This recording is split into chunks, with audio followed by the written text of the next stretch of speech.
Hello, hello, hello, everybody.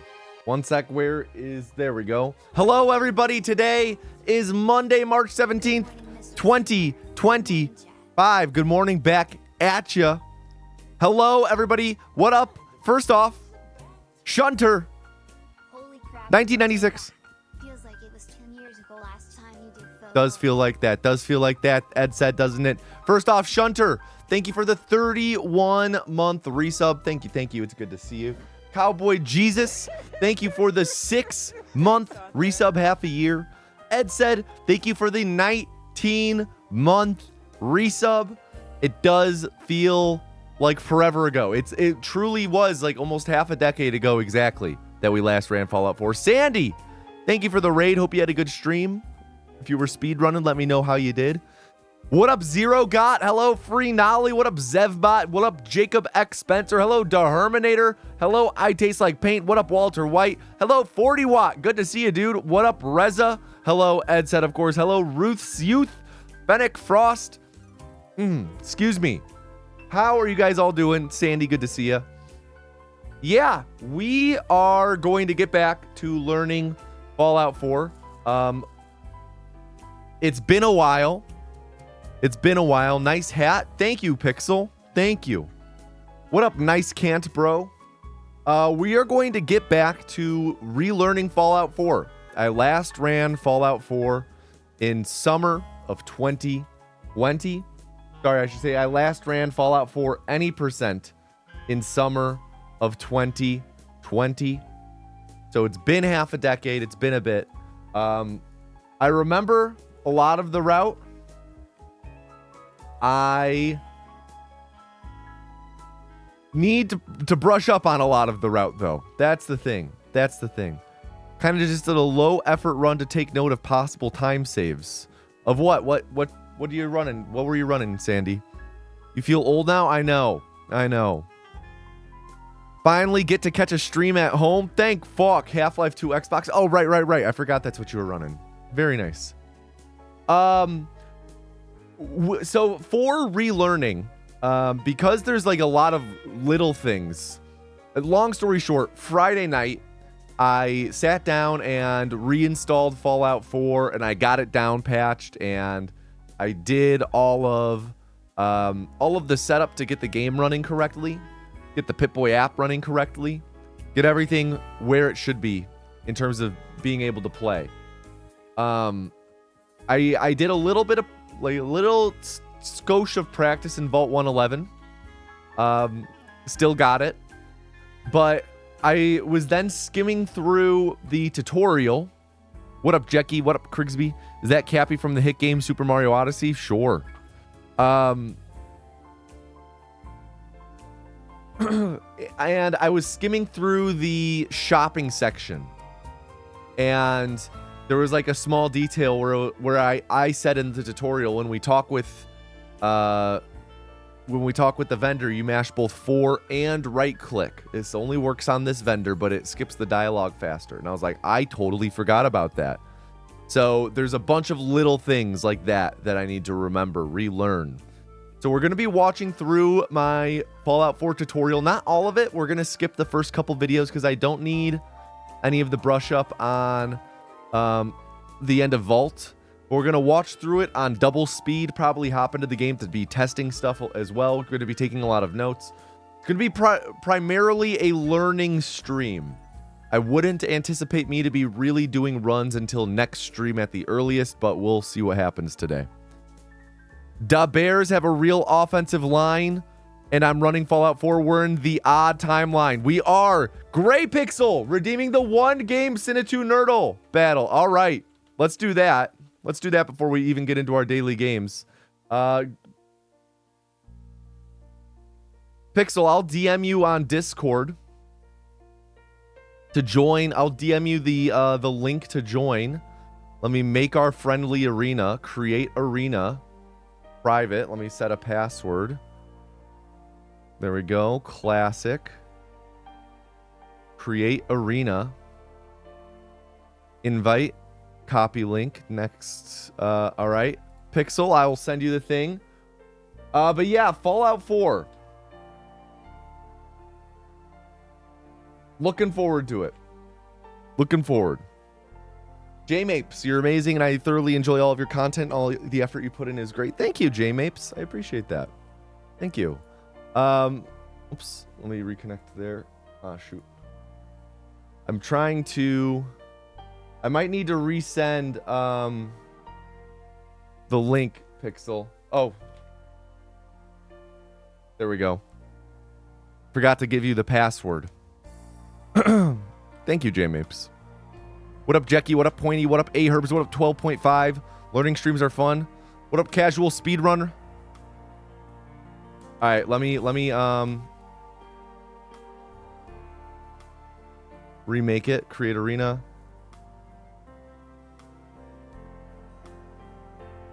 This happens sometimes.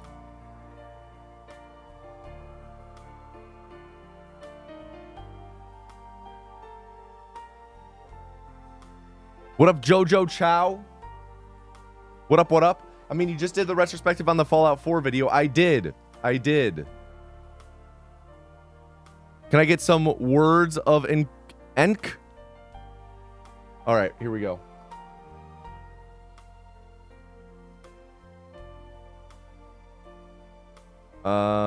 Give me 1 second, and then I'll be ready, Pixel. All right. Starter film today. One of the starter films is Us. We can start with that. Cat Bar. You are so capable. You are so able to do anything you set your mind to.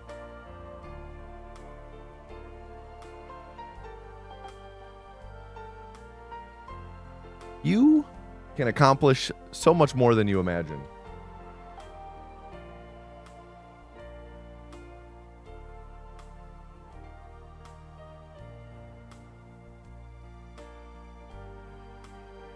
All right, Gray Pixel. I'm ready when you are. Got to ready up. Gray Pixel, of course, redeemed the what's it called?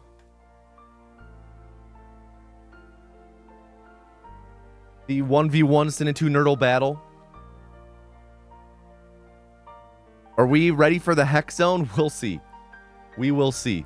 We will see. We will certainly see. I'm very excited. Oh, lost connection to the battle servers. Oh, geez. Okay, wait, we're back. We're back. I don't see ready up button.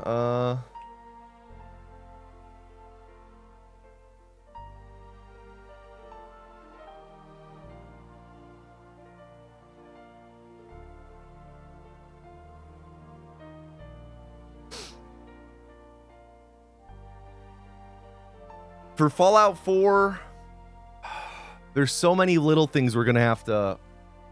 Oh, there we go. Oh, we're all set. All right. Ready, Gray? If you don't know, Sin and 2 Nerdle, it's a movie game where you connect films back to back until one person can't anymore. Gray Pixel, one of my mods, just challenged me. Oh, my God. What did we... Okay, we started off with that. Ving Rhames... he's in Mission Impossible. Angela Bassett's in a lot. Keegan-Michael. Let's just go to Keanu. We're still in the setup phase. So once the setup phase ends, once we're through this next round, every link gets an X. You can only use each link 3 times. 3 times. We will see how Gray responds here. What the heck? Wait, Gray, what happened? Did it disconnect?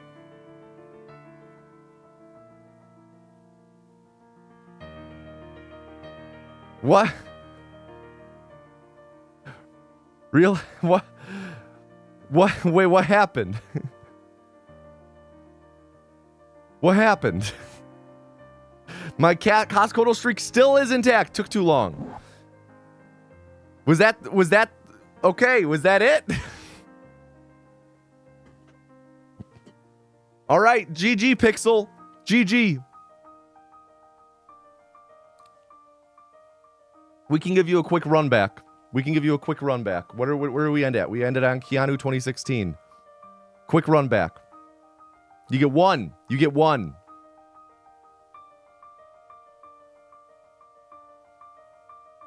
All right, here we go. Considering you only got a chance to play one film, we'll do the run back. What are you trying to pull, Pixel? What are you trying to pull?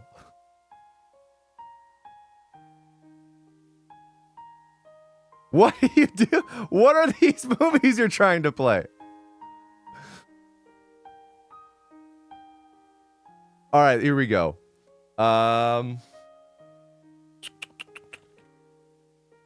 Michael Cera is in Juno.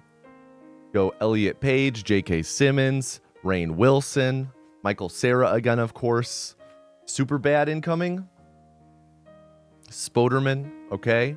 We're at Sam Raimi.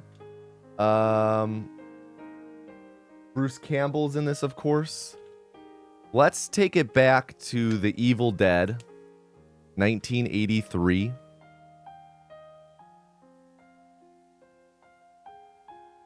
Good old Spoderman. There's, of course, a bunch of sequels to this. Evil Dead 2, Army of Darkness, Evil Dead Reboot. Evil Dead Reboot has a different director, though. All right, GG. GG, Pixel. All right. We gotta go through all of our other games. Got all of our daily games, not Coscodal yet. First up, Vandal. Guess the song one instrument at a time. 99.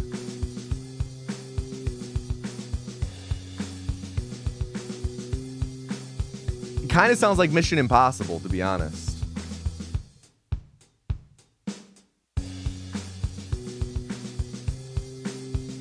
'99.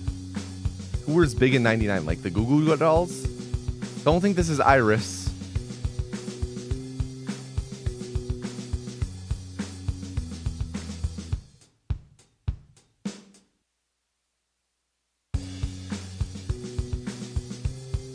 I'm pretty sure Black Betty came out in like the 70s, but let's just go with it. All right, bass now.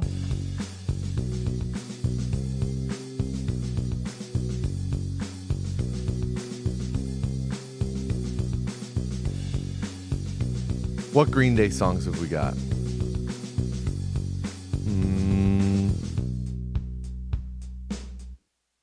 God, it's that end. That end makes me go, what? What is that?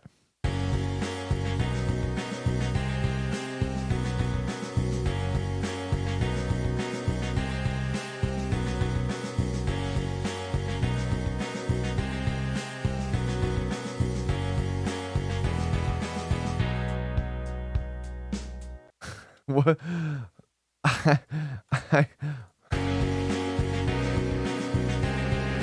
Kind of fuzzy, kind of jangly.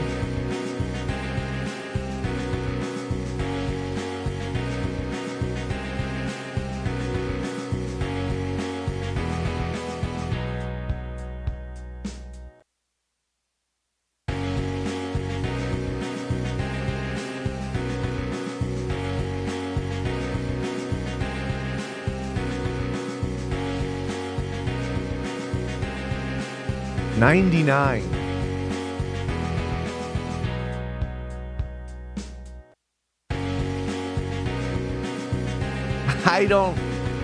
I don't know, man. Smashing Pumpkins. Smash Mouth. All-Star. Not what I was looking for, but the end there.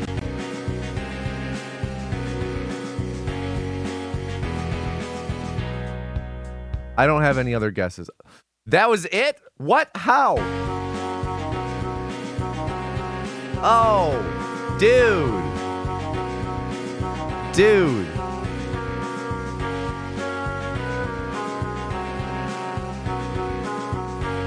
That's crazy. That's a nuts one. I I stumbled into that. That's a crazy one. What the hell?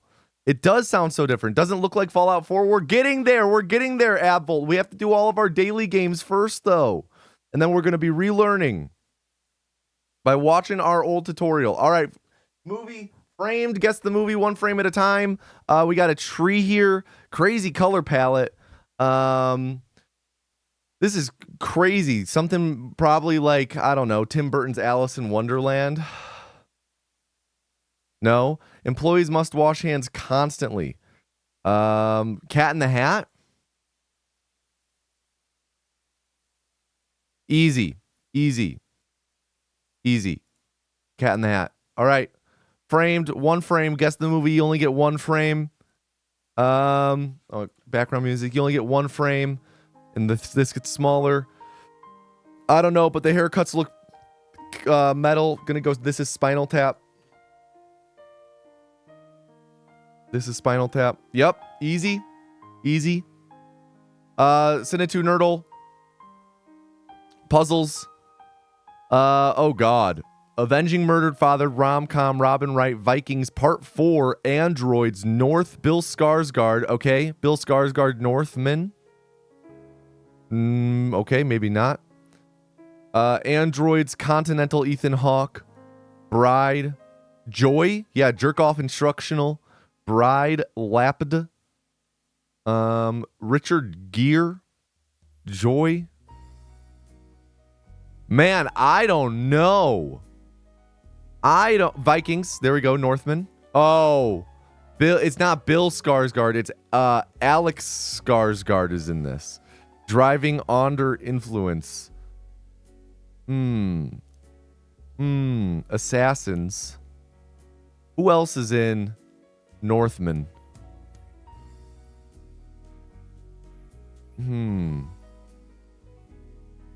Let's go. Nope. Okay. Bride.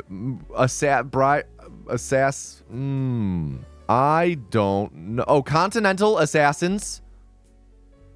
Part 4. John Wick Part 4. Bill Skarsgård. Okay. Richard Gere. Julia Roberts. Bride. Where's Corpse? Pretty Woman. Right? Runaway Bride. Okay, sure. Lapped. What is Joy the name of Anna de Armas's character?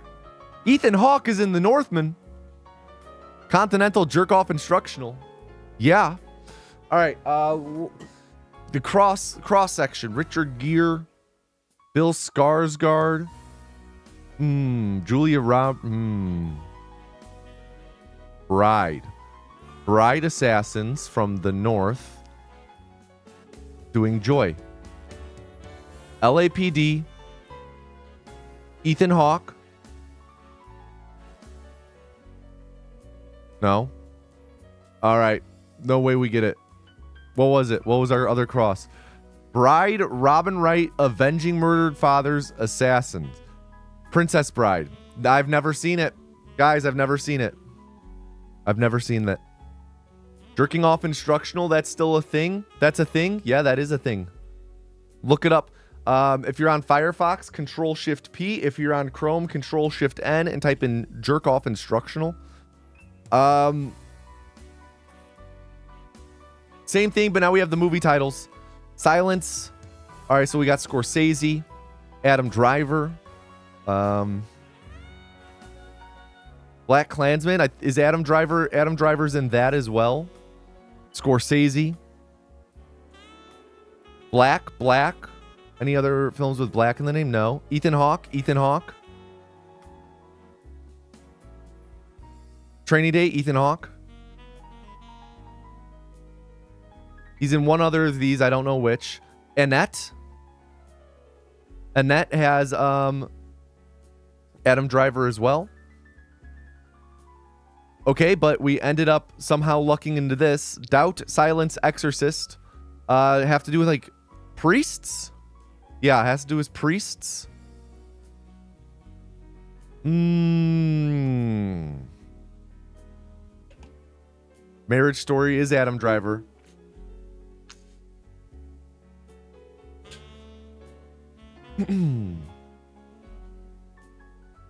Okay, we totally lucked into that. All right. Doubt. Shutter Island. Okay. Minority Report is a Tom Cruise film. All right. We got lucky. Boom. Philip Seymour Hoffman. Okay. Ethan Hawke. Max von Sydow. He died recently. Past 5 years. Adam Driver playing a priest. Interesting. Okay. Guess the game. What game is this? Looks pretty good. Let's go Metal Gear.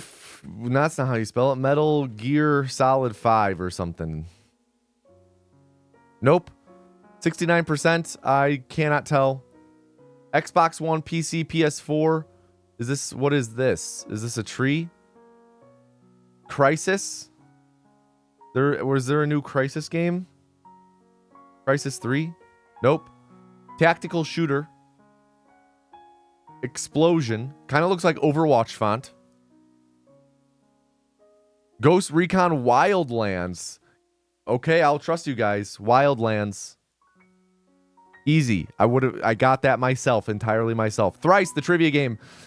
In a pretty big 1987, who played a former angel in Wings of Desire, starred in the cult classic Happy New Year, and narrated The Princess Bride? Why is this following us? Who narrated The Princess Bride? I don't know. Who would be a really funny Princess Bride narrator? Lou Ferrigno. Nope. Showing not much range during his OG turn in his most famous role. Who played Sam Spade who played a Sam Spade parody in the 1976 movie Murder by Death? It's a sign I need to watch Princess Bride. Watch Princess Bride. This is a sign. Joe something. Joe Mama. Got him. Helena Bonham Carter. His. I've not seen Princess Bride. I don't know. Who's the NRA? Charlton Heston. Definitely not Charlton Heston. Haha. If you don't enunciate clearly, what star of Columbo has a super naughty surname? I don't know, man. Richard Dickus. Peter Falk. That's a great pick for most popular movie you haven't seen. Yeah, that is one for. What color flag of Bangladesh? What color? Green. Americans mean something sweeter, but in German, what word for an originally herbal medicinal liquor comes from how fast you drink it? Jägermeister. Nope. According to a 1985 New York Times article, about a year ago, seemingly overnight, especially the peach variety became wildly popular. The peach variety of what? Schnapps? Nice. Good job, chat. Women in menopause are one target market for Outlast. I didn't know that game had a temperature regulating fabric originally developed by what organization? PETA. As seen on TV in the 80s, Sun Tiger clip-on UV blocking sunglasses used technology from what agency? NASA. A native of Charleston, South Carolina, DuBose Hayward wrote the novel that became what opera? Phantom of. Shoot. In the end, she follows her drug dealer from Charleston to New York. He goes off to find her. Name that title couple. Opera. Couple. Mork and Mindy. Damn. It ain't necessarily so, and Summertime are technically Arias because they're from what? Arias? Because they're from what full-length opera by George Gershwin? Grease. Damn. Porgy and how could I forget Porgy and Bess? How could I forget Porgy and Bess? The confidence with which you said Jägermeister got you laughing. Hey, I'm confident, man. Arias. Interesting. 7 points. Very nice. All right, 2 more. This one we speed through. Deuce Staley totaled over 4,800 rushing yards for this NFC team. Staley got to go with the Bears, even though I know he's not a Bears player. National title with Louisville in 2013. This energetic big man won 2026 Man of the Year was while playing for Clippers. I don't know. Why am Blake Griffin? Nope. College basketball 2020 tournament getting canceled. This 29-2 Atlantic 10 school with the AP Player of the Year did not get a shot at the national title. Atlantic 10, I don't know. Let's go Louisville. We just saw Louisville come up. Louisville, shoot. History. During World War II, the Allied forces famously stormed the beaches of Normandy. In what country does Normandy reside? Madagascar? Celebrity mashup. Okay. Is this Stephen Root on the outside, maybe? Amy Poehler. Amy Poehler with... I kind of like Stephen Root.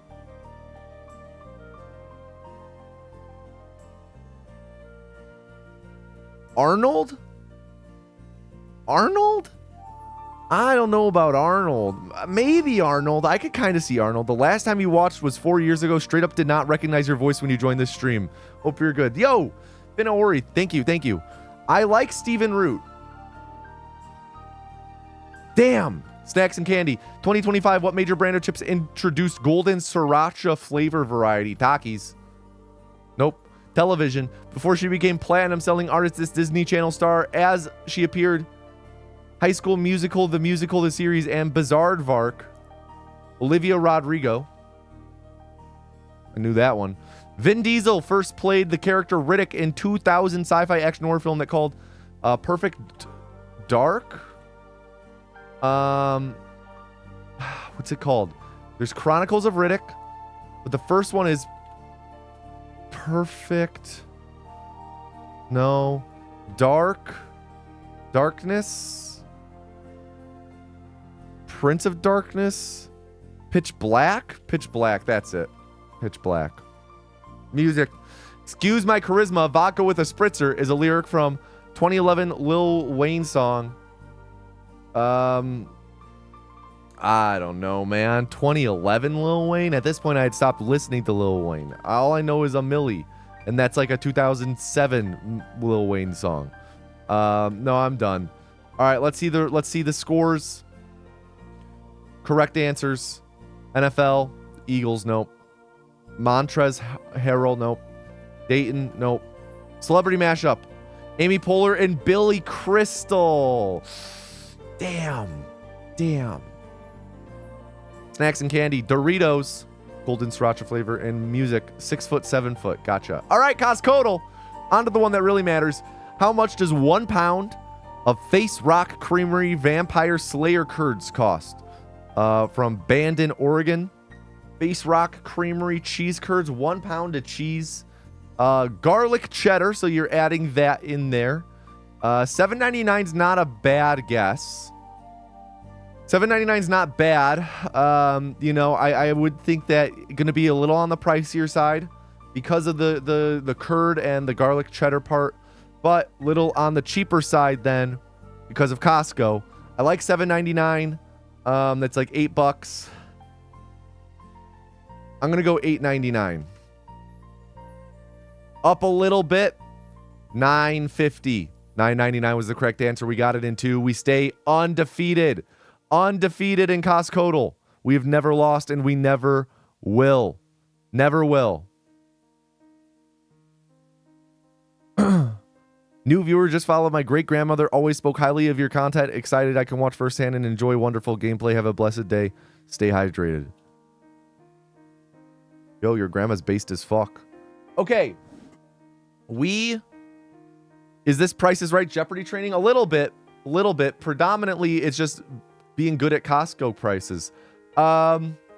We are doing Fallout 4 relearning. It's going to be watching the tutorial and taking notes. Let me see if I can actually... I'm going to try and do a quick... What would be a good way to do this? I was trying to see if I could have these notes on screen at all.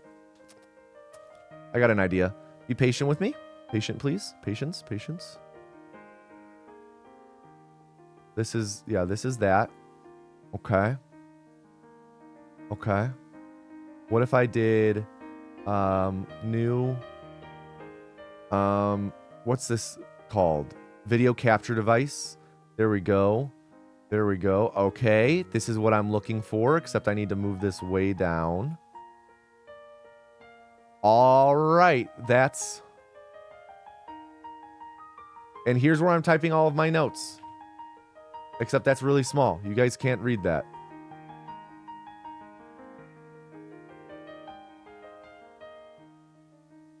Okay. Any percent tutorial? What up, Hammy? Good to see you, dude. So, for this, we are going to be watching through these. We're gonna start at shopping. We're gonna watch these on double speed. And when we start doing runs, we will be doing no intro runs. All right. Just make sure. So where we left off was we have our punch warp set up on the rad roach in the vault, and we are now exiting the vault. And what we're immediately going to do is just sprint forward, make a note of what your health is, because based on when you performed Clive, how high up you fell from, you will have varying degrees of health. If you start your Clive super early, there's a chance that you might have like very little health. So if you do, when you're running down this hill, you're going to want to try and avoid it dropping all the way down. Okay. Because like it is a bit of a cliff. Remember this? And if you run just straight off, you're going to take fall damage. Oh yeah, Cowboy Jesus. So we took about a third of a bar fall damage. So if you don't have a ton of health, I would advise against doing that. If you are conscious, if you're trying to be conscious of your health, then do the path I'm about to take. But I should say that we want to have at least a third health, just to play it safe. Over a third health is relatively safe. Over half health is super safe. So the other way you can like try and take no fall damage is you see this like kind of this crack here, this like V, kind of just run into that, and you'll kind of just run down the side of the hill more rather than drop off. But either way, you're going to just sprint through here. A general rule of thumb in the game, I mentioned it earlier, but stay in first person at all times when possible. First person, you run faster. Additionally, avoid jumping when you're running across the map as much as possible, because just sprinting is faster than jumping. So you want to jump as little as possible. It's much more beneficial for you to just kind of weave between objects slightly than jump over them. Very seldom is it better to jump over things. Where you're just going to run up here. We're going to jump into this house and attack this rad roach in advance. And then hold S. And that will trigger our punch warp. And once you trigger it, don't move your mouse or anything. Just hold S on the keyboard. So what this will do is punch warp us across the map to the center of the map. And by just holding S, it'll cause us to move once we gain control to a spot where we upwarp to a location right next to Green Tech Genetics, which is right here. So you should upwarp to right by this car, right next to Green Tech Genetics. Got that.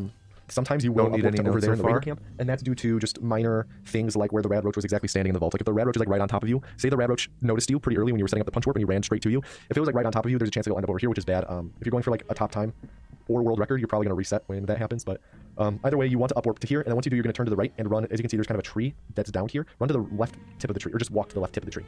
Just straight at it. And the moment you discover Green Tech Genetics, make a quick save. And then all right, so this part, I've talked a little bit about this. There's a few minor time saves that have been found, and they're just like minor optimizations. I'll need to do some digging to try and find the other ones, but one is right here, where rather than normally what we would do here is quick save as soon as we discover Green Tech Genetics, then load warp into nuclear option like I'm about to do.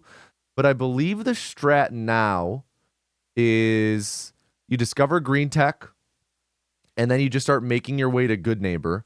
You make a hard save on the bridge before going to Good Neighbor. And then you keep going. And then when you leave Good Neighbor, you load warp, you quick save, load that bridge save, and then load warp into nuclear option. Yeah. you can start sprinting. So that's the one minor difference right now, is, at least so far. How do I word this? Discover Green Tech. Run.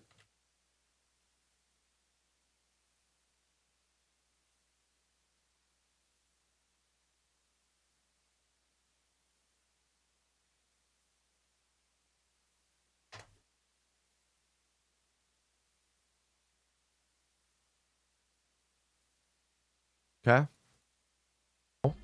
In the game, we have a quick save as the character who... Can't I just watch the video of the current world record? Yes, I could, but also there's a lot of little minor things. So like, for example... With like about 2/3, 3/4 health, and almost. For example, stuff like when you're talking to certain NPCs, you need to mash both 4 and right. Like okay. I could like for sure be doing runs at like a very high level, but it'll be like very small things that I'm forgetting. Yo, hot anime moms, thank you for the 46-month resub. Thank you, goated name. So like when we go to shop, when we speak with Cleo, you want to mash both 4 and right click to skip her dialogue faster. And that's something I had entirely forgotten until I was doing a quick like scan through of this section. I heard myself say, I'm like, okay, fuck, there's actually a fair bit that I've probably forgotten. Full AP because we weren't sprinting. That's our quick save. We're going to so be it's like, which called I need to load pick warping up on all the and what little load warping things. Is pretty much when you enter an area and quick load at a certain time as you enter it, you will load in on the other side. And of there's the wall no as the character quick from and the quick easy save way that to you do have. this, So, like, right other here, than we're to about just we made our quick seek save, so we through have this all. A lot of AP, you know? and with green tech discovered. Right now we're about to run past a handful of raiders and take some damage and drain our AP. We're going to jump and enter a sewer. And when we enter the sewer, we're going to load warp. So as I just said, load warping makes you load in on the other sides of doors and like into new cells as the character from your quick save. So when we load in, we'll be the character who has full HP who hasn't ran past the raiders yet. We'll have relatively full. We'll have relatively full AP because we didn't sprint past the raiders left, and we didn't sprint past the raiders yet, and we'll still have Warp green Captain tech Rome. genetics discovered. We need to make sure we have green tech discovered, so it's very important that you make the quick save after you discover green tech. If you do it beforehand, then when you load warp, you're loading the character from the quick save who hasn't discovered green tech yet. So Anything major changed? Largely the same run. And then you can start sprinting. We're gonna just Largely the same run. Past these raiders.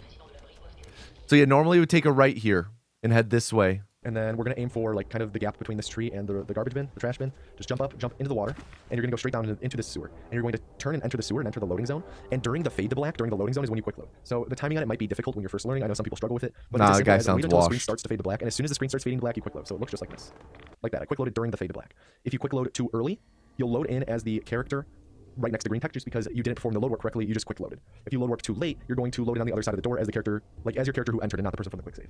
But this is a relatively simple load work. Just make sure that you quick load as the screen is fading to black. Kinda As soon as you load in, handsome. you're going to pause the game, Probably go to not. the main menu, and then mash E to continue.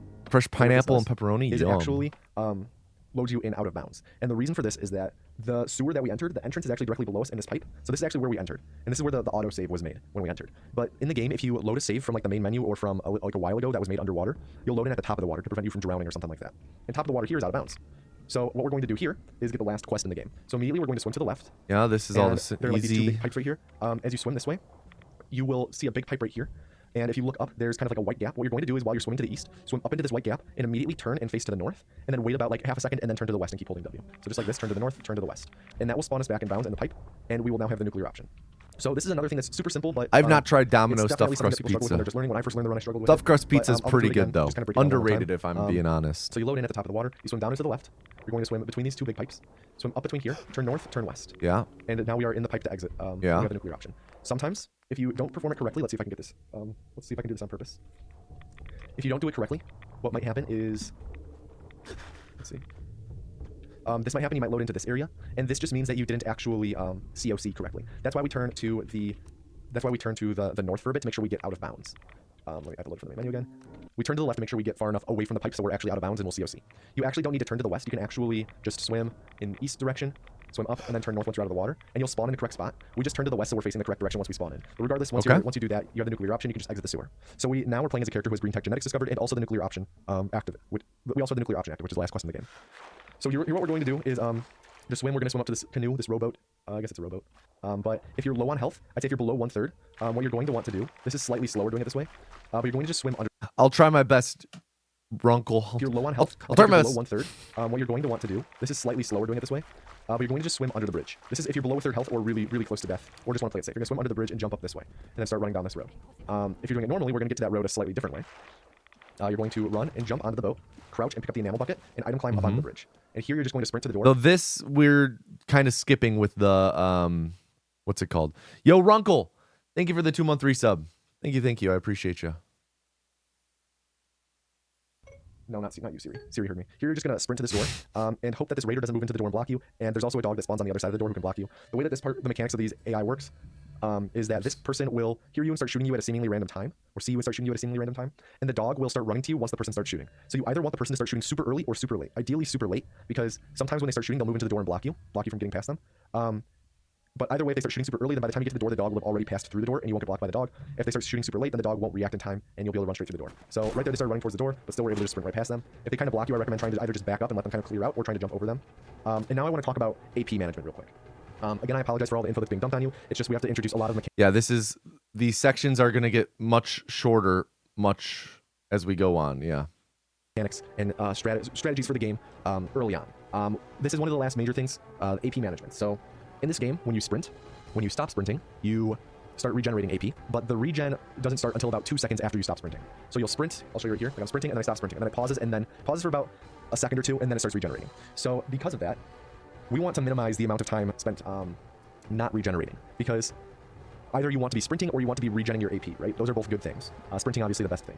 So that means that we want to minimize the amount of times that we have to wait for it to start regenerating again. So because of that, the most optimal way to spend your AP is to expend your entire AP bar and then let it regenerate fully before sprinting again. However, that doesn't really come into play too often in the run anymore. That's just a general rule of thumb, though. Like that's usually if you're doing a long run where you're going to be using several full AP bars, that's how you do it. However, in the route nowadays, that we don't really use up more than one, or we don't ever use 2 full AP bars in one sprinting segment, so we don't have to worry about letting it regenerate fully.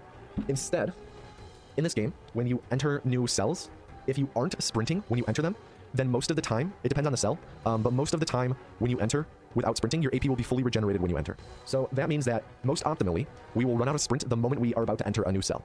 So does the video guy do cardio to keep up with talking? He must. In a way that I'm watching this on quarter speed. Into good neighbor. And to do that, usually we want to have this is going to be a bit tricky to demonstrate because our AP is a bit wonky right now. But normally you'll run out of AP about, let me just try and God mode for this real quick. Normally you'll run out of AP about right here, and then it's going to regenerate, and you want to start sprinting again when you're about right here, and you have about this much AP. Again, this is like largely feels based, and will take practice, but a little under half AP from this point should get you into good neighbor just fine, and have you have just enough AP to. Do they have uncapped FPS? No, it's running fast at 60 FPS for some reason. I don't know. Enter. But regardless, once we jump over that barrier, we're going to run, and there's a frag mine here we have to disable and pick up. And you run along the left, and you're going to run along the top of this tanker and jump onto this ledge. But when we run on this tanker, we need to be sure to discover this location, which is the old corner bookstore. So when you run along the tanker, you want to run along the left edge. So just like this. And then you jump on this ledge, jump up onto this ledge. It's really hard to do that part without sprint, so make sure you have sprint going into that. But once you get up onto this ledge, press, if you're out of AP, then perfect. Just hold left to walk into the good neighbor. This is a loading zone for good neighbor right here if you walk off the wall. If you're still sprinting, then just tap shift and you'll stop sprinting and then walk left. And when we load in now, we'll have full AP. That's good, Jake Parkbench. As you can see, I have full AP. We're going to just sprint past Finn and come and talk to Cleo. And when we talk to her, you're going to mash both 4 and right click. For some reason, mashing like 4 mashes through people's eye like normally, but with her, if you mash right click as well.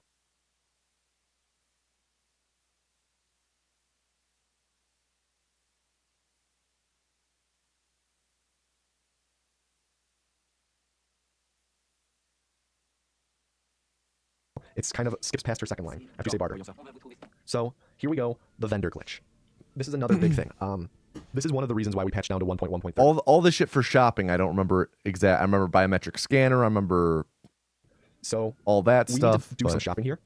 And Cleo, we have no caps. No, Cleo's a Fisto wannabe. You get infinite store credit. So the way you do this is you want to either, the first thing you want to look for is 308 ammo. If she has at least 7 rounds of 308 ammo, then the glitch will work with the 308 rounds. If she has fewer than 7 308 bullets, the glitch will not work with the 308 rounds, and you'll have to use the 38. So let me exit this real quick and make a quick save, and then do this again. So I can show this 2 ways. So the 308 ammo, what you're going to do is buy the whole stack, and then sell back just 1, and then sell back the rest of the stack. And as you can see, like she started with 16, we just sold 16 back, but we still have 1 round in our inventory. And we can actually sell this round back to her infinitely. But we only need to sell back, so she started off with 16, we only need to sell back about 1/3 of her starting number. To play it safe, about 1/2. So like, you just kind of mash it a bit. And like that's plenty more than 1/2. And now what you do is you go to buy this stack back. Buy the stack back. Huh, that's weird. Why is it just added a few to my inventory, and this is now 32. Let's sell the stack again. As you can see, you're continually selling the stack back to her, and the stack is getting like exponentially larger. So that guy in the video sounds crazy attractive. Sounds like a nerd. You don't need more than, you don't need this much. You need like a couple 10,000, probably like 30,000. I bet he has like what, 2 pubes? So that's one way to do it. And they're right next to each other, so it's asymmetrical. It's like they're both like on the left side of his body. But that's the fast way. 308 is what you want. If you don't get 308, then you're going to use 38, which is slightly slower, but still relatively, it's not bad. Is that official lore? So with the 38, you tell me. You're going to buy the whole stack, and you can do the same exact thing where you bring it down to 1 and sell 1 back, and then the whole stack, and it'll lock 1. But that means that we need to mash to sell at least 1/3 of her initial stack, which is like 110. We need to mash this like a shit ton of times to get it to a point where we can safely do the glitch, right? Also, fast way to mash is to not just only click, but you can press mash and you can press left click and E on things to select it multiple times. So like I alternate between pressing and they're E both blonde, so you can't even see them. Stuff quicker. But so anyways, you can actually sell back about 1/3 or less than the max, than the whole stack, and it will still work. So I'm gonna sell back about 19 because it's less than 1/3. And then I'll sell back the stack again. As you can see, I now have 19 locks. So I need to do that only a few times, like 5 times or so. And this is for sure going to work with the vendor glitch. So I just mash E and left click. You don't want to sell too many times, otherwise it'll kind of overflow and then you'll be in debt again. But pretty much you want to build up a lot of store credit. And then from Cleo, you want to buy her 10mm pistol. She'll always have it. All her 10mm rounds, which she'll always have.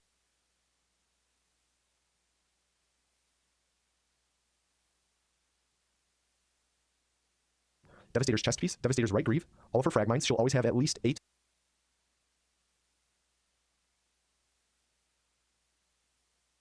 Maybe have it. All her 10mm rounds, which she'll always have. Devastator's chest piece, Devastator's right greave. All of her frag mines, she'll always have at least 8, maybe at least 7, but at least 8. She usually has 8 through 10. So buy all of those, and then scroll down and buy at least 3 pipe pistols. I usually just buy the stack. Sometimes, if something is more than 5, sometimes she'll have more than 5 pipe pistols. Let's see if there's a good example. Yeah, all right. So say Fusion Cell was pipe pistol, right? And I go to buy it. So anytime you're menuing with a quantity of an item greater than 5, it's going to bring up this slider. And later on in the run, we need to drop singular pipe pistols. So to avoid the slider multiple times, if there's more than 5, like when I select it, I'll just press left until I get to 5 and then confirm. So I deal with the slider now when shopping rather than later. So it's like that. But buy at least 3 pipe pistols because we're going to use them for clipping later. Any type of pipe pistol works, like pipe pistol, bolt action, or automatic pipe pistol. Those both work. So you just need at least 4 pipe pistols. But once you do that, you press R to confirm, E to accept the trade, and then tab. You're gonna come over here and talk to Daisy through the wall. And once after you say your barter line from Daisy, you can walk away. You don't need to right click, but just walk. You don't need to right click to skip the line. Just walk away, and Daisy's line will skip. And with Daisy, what we want to do is set E to accept the trade, and then tab. You're gonna come over here and talk to Daisy through the wall. And once after you say your barter line from Daisy, you can walk away. You don't need to right click, but just walk. You don't need to right click to skip the line. Just walk away, and Daisy's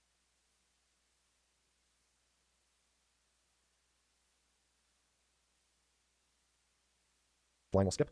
And with Daisy, what we want to do is sell to her our Devastator's chest piece and right greave that we just bought. Go over 2 tabs to apparel and buy Destroyer's left leg. Go over. Don't need to right click to skip the line. Just walk away, and Daisy's line will skip. And with Daisy, what we want to do is sell to her our Devastator's chest piece and right greave that we just bought. Go over 2 tabs to apparel and buy Destroyer's left leg. Go over 3 tabs to junk and look for the biometric scanner. Also, if you're learning the run, you can buy in the aids tab you can buy stim packs. It's totally not necessary for the run, but I do recommend doing it. To apparel and buy Destroyer's left leg. Go over 3 tabs to junk and look for the biometric scanner. Also, if you're learning the run, you can buy in the aids tab you can buy stim packs. It's totally not necessary for the run, but I do recommend doing it when you're learning the run. But if you're going for a better time, I'd advise against using stim packs just because they're slower. But once you're comfortable with the run, you should be able to complete runs no problem without stim packs. But anyways, you go to junk and you look for a biometric scanner. If she has it, you buy it. If she doesn't, then you accept the trade and just make a mental note that she doesn't have a scanner. We need the scanner to build the teleporter later on near the end of the run. And it's a required item. So if she doesn't have it, it's not the end of the world. There's a backup one that will lose you about 6 to 8 seconds later on, which is no big deal. But if she has the scanner, buy it. Regardless. Every once in a while, I think about me saying, "There's Radaway right there, dude." I'll never forget the Radaway right there. I'll never forget that there's Radaway there. Left leg and maybe the scanner, or maybe stim packs. Press R to confirm, E to accept, tab to exit, and then you're going to stand behind Cleo and make a quick save. The end of the world, there's a backup one that will lose you about 6 to 8 seconds later on, which is no big deal. But if she has the scanner, buy it. Regardless, once you have left leg and maybe the scanner, or maybe stim packs, press R to confirm, E to accept, tab to exit, and then you're going to stand behind Cleo and make a quick save. What you're going to do here is you're going to grab the Fat Man, quickly look, grab the mini nuke, and then make a quick save to load warp. So it looks like that, and then you quick save. I didn't want to quick save though because I want to kind of go through what can happen here. But your goal is to grab the Fat Man, grab the mini nuke, quick save. If you are standing too far over, she might catch you when you're doing it, and it'll say like Fat Man removed or mini nuke removed, or the owner is trying to take back the items. So if it says Fat Man removed or mini nuke removed, you have to quick load and redo the stealing because you for sure don't have those items. If it says the owner is trying to take back the items, or no, if it says the owner is hostile, usually that means that they've taken back one of the items. But if it says they're trying to take back one of the items, you should be good. But if it says they're hostile, then you should probably quick load. But ideally, you grab both. So it says now hostile, so let's check.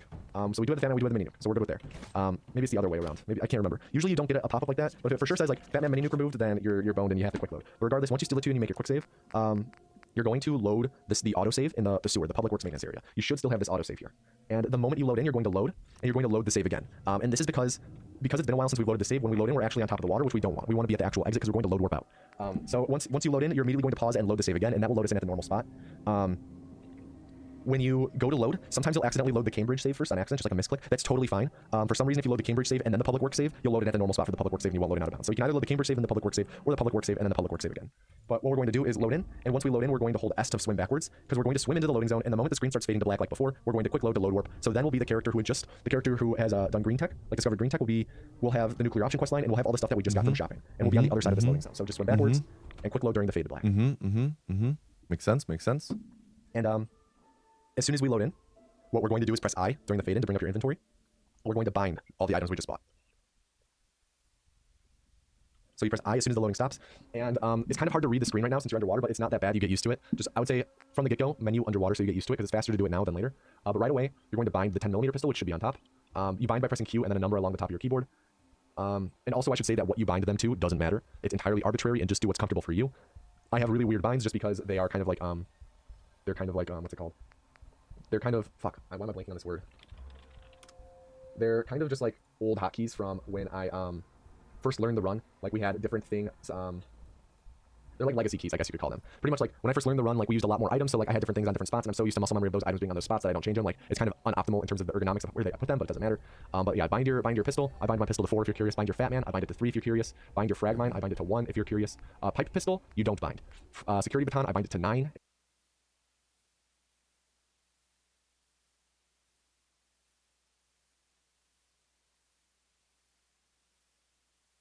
If you're curious, but again, bind these to whatever's comfortable. I recommend not doing what I do.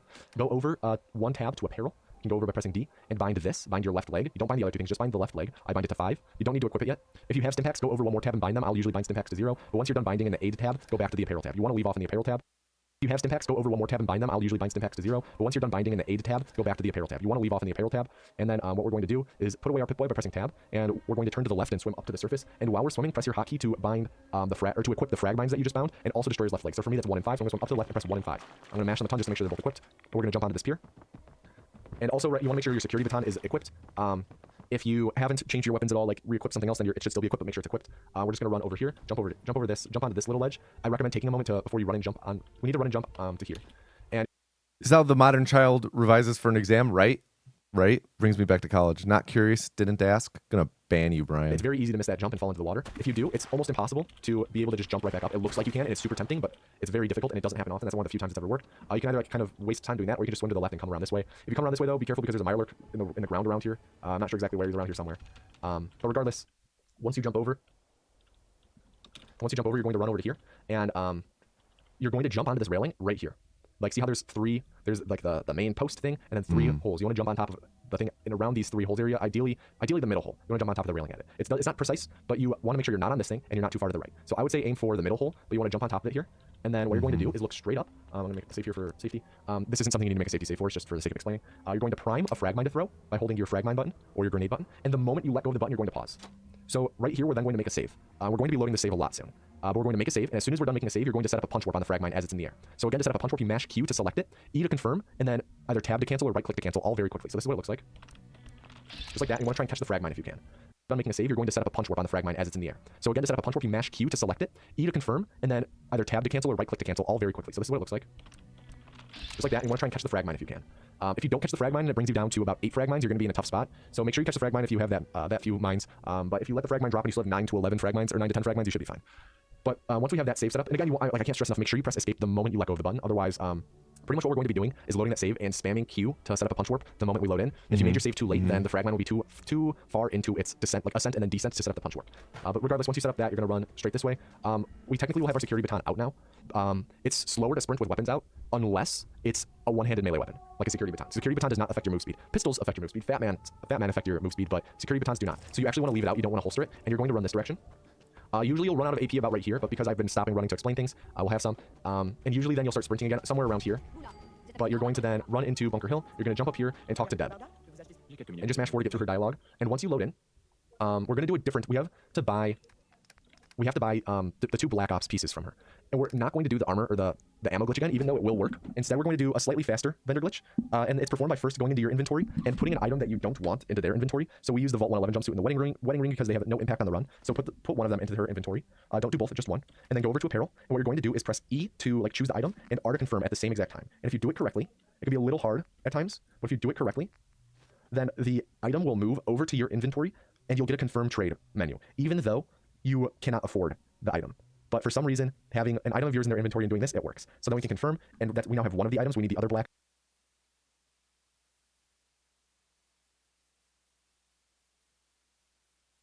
Yeah, we're doing Fallout 4. Yeah, we're relearning.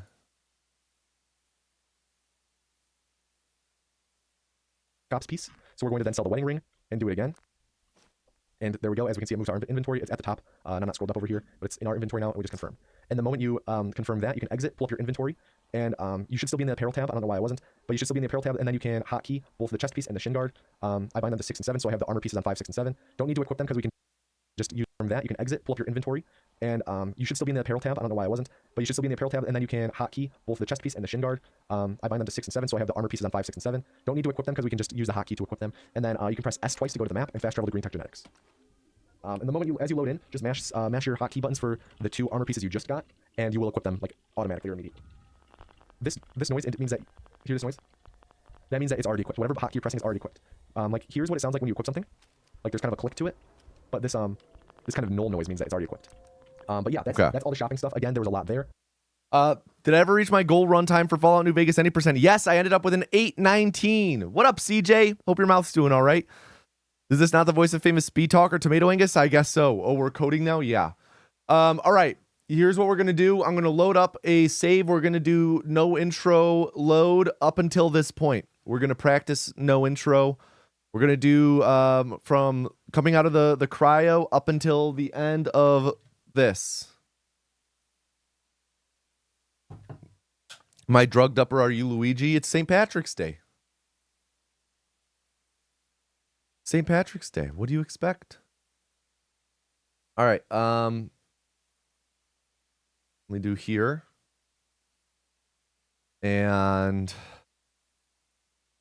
let's see if Fallout 4 will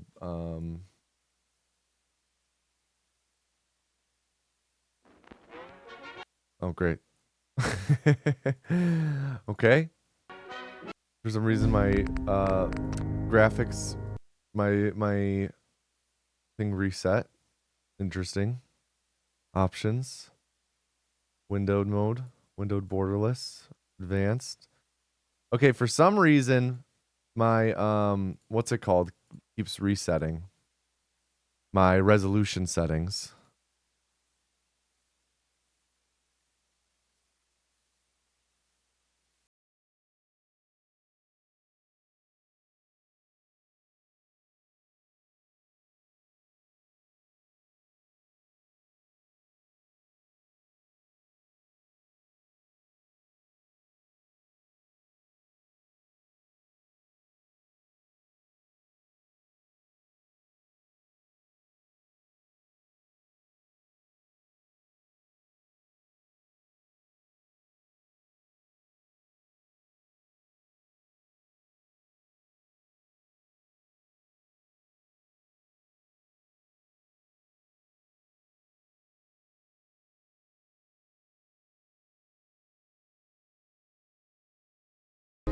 All right, got my notes up.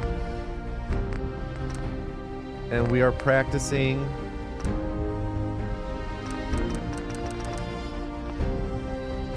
from here.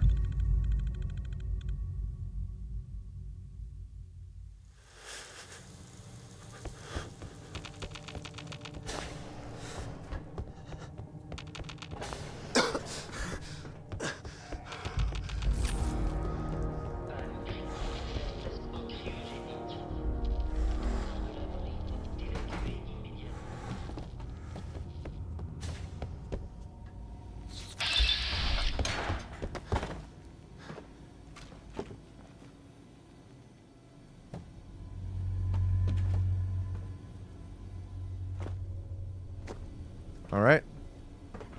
Not quite. Not quite. Not bad, though.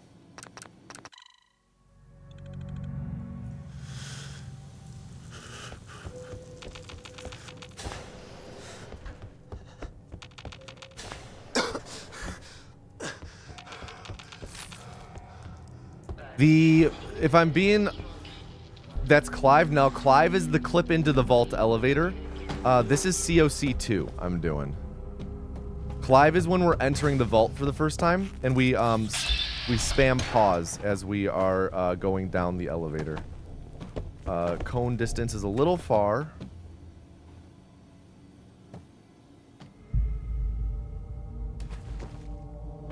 There we go. Run straight.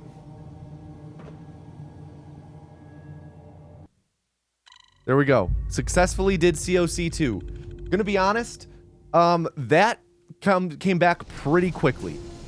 Pretty easily. You'd still be in the cryo chamber right now? That's okay, Jade.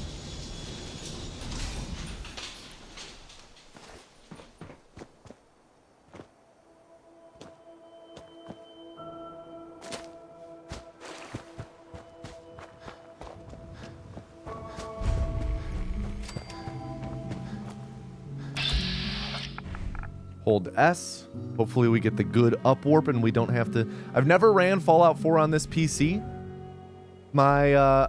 This is my first time ever running it on this PC, so it's going to be interesting to see how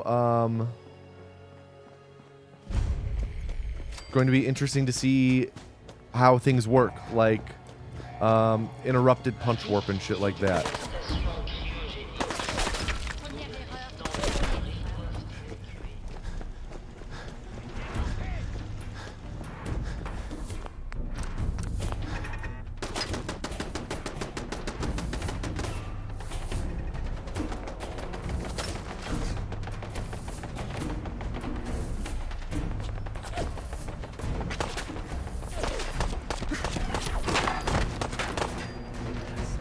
Should be about good there. Thank you, Lurking Joe.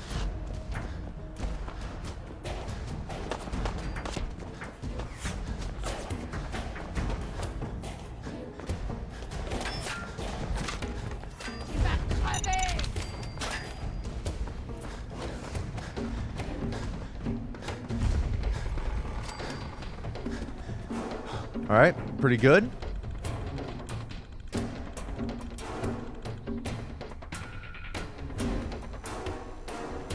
Pas si vite. Oh, faites pas comme si c'était pas là. J'ai tout ce qu'il faut pour glisser. D'accord, je vais jeter un coup d'œil.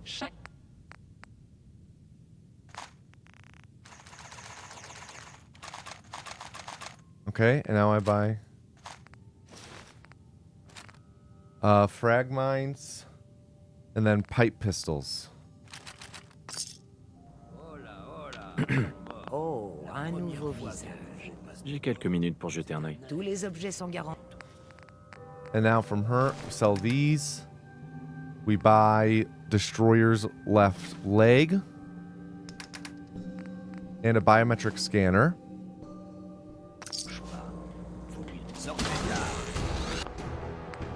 Let's see if that worked. Shoot, can't tell. We'll find out in a second, I guess. French dub? Yep, French is faster. Me too, it's Pat. Fallout 4 turns 10 this year? Ah, fuck. That's right.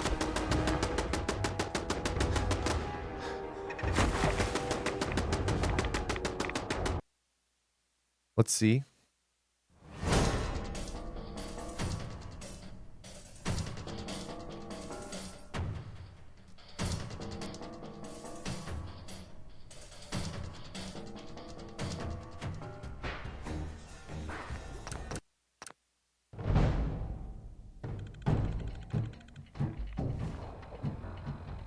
Okay, yeah, we still have it. So Q4.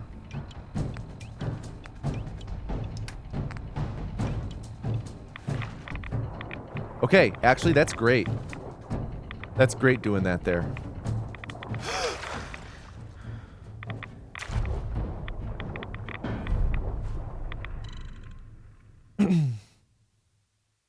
That's actually really nice doing that there.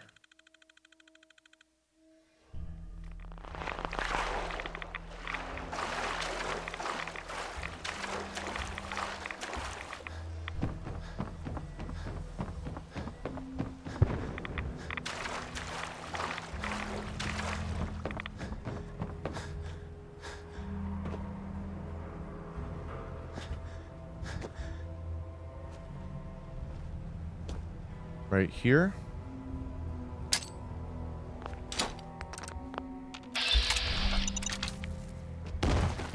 Meyer Lurk, what up, my man? And we run. Yo, thank you, Shero. Good to see you, dude. Thank you, thank you. Is my goal for relearning Fallout 4 to get a new PB? I mean, that would be nice. I would like to get a new PB one day. And not just speedrun aimlessly.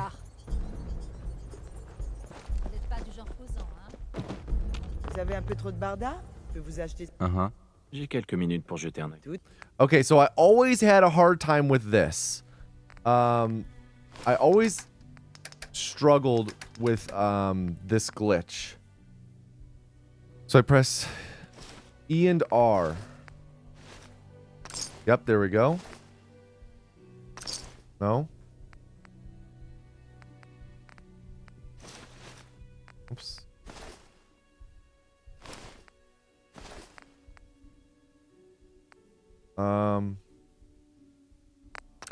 Pardon.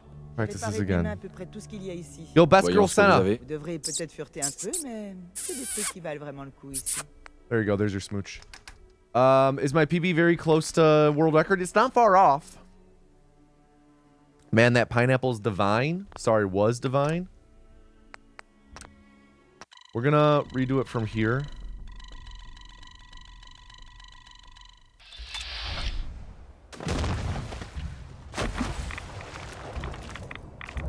Where did that frag mine go? Where did the frag mine go?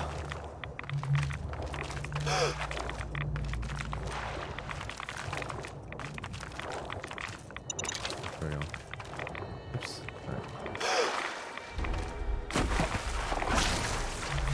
All right, now we're gonna go. How much of the route has changed since Elon was last doing runs? Not really much, Sharo. There have been like a couple very small optimizations made, but really not much. The route's been pretty static for quite some time now. Avec une caravane ou avec les pillards? Pas de gens causants, hein. Vous avez un peu trop What up, de barda? Spotless Mind? Vous achetez ce Voyons ce que vous avez. Vous trouverez bien quelque chose qui... Okay.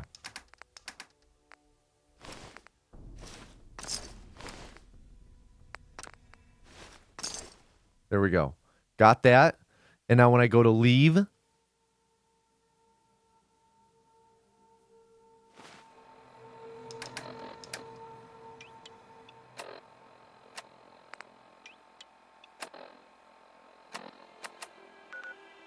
yeah, I do down, down. Okay. We're going to do this all, try and do this all connected now. The punch warp is set up. So if I throw the frag mine and attempt to melee attack it, will get warped to Première erreur. we'll get warped to this spot by the Mirelurk.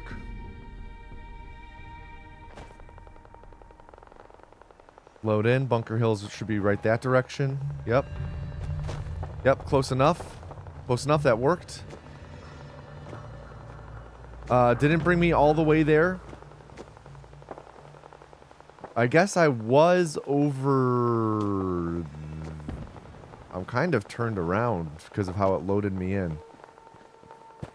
Yeah. I should have been brought to over there, but didn't because of the whole loading funkiness. All right, let's do this whole stretch again. Restart the game, do this stretch again.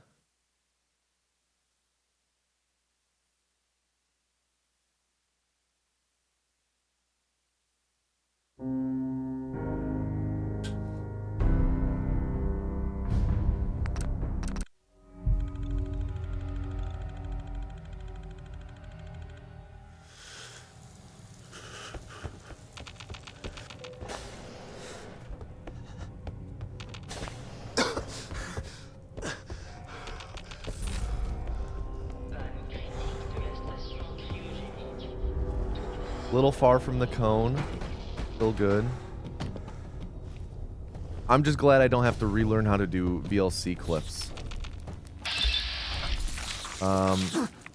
Not a big fan of how I had to set that up, turning to the other roach. Not a fan of this cone's orientation. That's better.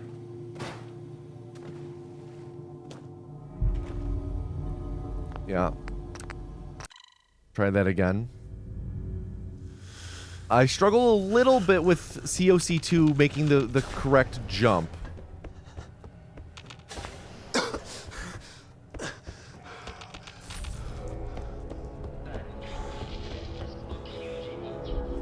Good distance. Should go right over. There we go.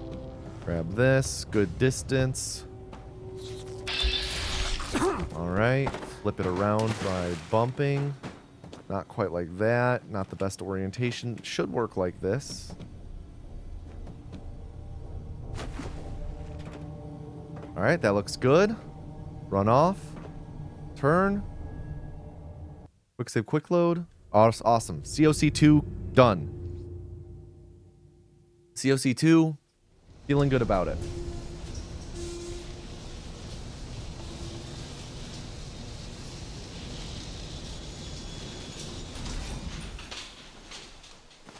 What the fuck, Captain Roan? I'd pinch the heck out of your cheeks right now if you were here. How dare you not wear green on St. Patrick's Day?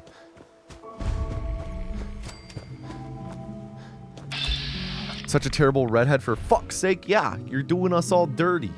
Come on.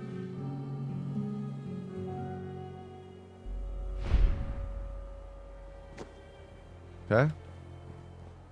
Good. Run towards the tree. Discover green tech. I could probably start sprinting right away there, I think. You know what? Actually, I should be letting my sprint fully regen there. Also, can I go around this side? Not really. Not really. Have to go around the other side. Unless I did something like that.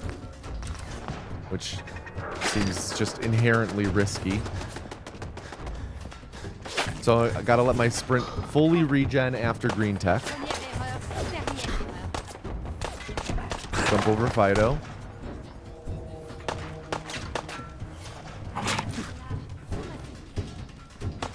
Yes, you inherently risky. Should be more than enough on AP.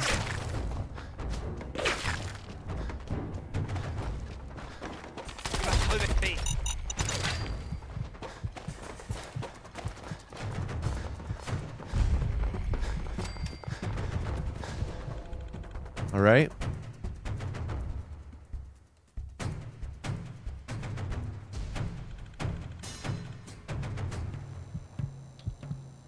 Pas si vite. Oh, faites pas comme si Salut. j'étais pas là. J'ai tout ce qu'il faut pour blesser. D'accord, je vais jeter un coup d'œil. Meurtrier.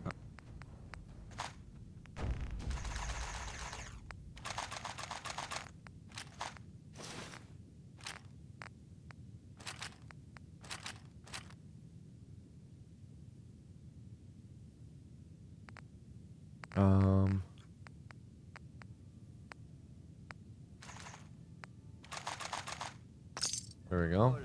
Pardon. Oh, un nouveau visage. J'ai quelques minutes pour jeter un œil. Tous les objets sont garantis. Oops. So we buy Destroyer's Leg, and then check for biometric scanner. None. And then load warp out.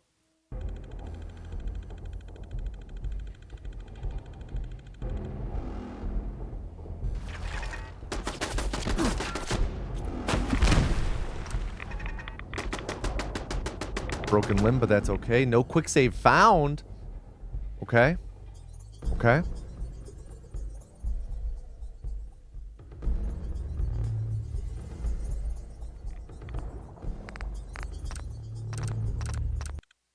Go back to here. Just run this back from here. Extra Vault 111 practice. Who says no? Who says no? I take that deal 9 times out of 10.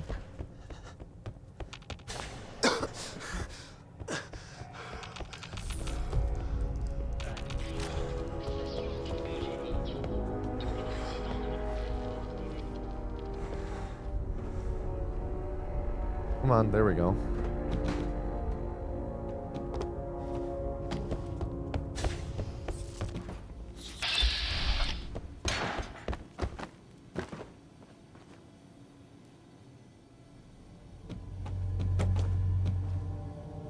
Alright, this is a better cone. No, come on. There we go. No, had my input eaten. Oh, not drinking the water. Drink the water, sure. Get away from these rad roaches.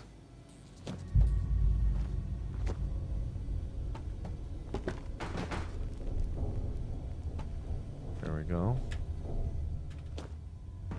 There we go.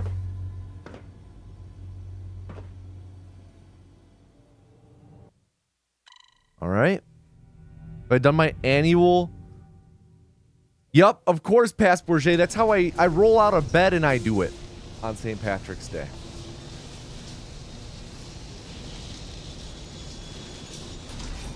Wake up, I say, top of the morning to you. And I just start dancing.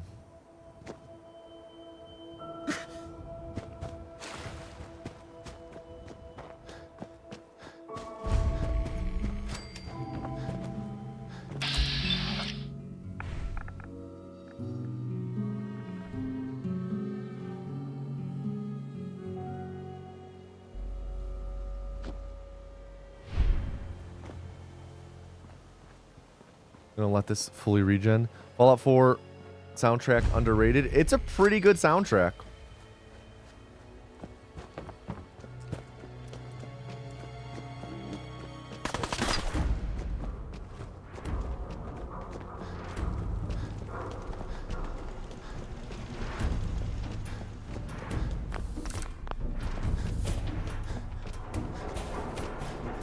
Like, if we're just talking about the score and not the and not like the radio songs, like the Fallout 4 does have a great score.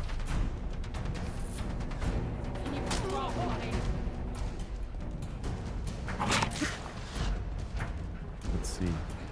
That's probably right around enough AP.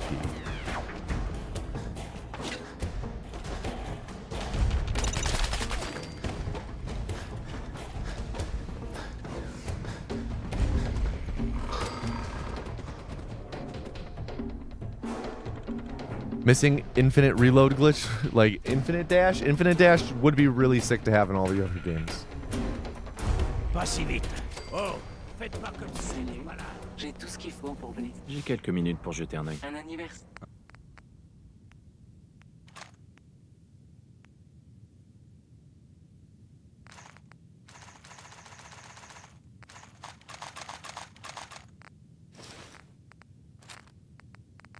.10mm, of course, and then pipe pistols. Oh, un nouveau visage. Voyons ce que vous avez là. J'ai de tout et de rien pour toutes les bourses.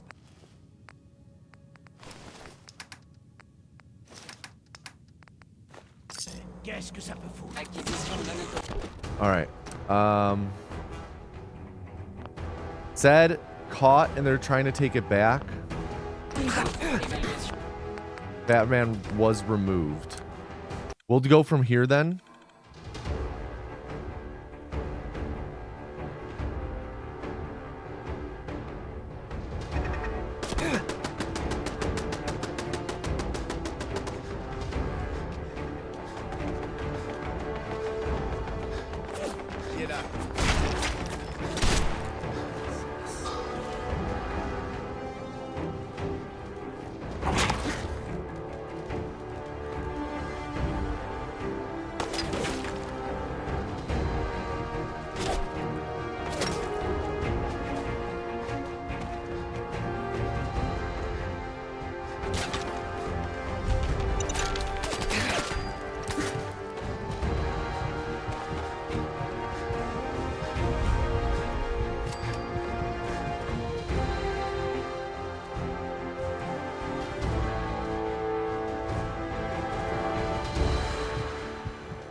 Pas si vite. Oh, faites pas comme si. Voilà. J'ai tout ce qu'il faut pour venir. D'accord, je vais jeter un coup d'œil. Meurtre et...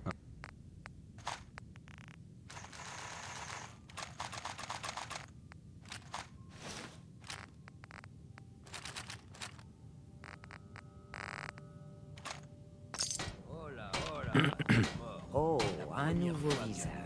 D'accord, voyons ça. Tous les objets sont garantis.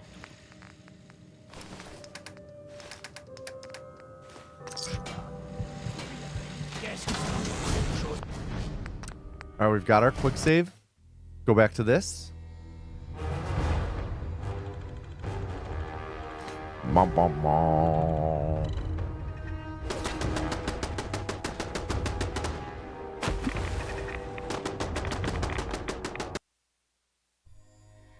When I load in, I bind everything.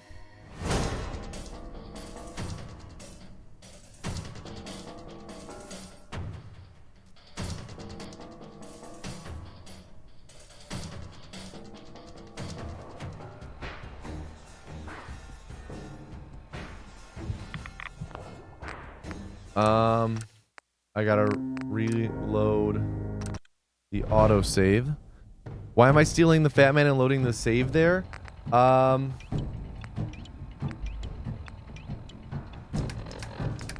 go over once. essentially load warping. I am taking the character from that quick save and transporting them to a different save. So I was taking the fat man and quick saving, and then essentially quick loading when entering the sewer, which takes that character from the quick save and relocates them to the sewer spot.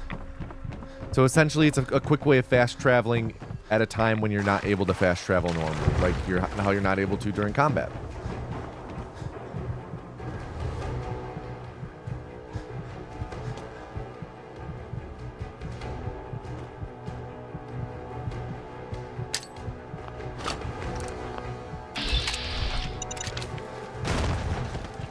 What up, Mirelurk?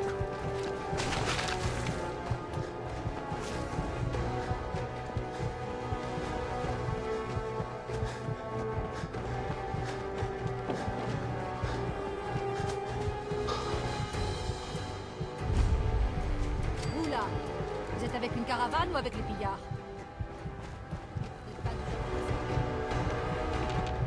Vous avez un peu trop de barda? Vous achetez ça. Voyons ce que vous avez. J'ai tout ce qui...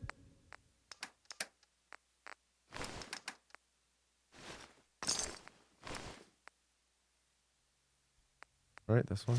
Yeah. Okay. That was good. This, and then what do you do? Okay. Going to make a save, and then we will continue watching the tutorials.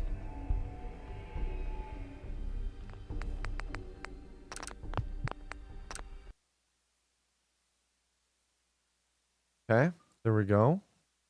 Pull this back up. Go to here and that. And I apologize for how long these video segments are, but there's a lot to explain if you want to speedrun the game. Stacking. All right, so now that we're loaded in after shopping, we've already pressed our buttons to equip our armor. You're just going to turn to the left and run this way. We're going to make our way to Diamond City now, and we're going to swim across the river. Make sure that you're sprinting this whole time, because sometimes your sprint will just stop as the world's loading in. And just for all these running parts, just pretty much mimic the pathing and routing I take. But just swim across the river. Jump up here, jump up here. You'll run out of AP right here, and then you should start sprinting again shortly after you round this corner. Usually at this divot in the ground right here is a good spot to start again. We're just going to run over to here. Thank you, Kodamine. And there's a bunch of ghouls right here. Normally they aren't the problem, but I'm going to take my time to explain. Why did I end up settling on relearning Fallout 4? What up, Kozamanini? In short, you know, I want to relearn Fallout 3. I want to relearn all of them. And ultimately, you know, Fallout 4 has always been my favorite to speedrun, and it's also the beefiest. And I'm like, you know, if I'm going to get back to running Anthology at some point, I do need to be really well versed in Fallout 4 again. And I was just like, you know, I feel more confident in spending a longer period of time working on Fallout 4, you know, even if it's in the background of like relearning Fallout 3, brushing up on New Vegas, which I'm going to keep running New Vegas to stay fresh at it. I don't want to get rusty. So like expect like a maybe once a month Fallout New Vegas stream or something like that. You know, back in the day when I would speedrun Fallout 3, New Vegas, and 4, it would be like any given day of the week I was running one of the games. I'd like to try and get back to that spot. Get back to that point. So, you know, it's just a matter of I miss it a lot because it's my favorite one to run. And it requires a lot of reps to get comfortable with and be comfortable with.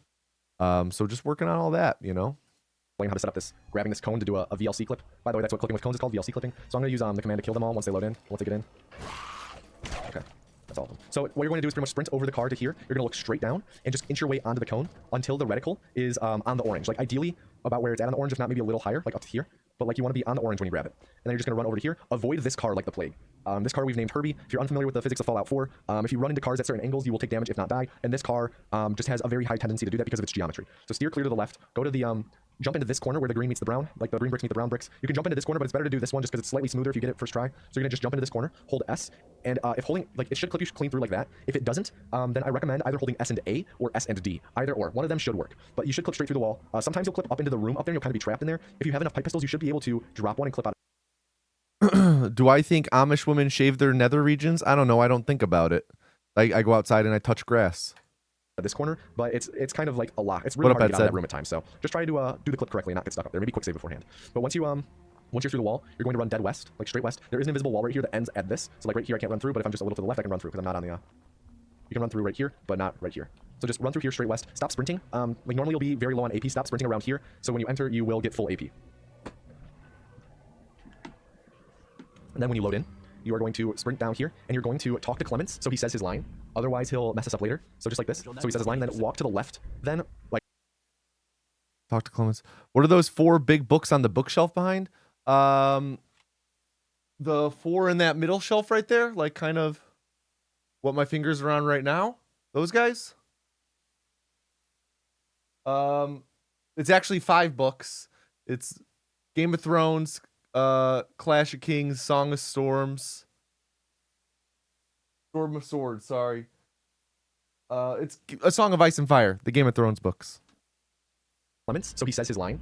Otherwise, he'll mess us up later. So just like this. So he says his line, then walk to the left. Then, like, so you get far enough away from him so he stops saying it. Usually it's just outside of the corner of this building or like past this post. And then once he stops, you go to this door and make a save. Because we're going to be load warping to that door in a moment. And then just sprint this way.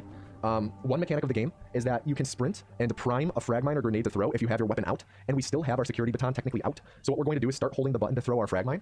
But we aren't going to throw it yet. So I'm holding G to throw it. We're going to run over to here by Nick's detective agency. We're going to throw it right, like, pretty much as we're running down the hallway. And then we're going to open the door. So it looks like that. Make sure that you throw the frag mine like to the brick wall back there and not into the door because sometimes it'll go through the door and get stuck in the building. So throw it and then enter the building and then immediately exit.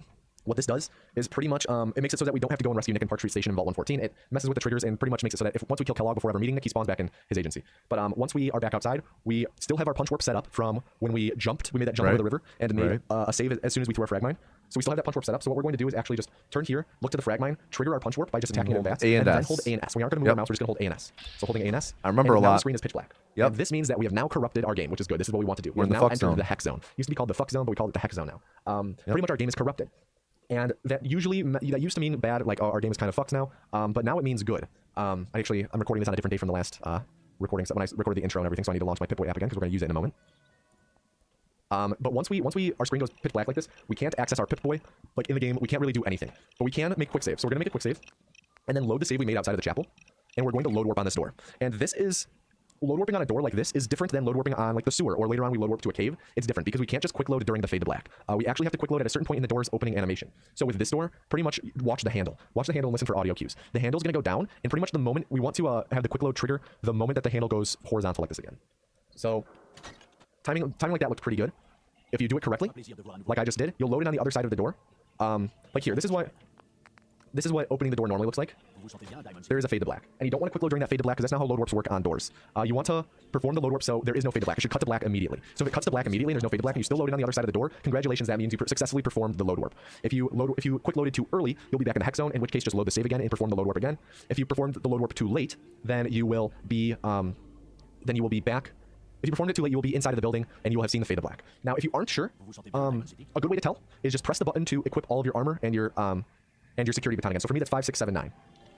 And if you hear things re-equip, as I just did, that means that you successfully load warped. Because with the hex zone, if you load warp out of it to a door, you can't load warp to a cave or the sewer. You have to load warp to a door. If you load warp out of it to a door, then you maintain all of the stat bonuses from your armor, which the 3 pieces of armor we have, 2 of them have 10% movement speed bonuses, and 1 of them is bonus endurance. So when we load warped out of the sewer, out of the hex zone to here, we still had plus 10 movement speed for each of the legs, as well as plus 1 from the endurance, but all of our items were unequipped. And we just equipped them again, giving us an additional 20% movement speed overall, and an additional 1 endurance. So we now will like run at higher speeds and our AP will drain slower, which is awesome. What we're going to do now is exit the chapel. You can, if you miss the load warp going in, you can attempt to load warp as you exit as well. They're the same timing. But the moment that you exit, you're going to quick save and load your save in Cambridge. Load your save where you're looking up at the sky, where we set up our punch warp. And what you're going to do is pretty much just start mashing Q right before the load is done loading. So, Who wore 7 pants during the GDQ run? Covert Muffin. Brought 6 pairs of pants for him to put on. just kind of a feels thing. Just wait about 5 seconds and start mashing Q. Oh, that was my safety save. Remember how I made 2 saves here? So let me delete the first one, so that's a safety save. So we load our Cambridge save. It should be the bottom save that you have, the far bottom, if you manage your loads correctly. But you mash Q, and the moment you hear select something in VATS, press E, tab, quick load. E to confirm, tab to cancel and set up the punch warp successfully, and then quick load to go back to Diamond City. My game just crashed, which it never does there. I don't know why it did. So let's do this again. Because the game crashed, that means that I have to set up the punch warp again. We still have our quick load from Diamond City, so. Hey Luigi, what's my opinion on CEOs? As soon as we load it up, No just gonna keep comment. mashing Q. All I'll say, man, look at that homemade gun. Set up the punch warp as well. So Q, E, tab, and then quick load. So Q, E, tab, quick load. So I should have a punch warp set up now. And as we load in, you want to, part of the rules is, part of the rule sets for the run is that anytime you're interacting with the Pip-Boy app, you need to have it displayed on screen. So I have settings in my OBS to be able to hotkey to turn it on and off on screen, like display it and undisplay it or hide it. But pretty much during this segment, it needs to be on screen for the entire time because we're going to be interacting with it a lot. This is why we use the Pip-Boy app. But as the game is loading, on the Pip-Boy app, you want to mash in this area to pull it up to the map like as soon as possible, so that when you load in, you have the map pulled up, and then you're going to click back in the game, and you're going to round this corner and trigger the punch warp on Poly here. If you did a first try load warp or anything other than second try, you're going to want to trigger it on Poly here. Otherwise, if you get a second try, then a woman with blonde hair, I forget her name, will be walking down here. Maybe that's Polly, and this is a different chick. But she'll be walking this way, and you can trigger it on her around right here, and it's slightly faster. You can't trigger it on the guard because for some reason you can't select them in VATS super well. Like, see, it's 0. So we have to do it on Polly here. So you trigger the punch warp, and then as soon as you trigger it, hold A and S again. Hold A and S, corrupt our game again, and then you're just going to Alt-Tab and fast travel. Okay. Pull up. Let me make sure you guys can see. Pull up Pip-Boy app. Do map. Trigger punch warp on Polly. Around corner or blonde walking towards you. The Diamond City using the app. Make sure you fast travel to Diamond City and not Diamond City Market. And as soon as you load in, you're going to mash all your buttons to equip all 3 pieces of armor and your security baton. Once you hear them all equipped, like we just said, you're going to quick save and load the Cambridge save again and set up the punch warp again. The reason why we couldn't do the Pip-Boy and use its fast travel on the first one when we had to do the load warp is because we don't have access to our Pip-Boy via the app until we perform 1 hex zone warp. Because the app technically gets enabled when you pick up the Pip-Boy in the vault, but we never did, so we can't actually use the Pip-Boy app until we perform the hex zone load warp. Because for some reason that re-enables it and gives us a normal Pip-Boy and not the janky one that we have earlier where there's dust on the screen. But once we load in for the second one, we're going to press our frag mines button, throw one just down here to the left, and then trigger the punch warp and hold A and S again. I was talking, so I forgot to change over to the map, so make sure you do this during the loading screen. Fast travel to Diamond City again. And this is our third stack here. Because we did one for the load with the load warp one. And this is our second time doing the fast travel one. So then after we load in, we quick save, fast travel to here. So we've done 3. We need to do 9. So we have 6 more to do. And this is all just building up a ton of speed. And 9 is the optimal amount of times to do the stacking. So the rest of the time I'll explain it less. But here's what it looks like. As you can see, I have the cursor display on an OBS. You have to capture your cursor in the app, as I discussed in the setup. But I'm mashing it around this area because this is where the map button is. And as soon as I load in, I'll have map selected. I'm going to immediately click back in the Fallout 4 window, look to the left, trigger the punch warp, and hold ANS. Hold who? Hold who? I'm holding myself? Click back in the Fallout 4 window, look to the left, trigger the punch warp, and hold ANS. Hold ANS, Alt-Tab, accidentally pulled up the console, Alt-Tab, fast travel to Diamond City. Again, Diamond City, not the market. Mash my armor buttons and security baton button. Here then a quick save, load the Cambridge save. Never seen someone take notes of themselves? It's all about self-improvement, Galixu. So we have 5 more to do. And this is the worst part of the run, if I'm being honest. It's a lot of loading screens and very little gameplay. Easily the worst part of the run, but after this, the run gets super fun because you run it at 300% speed. Sometimes, if you didn't set up your punch warp save well, then you'll go to you'll go to trigger the punch warp on the frag mine or maybe even Poly, and you just attack it normally in VATS. And that means that you need to load the save again and either set up a new punch warp like frag mine save, or you can what did I say here? Wait, what? What am I talking about? Fun because you run it at 300% speed. Sometimes, if you didn't set up your punch warp save well, then you'll go to trigger the punch warp on the frag mine or maybe even Poly, and you just attack it normally in VATS. And that means that you need to load the save again and either set up a new punch warp like frag mine save, or you can I see what I'm saying. What's in my cup? Some spiced chai. Has there been any new tech or changes to the run since this tomato guy made those videos? Super small stuff, not really anything major. Not really anything major. Maybe if you weren't listening to it at 200% speed, you'd be able to figure it out. Alex, I'm gonna unmod you and ban you. Or you can just throw another frag mine up for that one attempt. When I initially recorded this video, did I have notes or did I shoot from the hip with commentary? Just shooting from the hip. This was like the 4th or 5th time I had made this tutorial. This tutorial series, you can see as up to date as of July 2020. I originally made this playlist back in like 2017 when I first made my first tutorial. Maybe it was 2018. And I updated it over the years and re-recorded many of these segments. So like I've explained this ad nauseum. Number 5.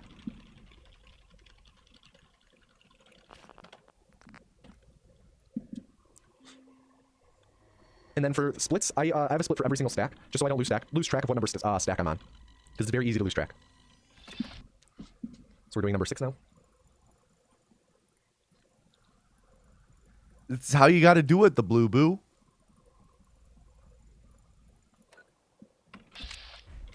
And Alex would be the record holder for unmod any and the security baton button to re-equip them. Here then re-equip, quick save, load the wrong Cambridge save there. sometimes the load menu will be funky, and it will swap spots of the saves.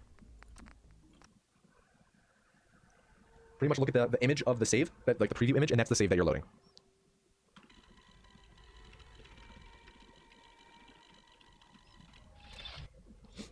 So we've done 6 now. I'm gonna do 3 more, I think. Kind of losing track myself right now. Sometimes you might accidentally fast travel to the Diamond City Market. I'll show you what to do if that happens on the next one. So that was number 7. I'll show you what happens if you fast travel to the Diamond City Market on accident after this stack. It's pretty straightforward.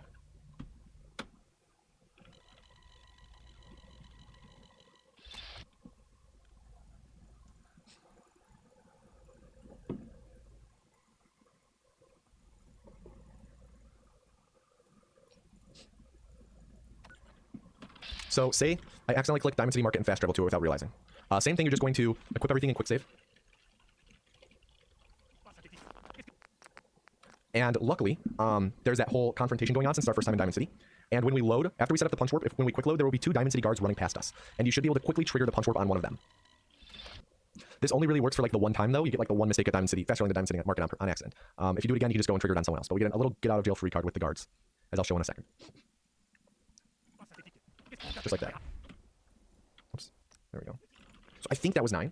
An easy way to check if it was 9 is pull up your stats screen and check what your endurance is. If your endurance is 20, that means that you've done 9 stacks successfully. Because if you think about it, you start off with 1 base stack, so we're at 11. Then we do 9 additional stacks. So 11 plus 9 is 20. So we did the correct amount.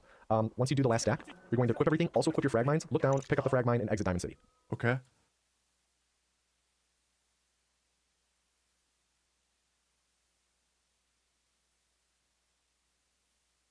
And then you can hide your Pip-Boy if you're doing that. Some people will just do, they'll leave their Pip-Boy up the whole running, kind of chroma key out the color black, so it's somewhat transparent. But as soon as you load in, you're going to quick save, then make a hard save, and then fast travel to Vault 111.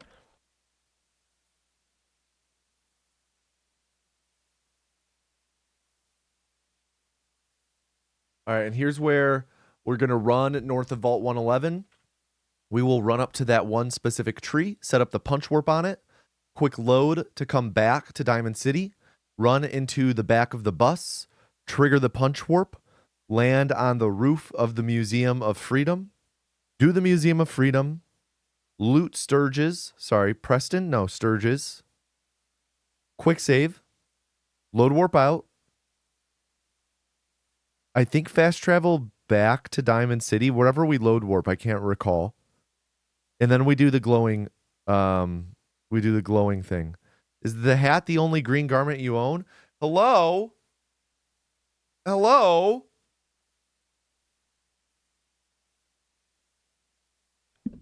And the order of that is very... Yeah. The vodka booth tampon that I'm wearing up my asshole is also dyed green. Put some green food dye in that. very important. Thank you very much. I'll start the next video here. So, dude, third yawn in like 10 minutes. Sorry. as I said at the very end of that last video, the order of exiting Diamond City, then quick saving and hard saving, and then fast traveling to Vault 111 is very important because we're going to be performing a punch warp across the map. And if our memory in the game isn't a certain way, then it might not work. But once we load in at Vault 111, you're just going to turn around, run over here, just run off of that rock. You don't need to sprint, or you don't need to jump to be able to make it over that fence. You just need to sprint off the top of that rock, then run this way. And we're going to run back to near this fence, specifically. Gonna have to revoke your half Irish card for boofing the vodka and not Jameson. Hey, I just said that's in the anus boof, okay? You don't know what's in the urethra boof right now. Up to this tree right here. So in this cluster of trees, it's this back tree. We're going to set up a punch warp on this tree by throwing our fragment straight up, and then we quick load. Boxes or briefs? Neither. So we have a punch warp set up in the top left corner G-string. of the map, that is. And once we Sup, quick soul. load and load in at our exit of Diamond City, we're going to just exit here and then sprint past the statue and follow where I go. And we're going to run into the back of this bus, throw down a frag mine, and trigger our punch warp. And this will bring us... Always forget boofing is a thing and now you're sad? Why? Sad because you haven't been boofing every day since you were goddamn born like a real American? Go. And we're going to run into the back of this bus, throw down a frag mine, and trigger our punch warp. And this will bring us all across the map in a bunch of weird ways. We'll discover Lexington along the way, as we just did, and that will also level us up. We're also going to start holding A to go to the left. Because when we stop load warping or punch warping, we want to fall Okay.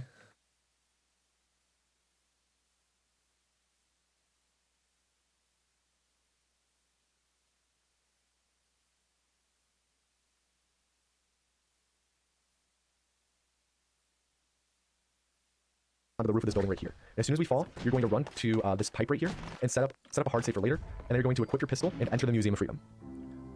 And as soon as you load into the Museum of Freedom, pull up your Pip-Boy, press T to level up, and level up the pickpocket perk. And you can put it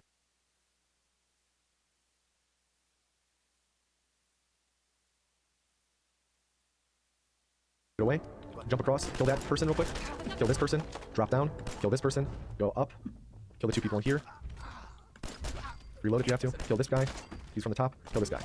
Once you've killed all 1, 2, 3, 4, 5, 6, 7 of them, sometimes you only have to kill 6 because the dude up here will fall off the ledge and die. But once you kill all of them, go up to the door and wait for Preston to open it. And as soon as he opens, come in and shoot Sturges 4 times, at least 4 times to aggro them, and then put away your gun so they forgive you. This is because we need to pickpocket Sturges, because when we got the nuclear option quest line earlier, it spawned an item in his inventory called the Institute Relay Targeting Sequence.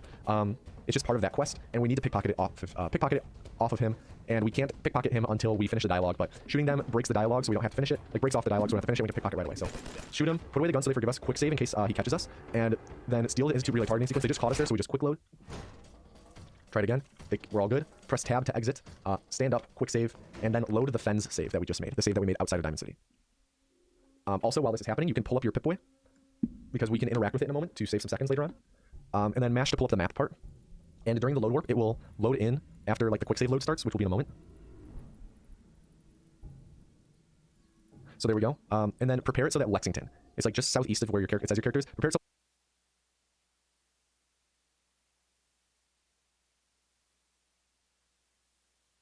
Lexington is in the center of the screen, and then you can hide the Pip-Boy app and pull up your actual map and fast travel to the Boston Police rationing site. This is actually where we just triggered the punch warp from.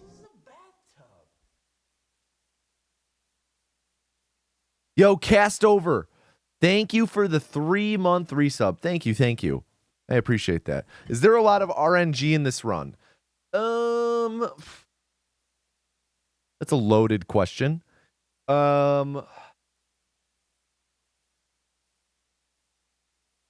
Yes and no.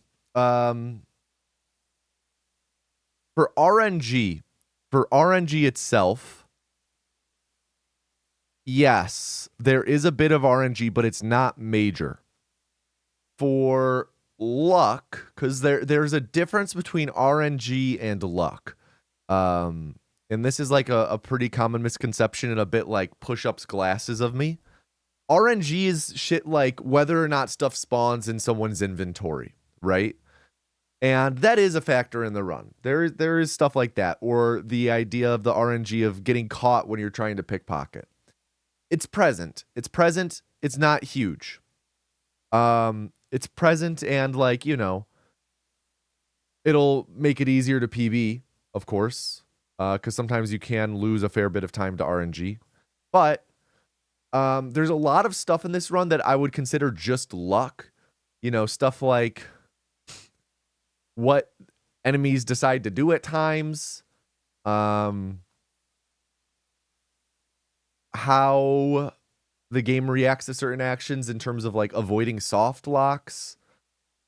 I'd say there's a fair bit of luck, a little RNG, a fair bit of luck, but you're able to kind of remediate most of the luck by playing smartly. While you're watching this, how much are you thinking, I remember how to do this, this is familiar to me, and how much are you like, bro, what the fuck is going on? For the most part, I'm like, I remember this. A lot of this is coming back to me as I'm saying it. I know what's coming next. This is like, you know, this is my chicken soup for the soul, is Fallout 4 speedruns. In the back of the bus. But now we're going to do the longest run of the run. Longest running segment. We're just going to run. Just follow the running path I take. Ooh, that's cool in RNG, getting the 2 death claws fighting. Just follow the running path I take. There is an optimal route through here. By optimal, I mean you don't have to like follow down to the which trees I run between, but like the general path, like you want to follow what I'm doing. You don't want to run to the right of this building or anything like that. Just sprint whenever you can, because as you we have pretty much infinite sprint now because our endurance is so high from the armor stacking. So we don't really have to worry about that. However, because of the... I started speedrunning Fallout 4 January and 2017. when those are loading, we can't sprint. So sprint whenever possible.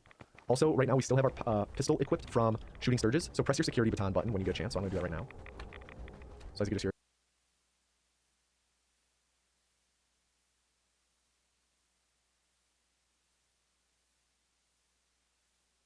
What's the first game I ever speedran? Fallout 4. Equipped.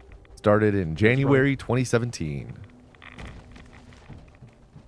Once you start getting up to this, like over this crest, I would recommend pulling up the Pip-Boy app when you have a moment. So I'm going to pull it up right now, if it's not up on your screen already. And now, right here,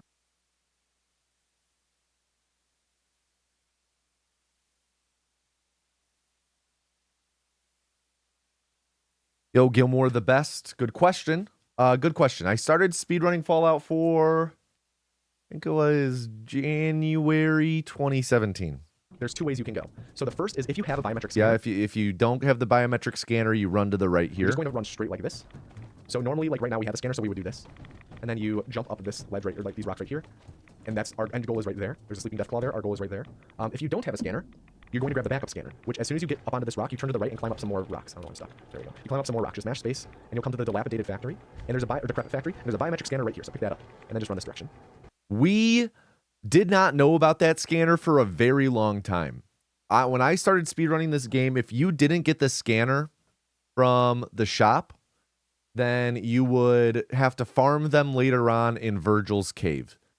I'm pretty sure the first messages I ever sent in the Fallout speedrunning Discord server back in early 2017, can't remember the month. I was asking, like, where can I get a backup scanner? There was one on the road to Old North Church, which we would kill but not farm.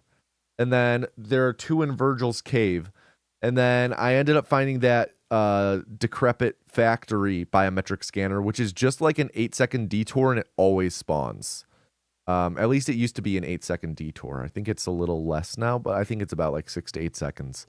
And it's just like, you know, it's a nice backup instead of having to worry about where the fuck everything is. And here are the same rocks that we jumped up a moment ago.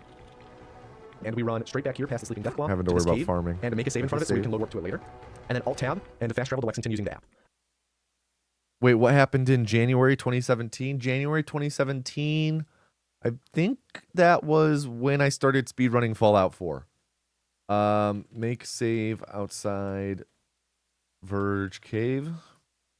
There are only like, that's probably gonna be the last time we use the app in the run. What's up, Spicy Tacos? Because really there's not many places where it's more optimal to use the app to fast travel. There's that time and then one other time later in the run, but doing it. First message in Fallout 4 was, if you went that alternative route for the Old North Church load warp, are there any possible place to get a biometric scanner throughout the run in case Daisy doesn't have one? Yeah, there, look at that. At the one time later in the run, there's a good chance the app will stall out and not work because of the game being buggy. So I would recommend that being the last time you use the app in the run. Once we load in at Lexington though, we're just going to run Wait, what did I say? to this there? cave and to make a save in front of it so we can load work to it About later. the app being buggy? And then Alt-Tab and fast travel to Lexington using the app. There are only like, that's probably gonna be the last time we use the app in the run because really there's not many places where it's more optimal to use the app to fast travel. There's that time and then one other time later in the run, but doing it at the one time later in the run, there's a good chance the app will stall out and not work because of the game being buggy. So I would recommend that being the last time you use the app in the run. Once we load in at Lexington though, we're just going to run straight this way. We're going to enter Slocum Joe's. We're going to run down the stairs and enter Slocum Joe's basement. Love Slocum Joe's. And then we're going to set up a punch warp in this corner right when we load in. We're going to go down here. I would recommend making a quick save here unless you're really confident. And you want to grab the cake pan. Stand like, wedge yourself right here and grab the cake pan. Aim to grab it like at the top of the circle in the middle of it. Drop and then we're going to item Carrington's climb prototype. right here and fall out of bounds. And you want to try and fall underneath this room. So you COC up into it. And I'll do that again because that's like kind of hard to just like see and understand the right away. menu. But once you COC successfully, you're going Do to I like upward Fallout successfully, 1 or 2 grab more? I've never played them casually, but I like the speedrun to Fallout 2 better, even though it's more RNG. Can the app still work? Yes, you need to have the APK for the app, and you need an emulator for Carrington's the app prototype, as well. grab the though. mini nuke, pull up your inventory, go to the right 3 tabs, and drop Carrington's prototype. So pretty much right now what we're doing is becoming allied with the railroad. We're trying to become allied with the railroad. Oh, shit, am I doing this in the right order? I'm like 99% certain I am. Let me just pull up my splits to make sure I am. Agency, snack. Where's the... How's Minnesota guy doing lately? You're He's welcome. okay. So, He's a diva though. We're going to be siding with the railroad, okay? And this is the railroad loyalty quest. And by picking up Carrington's prototype and dropping the prototype, then it advances one of the quests to the stage where when we go and talk to them for the first time, we join them and we can finish the game with them. So yeah, you pick up the prototype, pick up the mini nuke, drop the prototype, throw a frag mine, punch warp back up. You can right click to cancel the animation of attacking when you get back up, and then you exit. But let's do the clip again. And I'll show you what a failed clip looks like, or what a failed upwarp looks like. A failed upwarp is like you don't make it to the room or something and you just COC to here. This is the COC point for the cell, okay? That's the COC point for the cell. So what you want to do is make sure you clip, you go underneath this and stop moving when you're underneath it.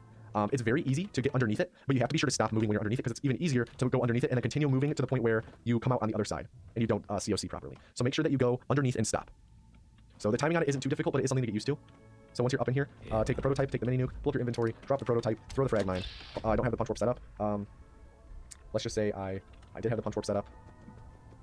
Punch warp to back up here and exit. And the moment that you load in, you're going to pull up your map, press M. I feel like I remember a point when you had to have a physical phone for the Pip-Boy app. I mean, when the app originally came out, yeah, but we never allowed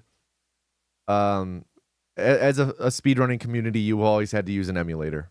To pull up the map and fast travel to the crater of Adam, which is in the bottom left corner. Crater of Adam. And the moment we load in, we're going to make a quick save and load the save we made on the roof of the Museum of Freedom. So I made my quick save, and I'm going to load this Commonwealth save on the roof of the Museum of Freedom. Let's just say I did have the punch warp set up. Punch warp to back up here, and exit.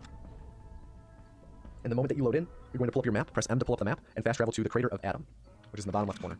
Okay. Crater of Adam. Here's And the where moment we load in, we're going to make a quick save and load the save we made on the roof of the Museum of Freedom. So I made my quick save, and I'm going to load this Commonwealth save on the roof of the Museum of Freedom. So this right here is one of my least favorite parts of the run, so what we're going to do. Remember how a little bit ago we set up a punch warp up here, and then the punch warp interrupt. This is the part that I'm most interested to see how it works on my current computer, because this is the thing that's most computer reliant in this triggered run. it here, and it loaded us across the map super weird, and we ended up here. We're going to do a similar thing. Punch warp interrupt sucks. I got the punch warp here. We're going to trigger it from here in the crater of Adam, and we're going to hopefully stop our punch warp here. Normally it will like punch warp us up to here in the same fashion as before, but instead what we're going to do is mash M during the punch warp to pull up our map, and that should cancel the punch warp at about right here at this lake, and that's called a punch warp interrupt. This is, as I hinted at earlier, it's very dependent on the memory state of your game. And if you load any extra saves and stuff in the splits, like the splits a couple prior to this one, as I have been doing, there's a high likelihood it won't work, which sucks. But we'll see if it works. If it doesn't work first try, it usually will work second try. The safety way to do it, if it consistently doesn't work for you first try, what I recommend doing is after you set up, what we're gonna do here, set up a punch warp. Let me hide that. We're gonna do here, set up a punch warp, and then quick load. And then normally what we'll do is just throw the frag mine down and then trigger the punch warp. If this consistently does not work first try and you're confident you're doing it correctly because you have to start mashing at a specific time, then what I recommend trying is after you quick load back to here, rather than doing the punch warp immediately, load that Museum of Freedom roof save again, and then quick load immediately after you load into it. And hopefully that should work. But we're specific time. Then what we're gonna do here, set up a punch warp. Let me hide that. We're gonna do here, set up a punch warp, and then quick load. And then normally what we'll do is just throw the frag mine down and then trigger the punch warp. If this consistently does not work first try and you're confident you're doing it correctly because you have to start mashing at a specific time, then what I recommend trying is after you quick load back to here, rather than doing the punch warp immediately, load that Museum of Freedom roof save again, and then quick load immediately after you load into it. And hopefully that should work. But regardless, once you load in, okay.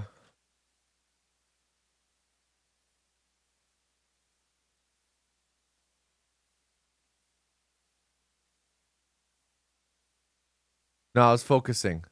we throw our frag mine and trigger it, and watch the compass at the bottom of the screen. It's going to disappear as we load for a moment, and then the moment it reappears for the first time, start mashing M. So trigger the punch warp, start mashing M. Hopefully this works. Okay, perfect, it did. As you can see, we're right next to this lake. And this is at Fort Hagen. This is where we need to be. Where you will spawn inside of this pool. I guess it's a pool on the map. Or maybe. You're right next to this lake. This is where you want to be. If it doesn't work, then you're going to have more loading as you eventually end up to over here and maybe die from fall damage. If that happens, just quick load. Or no, just quick load and then load the Commonwealth save to set up the punch warp again. Quick load again to be back at the glowing sea and try it again. This is the most finicky trick in the entire run, and it's awful. But regardless, once you have successfully punch warped, then you run this way. And here we are at Fort Hagen, which is where Kellogg resides. You're going to run up the scaffolding to up here, and we're going to pipe pistol clip through this door. So you want to pull up your inventory by pressing I and press R to drop a pipe pistol. Crouch so you're about this distance from it and grab it by the butt, and just walk backwards into this wall. And it should clip you clean through. If it doesn't, then I recommend just slightly turning to the right and holding S and D, or turning slightly to the left and holding S and A. But I recommend S and D, and it should clip you through. But once you do that, enter the elevator. Once you're in the elevator, pull out your Fat Man, get it ready, and put it away. And then drop another pipe pistol, bring it close to you, like this, and drop it. You can't be holding it as the doors open, it will drop it automatically. And then once the doors open, I recommend making a quick save if you're new to the run so you don't die from fall damage on accident. Pick up the pipe pistol, and you're going to walk backwards, and jump, and item climb up these lockers and up into the ceiling. So it looks like this, just like that, and you want to fall into this hallway. As you can see, I took a lot of fall damage, but when you land, you should be fine. If you don't want to land into the room, otherwise you'll lose time waiting for this door to open, but when you land, you want to brush up against this door to make Kellogg see this line, so just like that. Run up to here, quick save, shoot the ceiling above Kellogg to kill him, loot his body. So as you could, if you rewind 5 seconds and watch me loot his body, I took all of the items, and then the cybernetic enhancement spawned.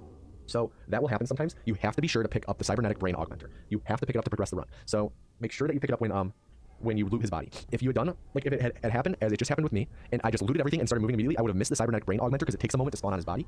Sometimes it spawns immediately, but sometimes it will delay. So once you grab it, you run over here, grab the military grade circuit board, and then access the terminal. Then you, in the terminal, mash E to view the access logs. As soon as you view them, press tab to exit, quick save, and we're going to load our fen save because we're going to load warp. Okay.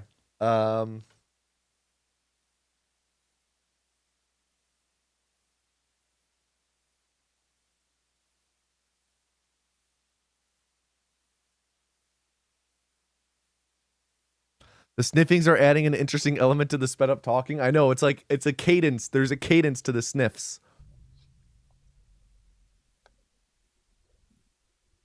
And then once we load in, just walk backwards. During the fade to black, you quick load, and we'll now be the character who just killed Kellogg, but we'll be back in Diamond City because we load. Okay.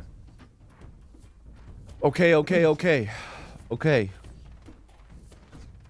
Thank you, Gilmore the best. And then as soon as you load in, pull up the map, zoom out, fast travel to the old corner bookstore, which is the location we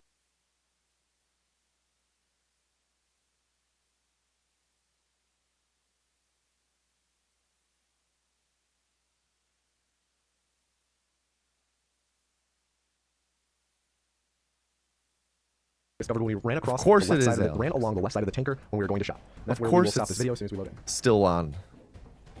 We're undefeated. We'll never lose. Okay. Okay, so when you load in at Just okay. Let's try this out.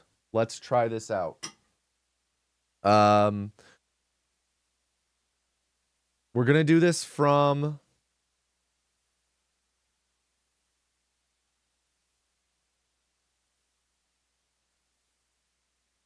All right, just getting the notes pulled up.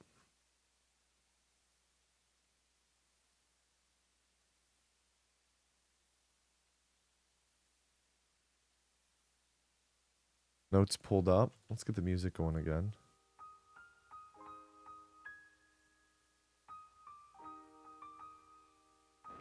Did I do the chemistry one? I don't remember enough or OChem to be able to do it. How am I measuring my heart rate? I am using a app on an Apple Watch called Hype Rate.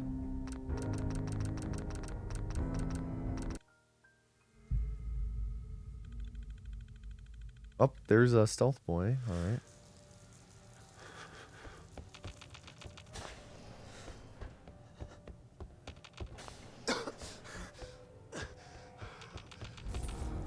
Oops. I feel like my sensitivity is just a skosh low.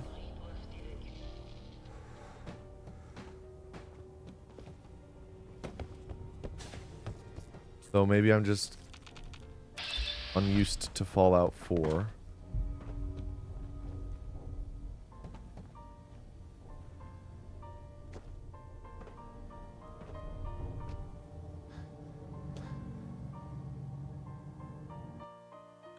All right. Not bad, not bad. COC 2, easy. Kind of figuring out the pacing of my sprint there.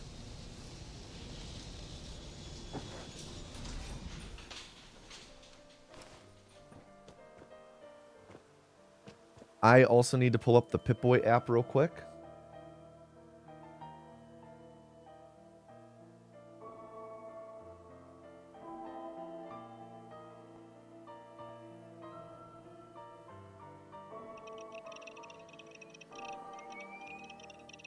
Yo, Mr. Mary, what's up?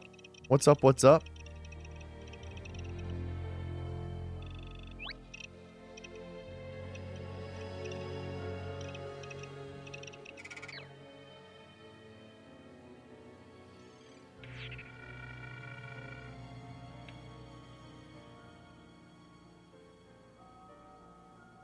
There we go.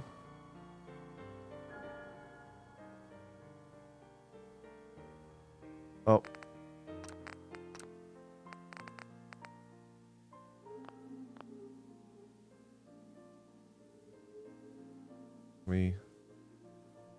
Oh, come on.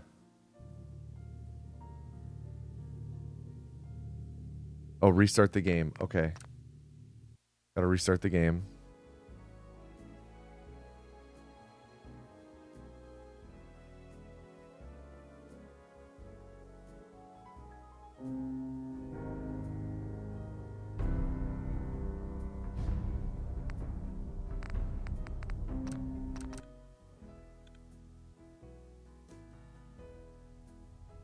Yep, there we go.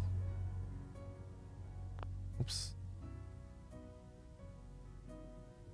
Get this back up.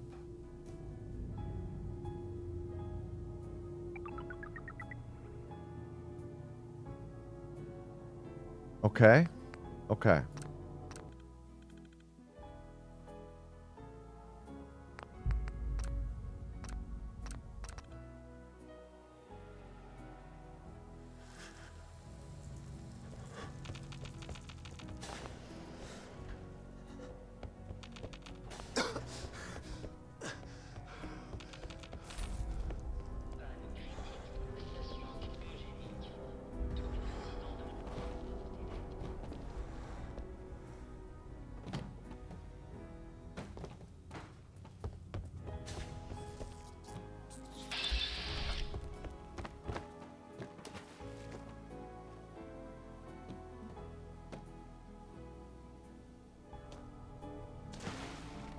Not good. Let's redo that.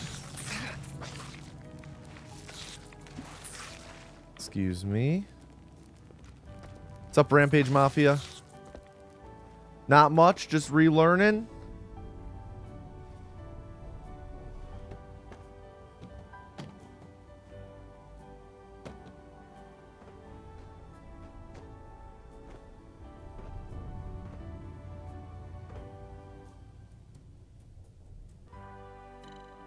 All right.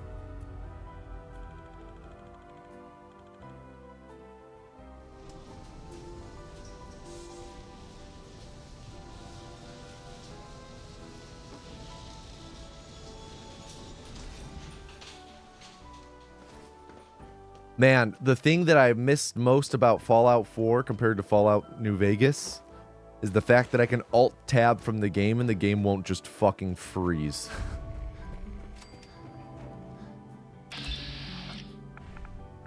Allows me to like scroll through my notes and shit mid-run.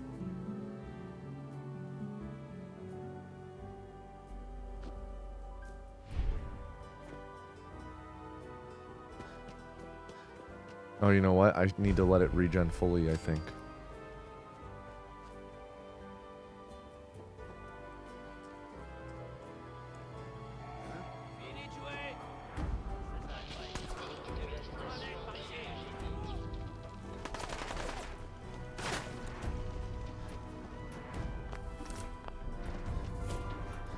Wasn't 4 the worst entry in the series? I mean, Fallout Brotherhood of Steel exists. Fallout 76 exists.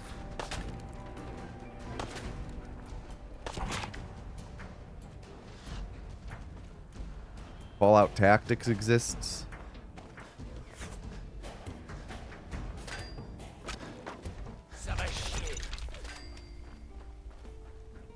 It's fun. It just has mid writing. Yeah, I agree. The story, I don't think the story's good. I think the world and the gameplay's fun though.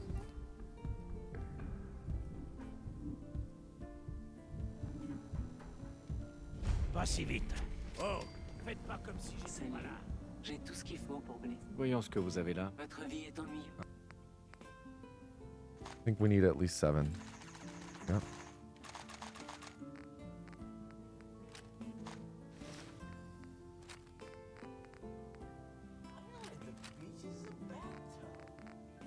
How is everyone doing? I think I have a BF now, so I'm pretty happy. Soft PP. Pardon. Yo, Nitsan, I'm doing well. Je vais jeter un coup d'œil. That's exciting. I hope things go well for you guys. And thank you for the 7-month resub. Thank you, thank you. Destroyer's left leg. And biometric scanner. Qu'est-ce que ça peut foutre? Arrêtez, voilà. Quick save. What's the aim with restarting these any percent runs? Am I aiming for record? Going for record? I don't know. I really wanted to relearn the game. I missed speedrun in Fallout 4. Maybe record will be our goal. Maybe not. Who's to say? Who's to say? Ultimately, what I really want to do is get back into anthology runs.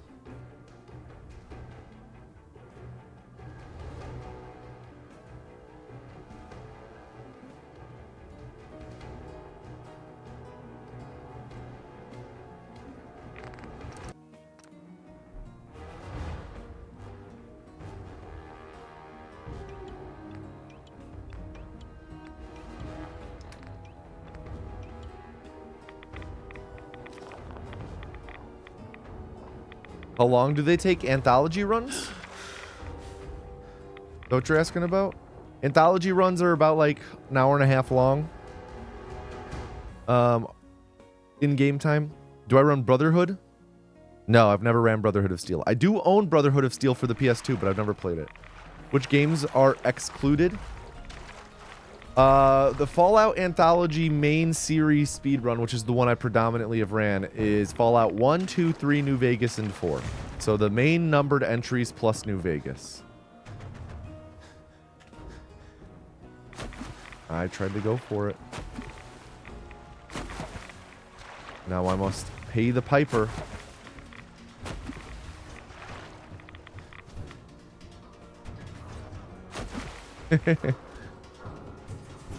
Yo, thank you, Castover.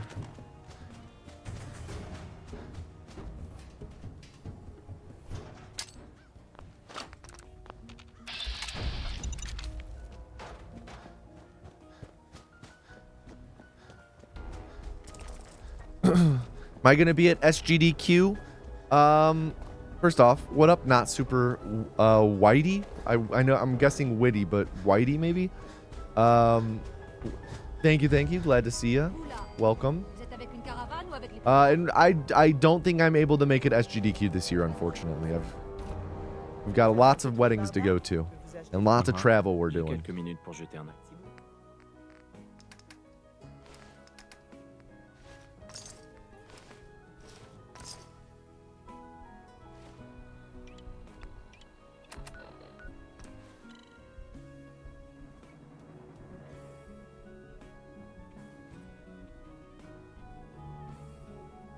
Hopefully I get to fly, the best way to travel. For some of the trips we're flying. Some of them we're driving.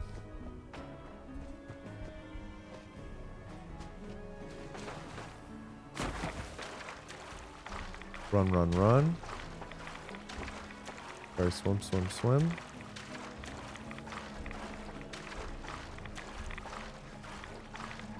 The river flows left to right. I'm remembering this now.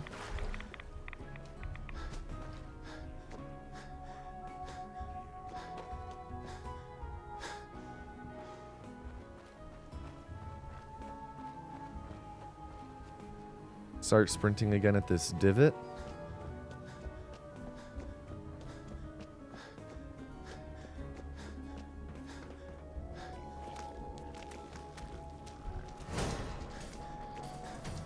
Stay clear of Herbie.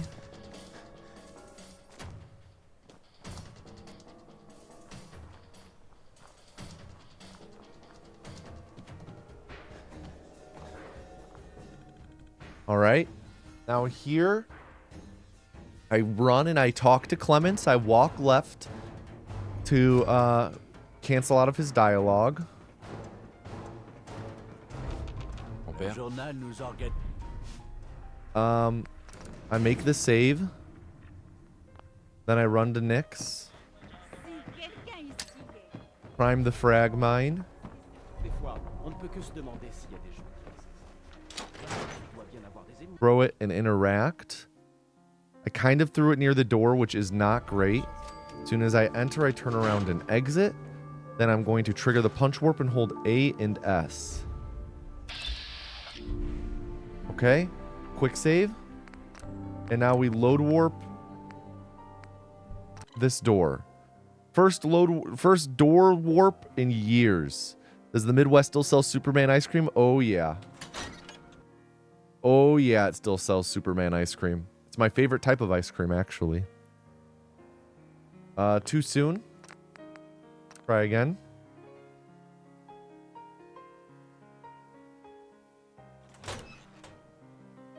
Too late. Do we know why load warping works? On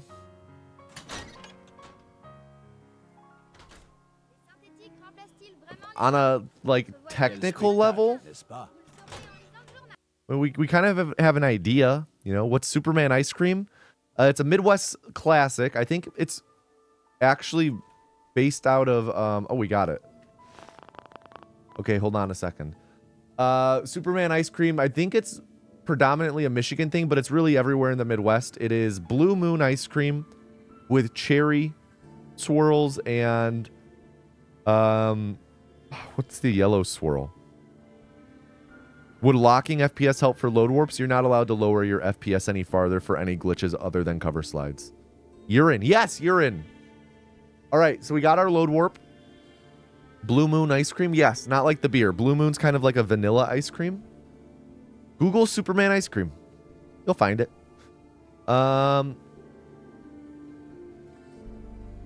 So, load warp. Moment exit, quick save setup, punch warp. Okay.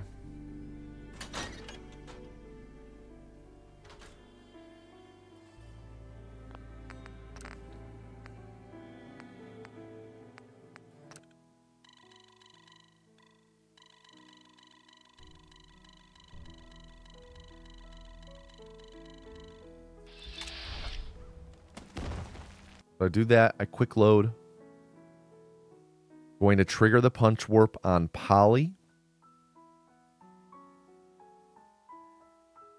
I've done 1 stack. I've done 1 stack. I'm going to need you guys to help me keep count. Oh my god.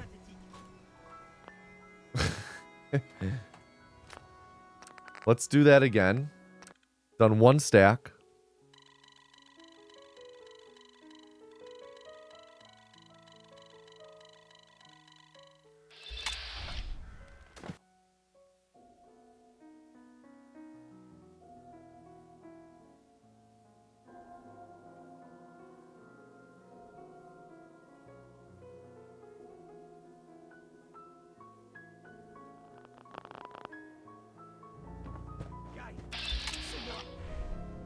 Okay.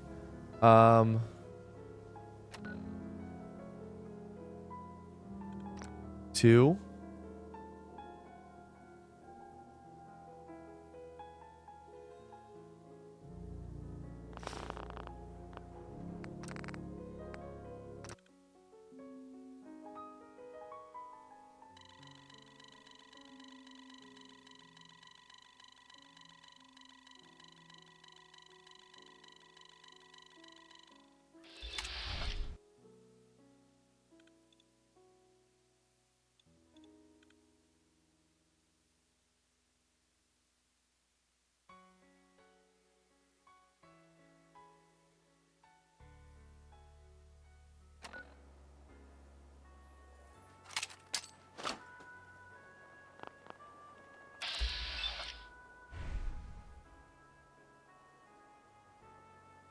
Three.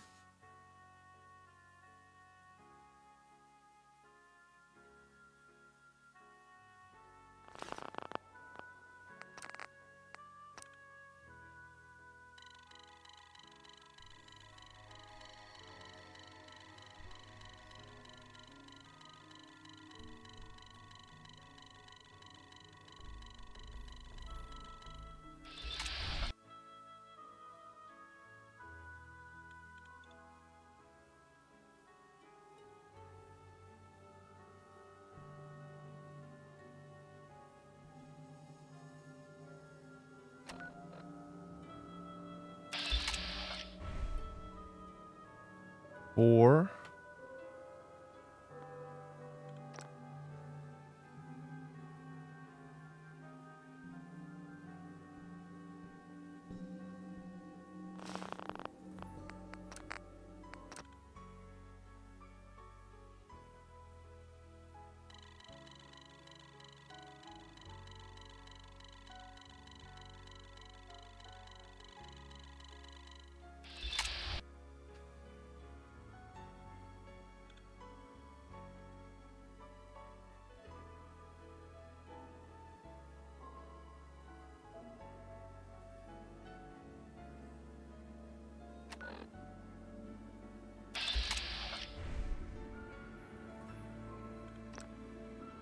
Five.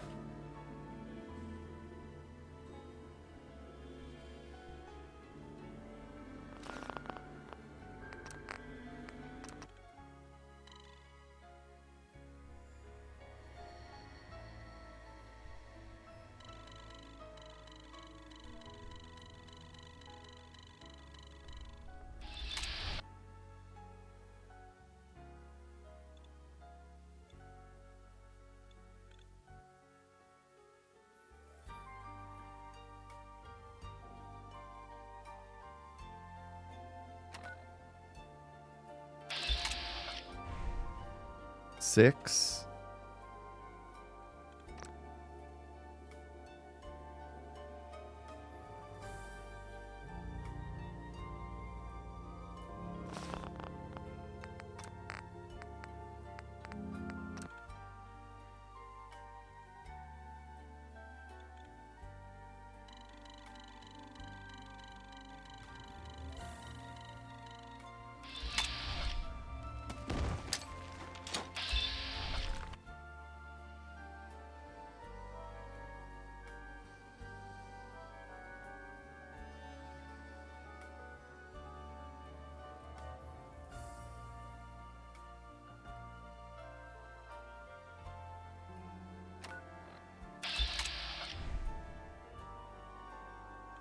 7.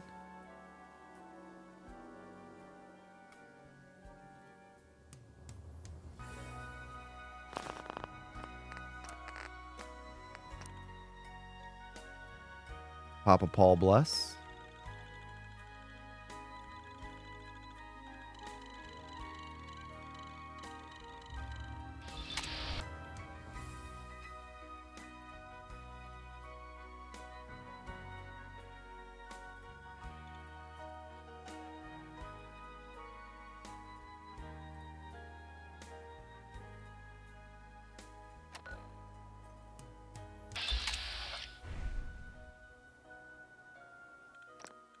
Eight.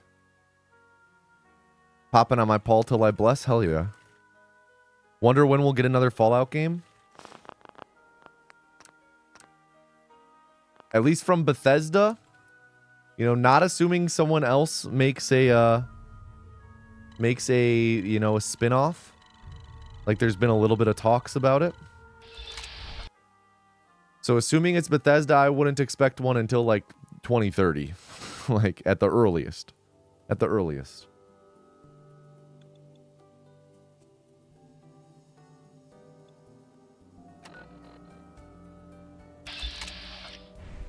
This should be 9. I have not played Fallout London. Do we trust Bethesda enough to make another? No. How much running time would be needed to cut one stack off? Good question. So hold on, let me think. 9 stacks, pick up fragment, exit DC, quick save, hard save.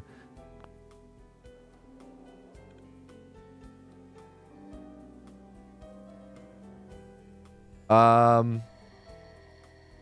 would need to pull up the calculator. Let me actually real quick.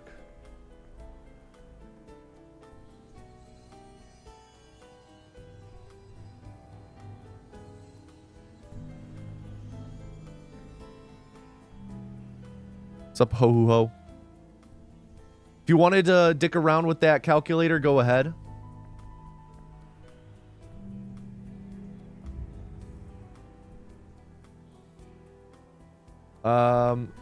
Quick save, hard save, fast travel to Vault 111.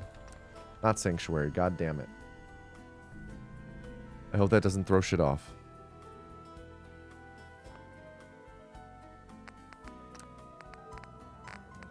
Let me do this. Didn't Ingenia do a bunch of math? First it was Brongle who did the math, and then it was I who did the math. Brongle built a calculator for it, and then I built a new calculator for it that gave us a bit more flexibility with input. Essentially, that link I sent is the math for our optimal. We want to minimize the time spent running.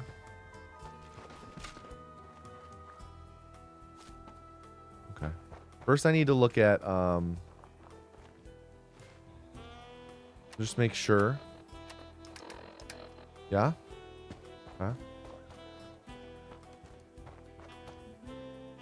Here we go.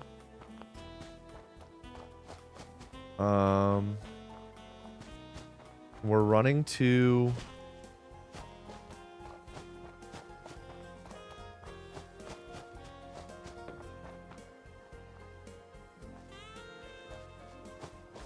which one are we running to? Here we are. This tree. Oops. This tree. By the fence.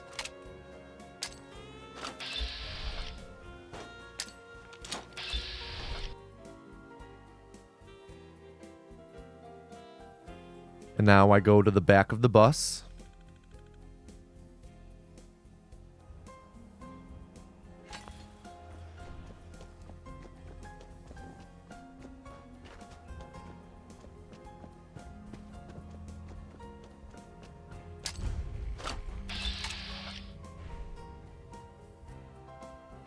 Discover Lexington here.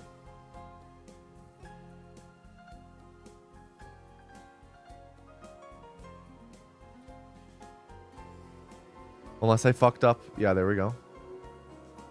Museum of Freedom.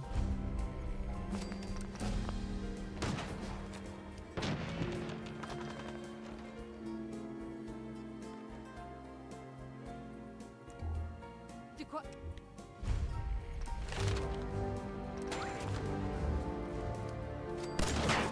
Tu vas me le payer.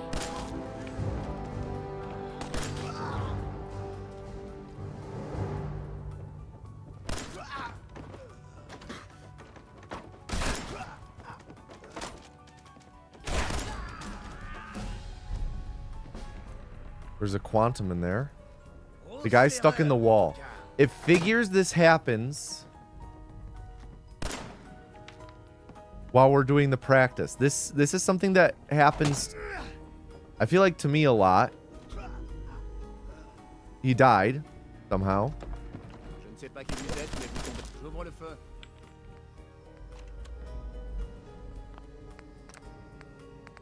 And now I load warp back to the fence.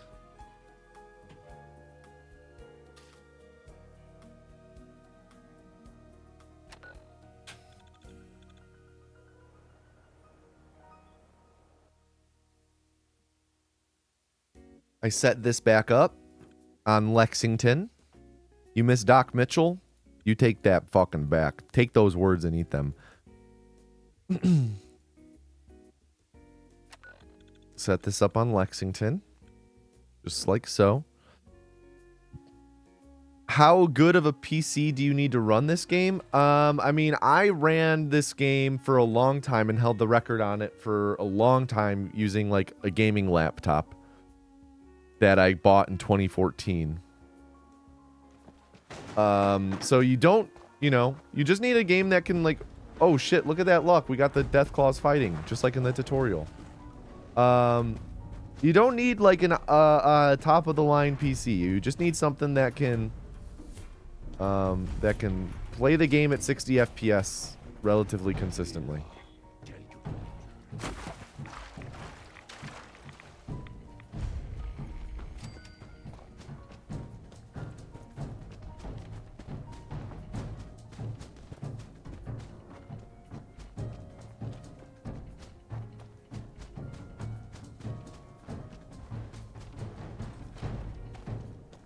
I remember this running route really well.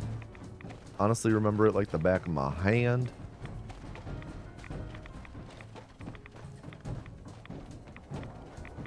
We do have a biometric scanner. I remember that much.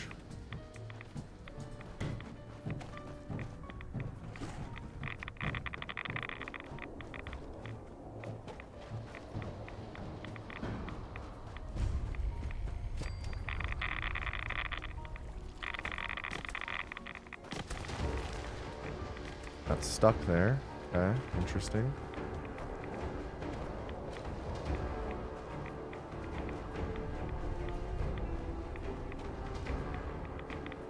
Run through here.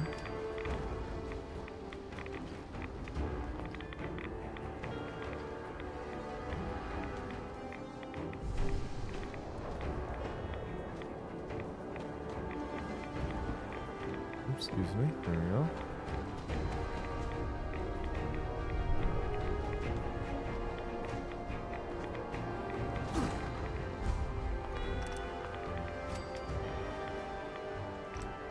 There we go. Back to Lexington.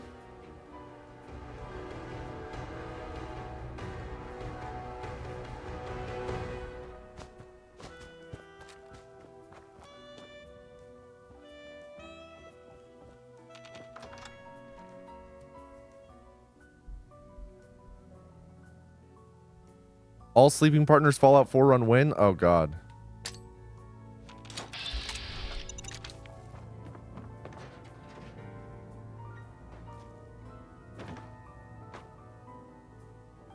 All right, nice first try.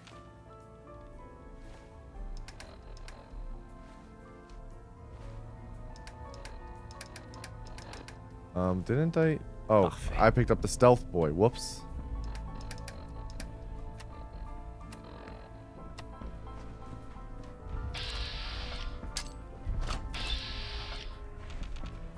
Is it okay to ask for Fallout tech support in the Discord? Bethesda was no help. You could probably ask, but like, don't turn it into your personal tech support server. the community, you know, gets more annoyed when people are there for strictly tech support as opposed to like an interest and whatnot. Yeah, I mean, you could, I think asking like a singular question to ask for help through DMs is fine. Drop the carrying to grab mini nuke, fast travel to crater of Adam. Crater of Adam, quick save, load Museum of Freedom, roof save, setup punch warp, trigger, and crater. Here. Setup punch warp, trigger and crater, dash M. Alright, let's see how this punch warp interrupt works.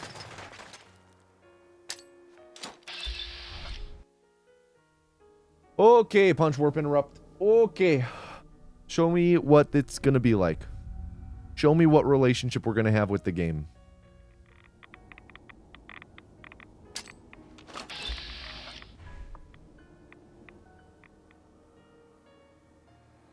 Okay. It worked. First try. All right. That is a good omen if I've ever seen one. I cannot emphasize how much I was nervous about what that was going to be looking like on this PC.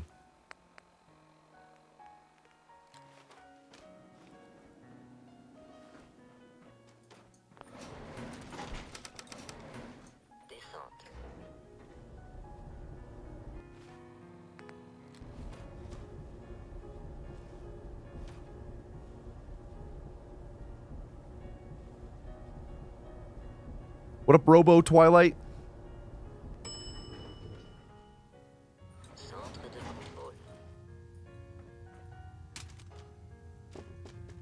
All right, that's actually pretty good.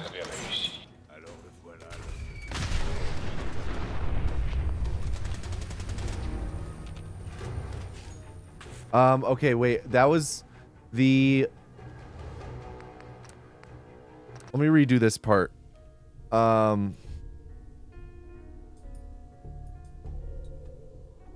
want to do...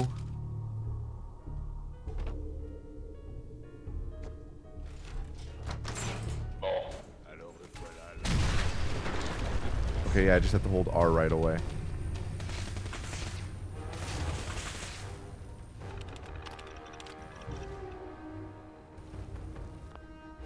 Then we load warp back to the fens.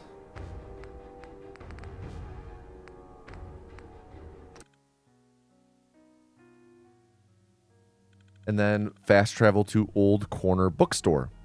Killing the cereal man, I know.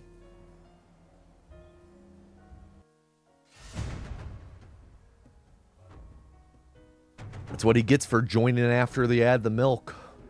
If you put milk in your bowl of cereal first, you're a degenerate.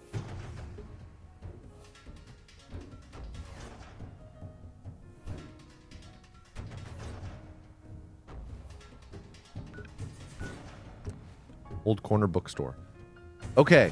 You feel attacked? Good. You should feel under attack. Controversial take? No. Not at all. Milk first is a move for only the most perverse? Exactly. Exactly. Okay. We're caught up to there. Let's pull back up the tutorial.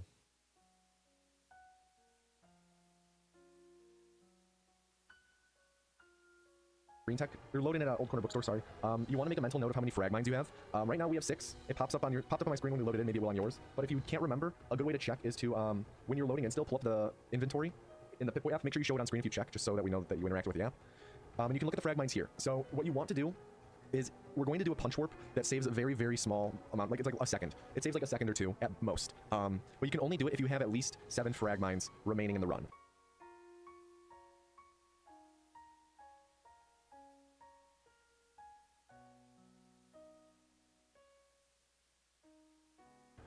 And right now we have 6. However, one of our frag mines is still in Diamond City outside of Nick's detective agency. So we can still pick that up because we're going to be going back to that in a moment. So technically we have 7. However, you do have to pay attention when you're doing your stacking. I forgot to mention this earlier. When you're doing your stacking, you have to kind of pay attention. If you hear an explosion at any point, it should be fairly obvious if there's an explosion. That means that someone triggered your frag mine, which rarely happens, but it sometimes does. I wouldn't say rarely, it's uncommon for it to happen. So you have to keep a lookout for that, which would mean that we don't have the frag mine to pick up at Nyx, and we still only have 6 overall. But I'll show you the strat regardless. I'm going to play it safe and not actually do the strat, just so that I don't lose a frag mine, because I want to play it safe for the tutorial, but just so you know that there is the option for that. But regardless, once you load in, you're going to immediately turn left and start running this way. Run past all these dudes, hug this corner, hug this corner, hug this corner. Also, while you're running, we just killed the... What did we just do? I'm recording this on... We just killed Kellogg. I'm recording this on like the next day or 2 days later since the last time I did this. I'm trying to remember. We just killed Kellogg, so that means our Fat Man is still equipped. When you're running, if you have enough frag mines, what you want to do is equip your security baton. And you're going to run up to this car right here and throw a frag mine in. And you want to kind of stand on an angle like this and set up a punch warp on the frag mine like that. Actually, I guess I'll do the strat for the sake of demonstration. But you set up a punch warp like that, grab the frag mine, and then just jump this way, down this alley. If you don't set up the punch warp, when you are running this way, you're just going to jump clean through like that, and immediately turn this corner and enter Old North Church. Say hi to the Papa Paul statue, Papa Paul bless. And when you load in, there are 2 things that you'll do. 2 things that you can do. The first, if you set up the punch warp, is throw down your frag mine, and then trigger the punch warp. And then as you're falling, turn and face east. Don't start running though, just turn and face east. And as soon as you land, you're going to go and you can run forward. The other thing you do is as you load in, pull up your inventory, drop a pipe pistol, crouch, move a little bit closer to it and grab it, and then run forward and clip up in this corner out of bounds, and then turn and face east. Either way, when you land, you'll COC to here, then just run forward, and you meet the railroad. So, as I said earlier, we're just going to mash 4 through most of this dialogue, by the way. As I said earlier, when we went to Lexington and went to Slocum Joe's basement, we did their loyalty quest with the Carrington's prototype. So, we just meet them for the first time now, but then they're also going to say, okay, you can join us, like, as if we've been with them for a bit. We're going to do down for all of the dialogues, except for a couple... Okay, so after the only lead I had one, Des is going to go into like a second dialogue right away, saying, you know what a synth is, right? And you're going to pick down. And then after... Okay, wait, we're on dialogue options. This is something that I totally had forgotten about. Join us, like, as if we've been with them for a bit. We're going to do down for all of the dialogues, except for a couple... Okay, so after the only lead I had one, Des is going to go into like a second dialogue right away, saying, you know what a synth is, right? And you're going to pick down. And then after you pick down for that, you're going to start mashing left. I use the arrow keys for this. I don't know what how 1, 2, and 3 are assigned for the dialogue things. I just do the arrow keys for this one, so now do left. And then do right. And that's the end. That's going to be the end of the dialogue. You can mash 4 for all of that, but it's about a second or 2 faster to just mash down, left, right. But either way, once we're done talking, we'll have no dialogue going on. But if we walk up to Deacon, he'll start talking about, like, we'll walk up to Deacon and he'll start talking about how we just got Carrington's prototype with him, I think. And he'll be like, all right, let's head back. So we walk up to him. He'll say this line. After we mash 4 and say our line and he's talking again, we're going to make sure you stand on an angle like this to him, so that if you walk straight backwards, you walk to the stairs that you came in on. Like, there's stairs right there. So make sure that you have your back facing to them. And after you say your line, Deacon will start talking. Just walk straight back, and it will skip his line, and then walk forward up to him again, and it will start his next line, which is a different dialogue. So it looks like this. Say our line, walk backwards, and...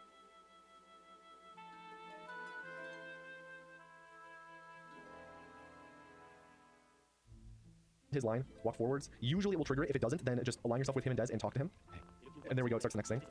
Usually if you go fast, it will start the dialogue immediately. You can skip that line, but for this, the first dialogue option you can do down or line, walk forwards. Usually it will trigger it. If it doesn't, then just align yourself with him and Des and talk to him. And there we go, it starts the next thing.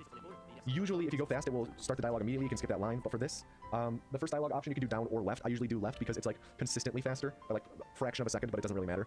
So you can do down as well until the speech check, and then just do down for the rest of the dialogue. But once the dialogue ends, we'll be done talking here.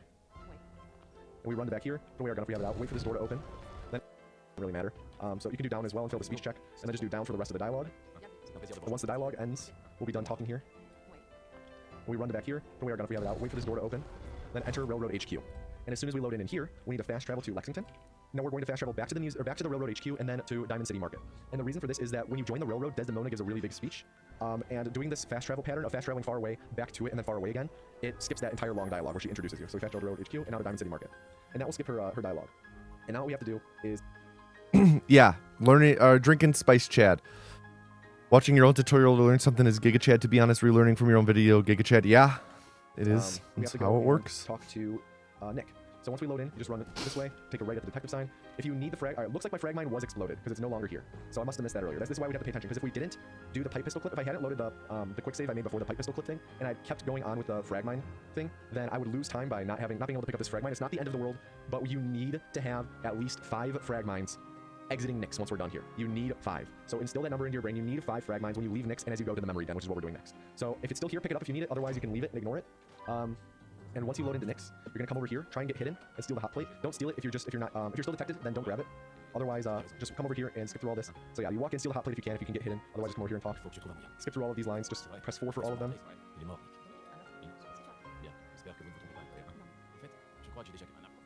And this is the last line. Go alone. As soon as you finish this line, you can exit the building. And it will skip Nyx remaining lines. And what was the last this is the last line. Go alone. As soon as you finish this line, you can exit the building. And it will skip.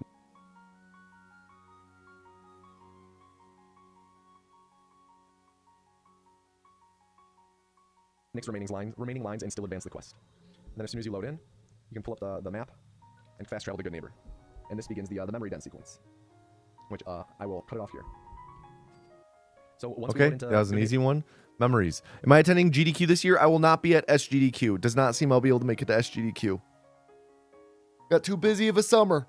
But definitely going to be trying to make it back to AGDQ in January. Neighbor, none of them will be aggro to us anymore. When we stole the Fat Man and Mini Nuke, they all aggro to us, but at least 48 hours of in-game time have passed, so they aren't aggro to us anymore. So we can go through here safely, and, excuse me, dude, enter the memory den. And inside the memory den, you're just going to run straight to the basement and walk up to Dr. Amari, trigger her dialogue. Once you say your line, which she should be, what you can do is as soon as you trigger her dialogue, you can walk backwards and still talk to her. But sometimes if you do it that way, then the dialogue will break and you have to walk up to her and talk to her again and lose a lot of time. So usually I'll wait until after we actually say the first line and walk backwards as we're saying it. Look at Nick, skip the lines, look back to Amari to say the next line. Continue to mash forward and like line yourself up with Nick and Amari so you skip both lines. Right now their dialogue was locked up. That just sometimes happens with NPCs where they like will refuse to say their lines. And here just mash down on your number pad and then press your button to equip your security baton. I say mash down on the number pad rather than 4 because odds are you have a weapon that's not the security baton equipped to 4, and if you keep mashing 4 and the dialogue ends, then it will equip that, and we want the security baton equipped. So just mash down on the number pad and your security baton button, and now I have that equipped. Skip through all this dialogue. Throw a fragment in this corner, set up the punch warp. We're going to run back up to the entrance. Along the way, make a save looking up here on an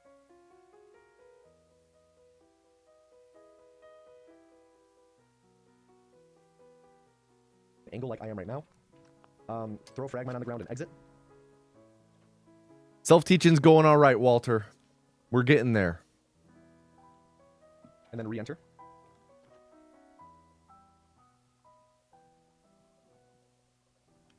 And then as soon as you load back in, melee attack the fragmine and bats to be able to punch warp to the basement. I cancel my attack there just because it's faster. Like as we did in Lexington, it's faster to cancel your attacks and after you do a punch warp.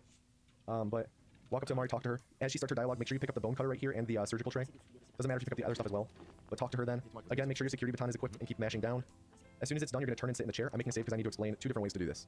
So first I'm going to explain the slower way of doing this, which is the way I recommend you do because it's easier. I would definitely do it this way until you get very, like you're going for a competitive time, a top time. And I think the fastest way to show this would be for me to just pull up my my GDQ run real quick and show that. Because I did it the slower way, but it's like a safe way to do it. So after you sit in the lounger, pretty much you wait. You're going to wait through the dialogue.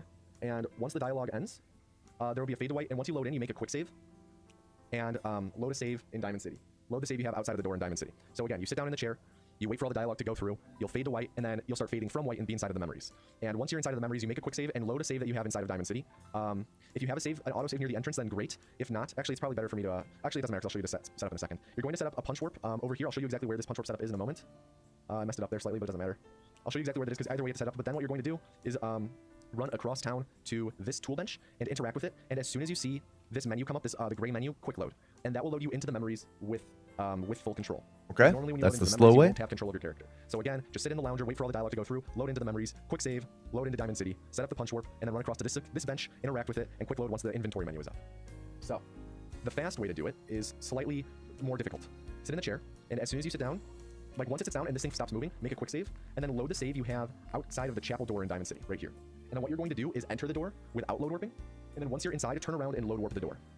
So load warp without load warping, do it without load warping.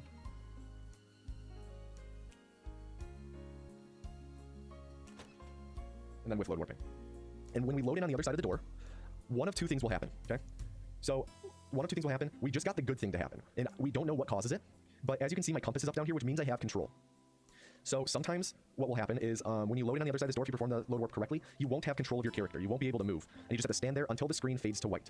When the screen fades to white, make a quick save, load the chapel door, and then do what we're about to do, where we set up the punch warp. Otherwise, if you have control like we do in the tutorial right now, just immediately run up here, stand up, move. And you just have to stand there until the screen fades to. But as you can see, my compass is up down here, which means I have control. So sometimes what will happen is when you load in on the other side of this door, if you perform the load warp correctly, you won't have control of your character. You won't be able to move. And you just have to stand there until the screen fades to white. When the screen fades to white, make a quick save, load the chapel door, and then do what we're about to do, where we set up the punch warp. Otherwise, if you have control like we do in the tutorial right now, just immediately run up here, stand between these 2 chairs, throw a fragmine over here and set up a punch warp, and grab the fragmine. As soon as the screen starts fading to white, make your quick save, make a quick save, and then load like the auto save that just happened or the old save again. It doesn't really matter. And then as soon as you load in, run over to this bench, interact with it, and quick load as soon as the inventory menu comes up, or the category menu. And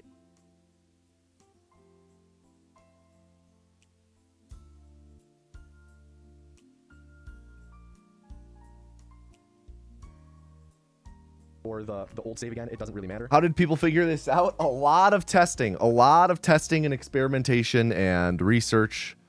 A lot, and a lot of knowledge that we had all racked up over time that we had to apply. And then as soon as you load in, run over to this bench, interact with it, and quick load as soon as the inventory menu comes up, or the category menu. And in a moment, you'll like load in right here, and it will seem like nothing happens, but it'll start fading to white again in a moment, or it'll just load again in a moment. And then when you load in, you'll have full control over your character and the memories, which normally you don't have full control over your characters and the memories. You can't sprint, use weapons, pull up your Pip-Boy, all that stuff. So I'll summarize in one moment. As you can see, we're invisible, but I can take out my security baton. So again, if you don't want to do the fast strat, which I recommend not doing when you're learning, because it involves the hard load warp again, just sit in the chair, wait for all the dialogue to play through. When you load into the memories, quick save, and then load your Diamond City save. Set up the punch warp in the spot I showed you between the two chairs, and then run to the one bench across the Diamond City market, interact with it, and quick load when the categories or the inventory menu comes up. If you do the load warp strat and you have control, then immediately run and set up the punch warp, pick up your frag mine, make sure you pick up your frag mine. If you fail to pick up the frag mine, don't worry, you have a second chance. Once you quick load, you should be able to grab it then. But make sure you pick up your frag mine, make a quick save when the screen is fading to... What am I saying? How much is the bounty up to for this? It's still 250. No one's added on to it. Don't want to do the fast strat, which I recommend not doing when you're learning, because it involves the hard load warp again. Just sit in the chair, wait for all the dialogue to play through. When you load into the memories, quick save, and then load your Diamond City save. Set up the punch warp in the spot I showed you between the two chairs, and then run to the one bench across the Diamond City market, interact with it, and quick load when the categories or the inventory menu comes up. If you do the load warp strat and you have control, then immediately run and set up the punch warp, pick up your frag mine, make sure you pick up your frag mine. If you fail to pick up the frag mine, don't worry, you have a second chance. Once you quick load, you should be able to grab it then. But make sure you pick up your frag mine, make a quick save when the screen is fading to white, then load an old save in Diamond City, interact with the other bench I showed you, which is right next to the chapel, and quick load when the category screen was up. The last option that can happen is when you load in, after doing the load warp, you won't have control of your character, in which case just stand there until the screen starts fading to white. Then you can make your quick save, load an old save in Diamond City, and set up the punch warp in that spot I just showed you, and then run to the bench right next to the chapel, interact with it, and quick load after the category menu comes up. Any of those three things will bring you into the memories, and you will now have control over your character. And as soon as you do, as soon as you have control, just throw a frag mine down and trigger the punch warp we just set up. When you load in, you're going to, I usually will just hold back and then turn left. So just hold back, turn left, and then you're going to follow this into the final room of the memories. And you will now have control over your character. And as soon as you do, as soon as you have control, just throw a frag mine down and trigger the punch warp we just set up. When you load in, you're going to, I usually will just hold back and then turn left. So just hold back, turn left, and then you're going to follow this into the final room of the memories. As soon as you enter, notice how it's like a greenish tint. It's going to go dull in a moment. It just didn't for some reason. Usually it goes dull. It didn't for some reason, but when it goes dull, just back out of the room and then back in. And then also Kellogg will freeze like shortly after he spawns as he's polishing the gun. That's when he does that, then back out of the room and walk back in to reactivate it. And actually, like that's the one I just did, so he's not going to freeze again. But if everything stops happening or stops moving, just back out and walk back in. And then we just sit and wait through this cutscene. If you want to regain the visibility of your character while you're in the memories, just throw a frag mine and pick it back up. But you don't need it while you're in the memories. You'll gain back visibility once you exit anyways. When you are waiting, equip your 10mm and then put it away. And we're just then going to wait for this cutscene. I'm going to fast forward through it. Obviously, don't do this in your actual speedrun. I'm pretty sure that something else that was found is a bit more viability for skipping some of these lines, but I'll need to be looking into that.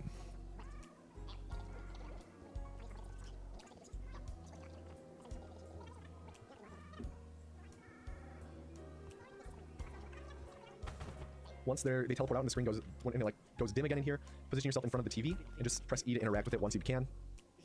You're gonna go get some edibles, watch these tutorials, and count the ums? Oh, you're gonna die. Take 1 milligram of edible every time you hear an and you'll overdose on weed. You'll be the first human overdose. Because the first thing we want to do as soon as we gain control is shoot Amari with our pistol and VATS. So just mash Q. As soon as you have like her selected, press E, and then as soon as you shoot her at least once, right click to get out of VATS, and then make a quick save. So just like this. So mash Q, E, shoot her once, right click to cancel, quick save, and then load the memory den save that we made looking up into the curtains. We're going to set up a punch warp here. Once you load in, just throw frag mine up and set up the punch warp just as I did, and then load the save we made in the glowing sea, because we are now going to load warp into Virgil's cave. So just walk forward and quick load while it's fading to black. It's the same as the sewer load warp. But we'll now be the character who just went through all the memories and will be inside of Virgil's cave. And that's where we'll stop this video. All right, memories. So once we're in, you put your pistol away, run up to Virgil. While you're just mash down to talk to him. I think you can this actually back is up when talking to him and continue through the dialogue. penultimate video. Sometimes when you're talking to him, he will lock up his dialogue and stop talking to him and continue through the dialogue just fine. While you're just mash down to talk to him, you can actually back up when talking to him and continue through the dialogue just fine.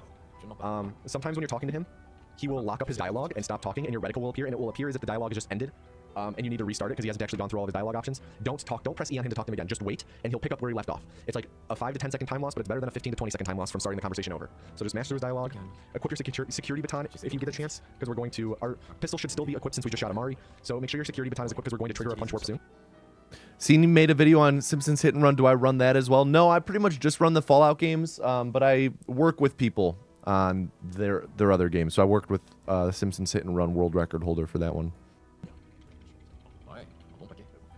D'accord. Dites-moi simplement. D'accord. This is the last dialogue option for you. Say, okay, let's get to work. And as soon as you see him say, the line with the word serum in it, you can turn and leave.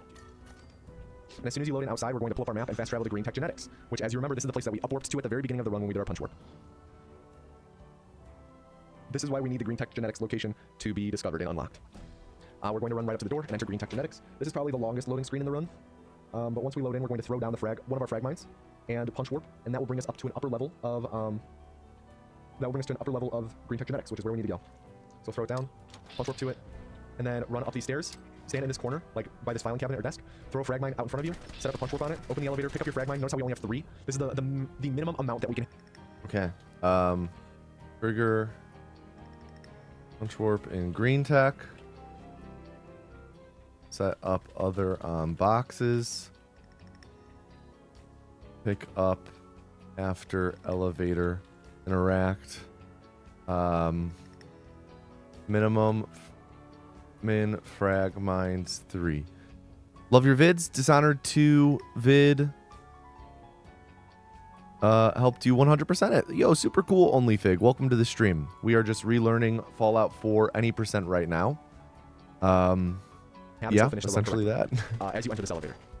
And once the elevator door shuts and you start riding it up, then throw out your frag mine. Don't throw it too early, otherwise it will despawn or get attached to your hand if you throw it while the doors are still closing. Just wait for the elevator doors to be safely shut and then throw it. And then once the doors open fully, and you can see the area on the other side of the door, meaning that this cell is loaded in, you're going to trigger this punch warp and hold W while you're doing it. So we walk forward once we load in, once we finish the punch warp and land safely on a ledge. So trigger the punch warp and start holding W, and we land on this ledge. Then we're going to jump just straight through this wall and equip our Fat Man. It might take a moment to come out, and we need to kill this dude. This is the Corsair like Z2 something. So just shoot your Fat Man at it. After I shoot the Fat Man at both Kellogg and here, I pull up my my pistol immediately because then I'll run fast. I don't have to holster the Fat Man, which is slow. It swaps weapons immediately, and I can run faster with the pistol out rather than the Fat Man out. And then we come up here and loot the Corsair chip off of Z2.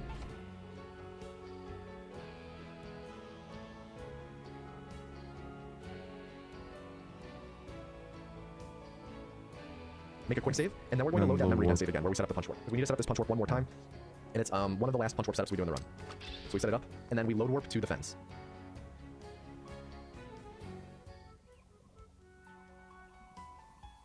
Once we load in, just walk backwards, load warp during the fade to black. Yeah.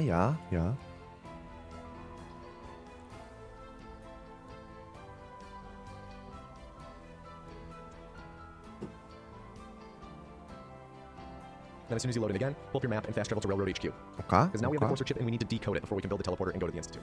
In the Railroad, just walk down here, jump on top of this tomb, this sarcophagus, this coffin, whatever, and make sure you grab the surgical tray, the bone cutter, and this ceramic cup. So all 3, doesn't matter if you grab the...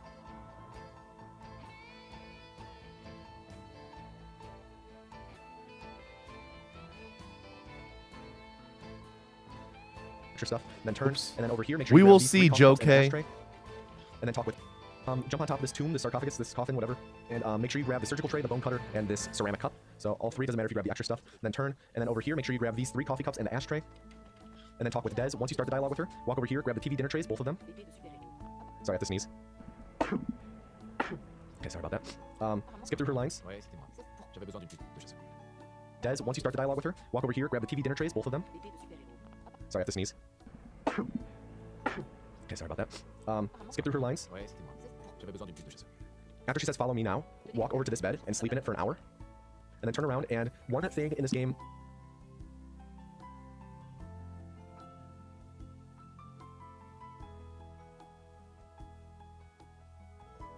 They didn't edit out the sneezes, bold choice. I didn't edit anything.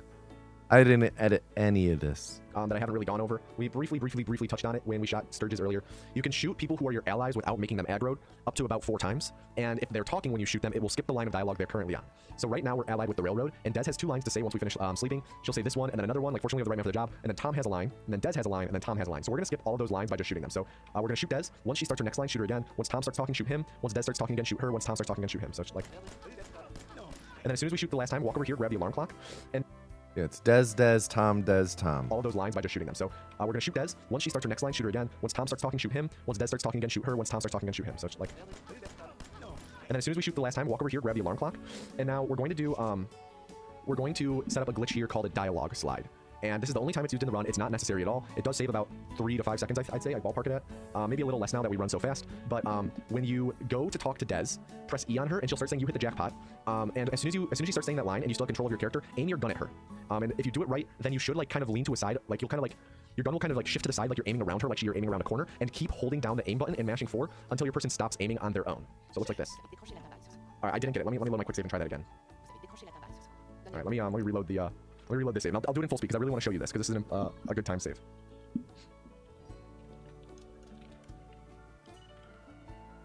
Guess this will just be a refresher in fast motion. Oh god, I should not have done this. I should not have done this. All right, so surgical tray is missing. Everything's missing. I'm going to just pick up a couple extra items real quick. Just ignore this. What a disaster. Pick up. Fuck. This is messy. So I pick up everything, right? And ignore things I talk about later. So we talked to Dez. Okay, grab the TV dinner trays. Ouais, j'avais besoin d'une puce de chasseur. All right, so right there's a good example. She didn't say to follow me now, but she's still starting into her dialogue as if she had said it. So we're still gonna walk over here and sleep. Okay. So just like that, and we're gonna keep aiming, and our person stops aiming on her own. After we say "here you go," and she says this line, as soon as she finishes this line, pull up your map. And then we're going to fast travel to the railroad HQ, even though we're already in it. And as soon as we fast travel to it, just turn around and exit the door, and then re-enter.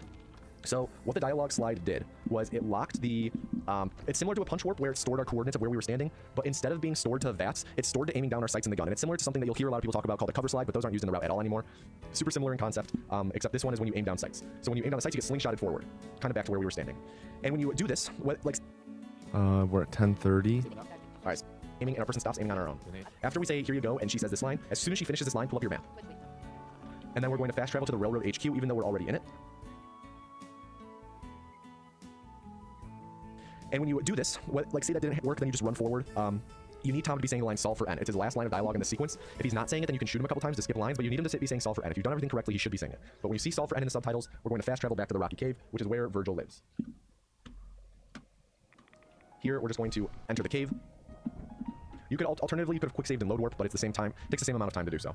Then you're gonna run and talk to Virgil. He'll be in one of 5 spots. He'll be either here where he was at the start. He'll be right here working on stuff. He'll be back at this tool bench. There's a tool bench right here, or a terminal right here he can be on, or he'll be down here stirring the pot. But regardless, when we talk to Virgil, just mash right for all of the dialogue options. It's like a second or 2 faster.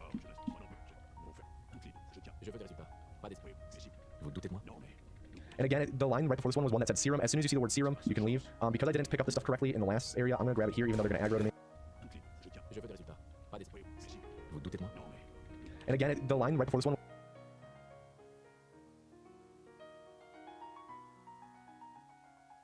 was one that said serum. As soon as you see the word serum, you can leave. Because I didn't pick up this stuff correctly in the last area, I'm gonna grab it here, even though they're gonna aggro to me. Ignore that. Normally you don't do that in the run. Just pick up the stuff I talked about the first time through in the railroad HQ. But when we exit Virgil's cave, just fast travel back to the railroad HQ. Now we have the Corsair chip is decoded, and we also have all of the plans for the teleporter. So we're gonna run over here and talk to Desdemona. You want to have your pistol out for this because you can shoot her twice to skip a couple of her lines. After you finish this teleportation line, what you can do to save a couple seconds, again, very minor time save, just kind of snap your aim to the right real quick so you can start shooting again, and then aim back at her and shoot her twice. So, like that. And then what we need to do is look. Okay. After teleportation line, flick right and shoot twice. For Tinker Tom. So because I'm going slower in this walkthrough, he's sleeping right here. Usually he'll be over here, about to sleep here, if not sleeping here. Ideally he's not sleeping, but he is sleeping, so we have to talk to him and wait. You might be thinking, why don't you sleep? But Tinker Tom, I believe he wakes up at 6 a.m. and sleeping takes a while. So it's not instant like in other games. So we're gonna wait for him to stand up and talk to Tom. Yeah, sorry, thank you. Go through the dialogue. After you say nice work, Tom's line that you can leave at is coming up. So it's but where to build it. Once you see but where to build it, you can leave the dialogue, and you want to come over here, and there's a hot plate right here that I pushed back earlier on accident. You want to grab either that hot plate or this telephone. If you didn't grab the hot plate and Nix earlier, you want to grab both. You need to grab both, sorry. So we'll grab both just for the sake of it. I'm gonna make sure that my stuff with Tom, my stuff with Tom should be through. Once you grab this stuff, the hot plate and telephone, pull up your inventory, go right to junk, go right to junk, scroll down and drop the military grade circuit board. This is because, as you might have seen, it has circuitry, and we're about to build something that uses circuitry, and that's why we have the hot plates and telephones, but for some reason the game will choose to scrap the circuitry of the circuit board over the circuitry of the other items, and we need the military grade circuit board on its own as an item in a moment, so we drop it here in the railroad. You can press S twice to go to the map, and then fast travel to Sanctuary. Hopefully the quest with Tom should update. I'm not sure if going that slow in that area makes it update or not. Should update. Let's see. Okay, it didn't update. So again, this is like a fault of going so slow through this. I'll show you what it looks like in full speed, and it should update once we finish talking to Tom. because we technically need to fast travel away from Tom while he's doing that dialogue, and because it's like we took our time, like, let me get him. Okay, he's standing up, good. Because he took his time to like, or we took our time grabbing the stuff after he stood up, or after we finished talking to him, or ran away, then he wasn't still talking. So what I'm gonna do is actually grab this beforehand, and then talk with him, just so we can fast travel away for sure while he's talking. So here's what it looks like normally. But where to build it, I looked away, go to here, drop the military grade circuit board, and then fast travel to Sanctuary. And when we load in, the quest will be updated because we fast traveled away while he was in the dialogue. When we load in, but where to build it, I looked away, go to here, drop the military grade circuit board, and then fast travel to Sanctuary. And when we load in, the quest will be updated because we fast traveled away while he was in the dialogue. Okay. When we load in, interact with the tool bench, and build the stabilized reflector platform anywhere it will let you in the streets, and then fast travel back to the railroad HQ.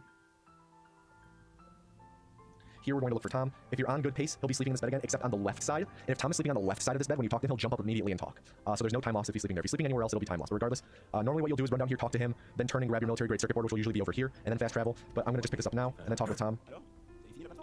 Skip through these lines. As soon as he says knock down the gates of hell, you can either look away or and fast travel, or just finish this line and then look away. It's easier to finish that line and then look away, and then fast travel to Sanctuary. We're now going to finish building the teleporter.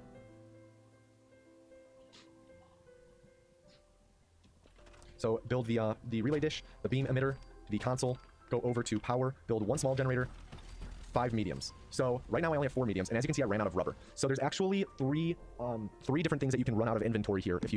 Even if you correctly rubber, pick up ceramic, and copper. For rubber, I think there's tires. For ceramic, there's a toilet on the side of the house. For copper, you scrap the bench, the yellow bench. Rubber, copper, and ceramic. Luckily, none of them are major time losses because there are things next to us that we can scrap for each of them. Yep. If you run out of rubber, just scrap one of these tires. You'll have more than enough then. If you run out of ceramic, just scrap this broken toilet. You'll have more than enough. If you run out of copper, scrap this garage diagnostic cart. Yep. Also, if you run out of rubber, you can still scrap that. That gives you rubber as well, but the tire is closer. Once we do that, you're going to use space to attach everything with wires. So attach the 6 generators together, this 1 small and the 5 medium. Attach the generators to this. Attach these 3 things in any way. Once you finish building everything, you'll get this audio cue. Run over and talk to Des. She'll say status report. If she says any other line, you can shoot her to skip it. Ideally, she says status report right away, because we're going to shoot. We have another line coming up in a moment that we're going to shoot her to skip. So ideally, we shoot her with the other lines and not the earlier ones, because the earlier ones are shorter. So after we say bring it on, we'll look away and shoot her 2 to 3 times. And then what we'll do is run over right next to the beam emitter and quick save for safety in case you mess this up. I would recommend quick saving for safety while you're learning. And then we're going to step onto the platform, and after about a second, pull up our map. So like step on and then pull up our map. It's not like you step on and then instantly pull up your map. Just step on, wait a moment, and pull up your map. This is very much feels based, but it's not too difficult. You just have to get the timing down, then fast travel to Concord. And you'll notice that when I fast travel, my crosshairs should disappear. As you saw there, they disappeared. So what just happened there is Tinker Tom has a really long dialogue there. That's really long and it's boring, and you'll lose a lot of time to sit through it. As soon as that ends, you will fast travel, or you'll get teleported into the Institute. If you step on, wait a moment, and then fast travel away to Concord at the correct time, then as soon as you'll see your crosshairs disappear, and as soon as you load in, you'll get teleported to the Institute. Sometimes the crosshairs won't disappear, and you'll still load in and get teleported. If that happens, then good. But what might happen is like, I'll load the quick save I made just to show you what to do if you mess up the timing and you're too late. If you're too early on the fast travel, just quick load and try again. If you're too late on trying to pull up the map, you'll see what I mean in a moment. If you step on and then you wait too long, you lose control of your character. I can't pull up my map anymore. If this happens, just make a quick save and load warp to Virgil's Cave or the fence. Just load warp across the map. We usually will just do Virgil's Cave. And when you load in, you'll get teleported. Did I ever try to make when you're doing this, you should be pressing your security baton button cool bases in Fallout 4? We want our security baton to be equipped when we load in. So I have it equipped now. And then no, I'm not too big on like base building games and stuff like that. Like the crafting shit, I never really engaged with it too much. I didn't really do settlements too much. Too much like Minecraft, and I'm not a big Minecraft person. Try again. If you're too late on trying to pull up the map, you'll see what I mean in a moment. If you step on and then you wait too long, you lose control of your character. I made just to show you what to do if you mess up the timing and you're too late. If you're too early on the fast travel, just quick load and try again. If you're too late on trying to pull up the map, you'll see what I mean in a moment. If you step on and then you wait too long, you lose control of your character. I can't pull up my map anymore. If this happens, just make a quick save and load warp to Virgil's Cave or the fence. Just load warp across the map. We usually will just do Virgil's Cave. And when you load in, you'll get teleported. Additionally, when you're doing this, you should be pressing your security baton button to equip, because we want our security baton to be equipped when we load in. So I have it equipped now. And then as soon as we load in, we'll be in the Institute, and that's where we'll start the next section, next video. Okay, so we're now in the final area of the run. Hopefully not too much longer. Also said shooter 3 times, 2 to 3 times. 2 to 3 times. Tutorial, if you made it this far, thank you. You're almost there. But as soon as we load into the Institute, make a quick save. That's very important. Make a quick save as soon as you load in. Make sure your security baton is equipped. And if you remember, we set up a punch after we killed the Courser, we set up a punch warp in the memory den before we finished our load warp to the fence. Sorry, to the glowing sea. So we still have our punch warp set up. So what we're going to do is quick save, so our location is stored here, and then trigger our punch warp. As soon as you load in, after the punch warp, right click to cancel the attacking animation, and then just run forward. Then run right over here to the advanced systems door, and then make a hard save because we're going to load warp to here later, and just set up a punch warp right here how I'm doing it. And then quick load, so we're back at the where we teleported in. We then just run up and interact with this computer terminal. When you're in it, press E once. Sorry. Usually you'll press E to skip the intro dialogue. Press E, R to pull up the holotype or holotape stuff. Load the Institute relay targeting sequence. Once it loads, where we teleported in. Yo, Walter. Celebrating the return to F4.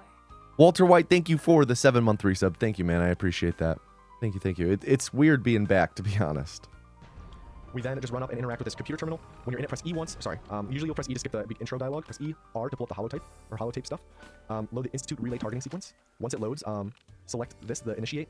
And once you select that, you can hold tab to exit. Then pull up your pistol. Wait for Preston to walk up and start talking, and then we'll shoot him 3 times. And then pull up your security baton and mash down and E. Down to skip through the dialogue, and keep mashing E because we're going to get a pop-up saying we have a new item. So we mash E to dismiss it as quickly as possible. Pull up your pistol. Wait for Preston to walk up and start talking, and then we'll shoot him 3 times. And then pull up your security baton and mash down and E. Down to skip through the dialogue, and keep mashing E because we're going to get a pop-up saying we have a new item. So we mash E to dismiss it as quickly as possible. So just like this. There we go. And as soon as we have control again, just try to melee attack Preston in that, and it will punch warp us back down to the advanced systems door that we were just at. Sorry. So just like that, and then enter the door.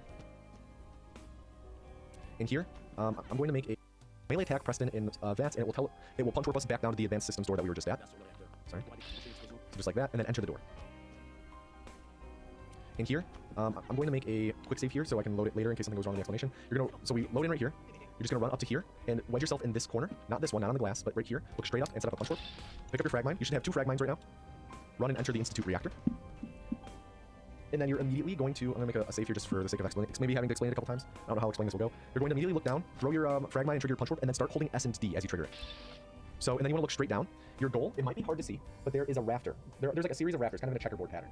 There's a rafter right here that's in line with this long hallway. You want to hold S and D to, you want to hold S to keep moving, like, to, I guess, the west. We're facing the east, we want to move west. So you want to hold S to keep moving west, and you want to hold D until you're aligned above this rafter that's in line with this hallway. And then you just keep holding S.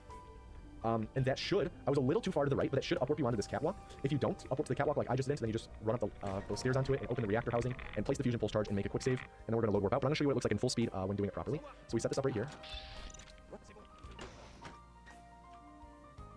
Load in. Throw the frag mine. Look down. Just like that. I guess you want to be a little to the left of that rafter. You don't want to be directly above it, just a hair, just a little bit to the left. I'd recommend just rewinding and pausing and looking at how I was aligned. You want to be above the rafter, so we upwarp right onto, or I guess it's a weird downwarp thing. So we downwarp directly onto this catwalk. And turn around, open the door, place the fusion pulse charge, quick save, and then load your fens save. Because we're going to load warp now.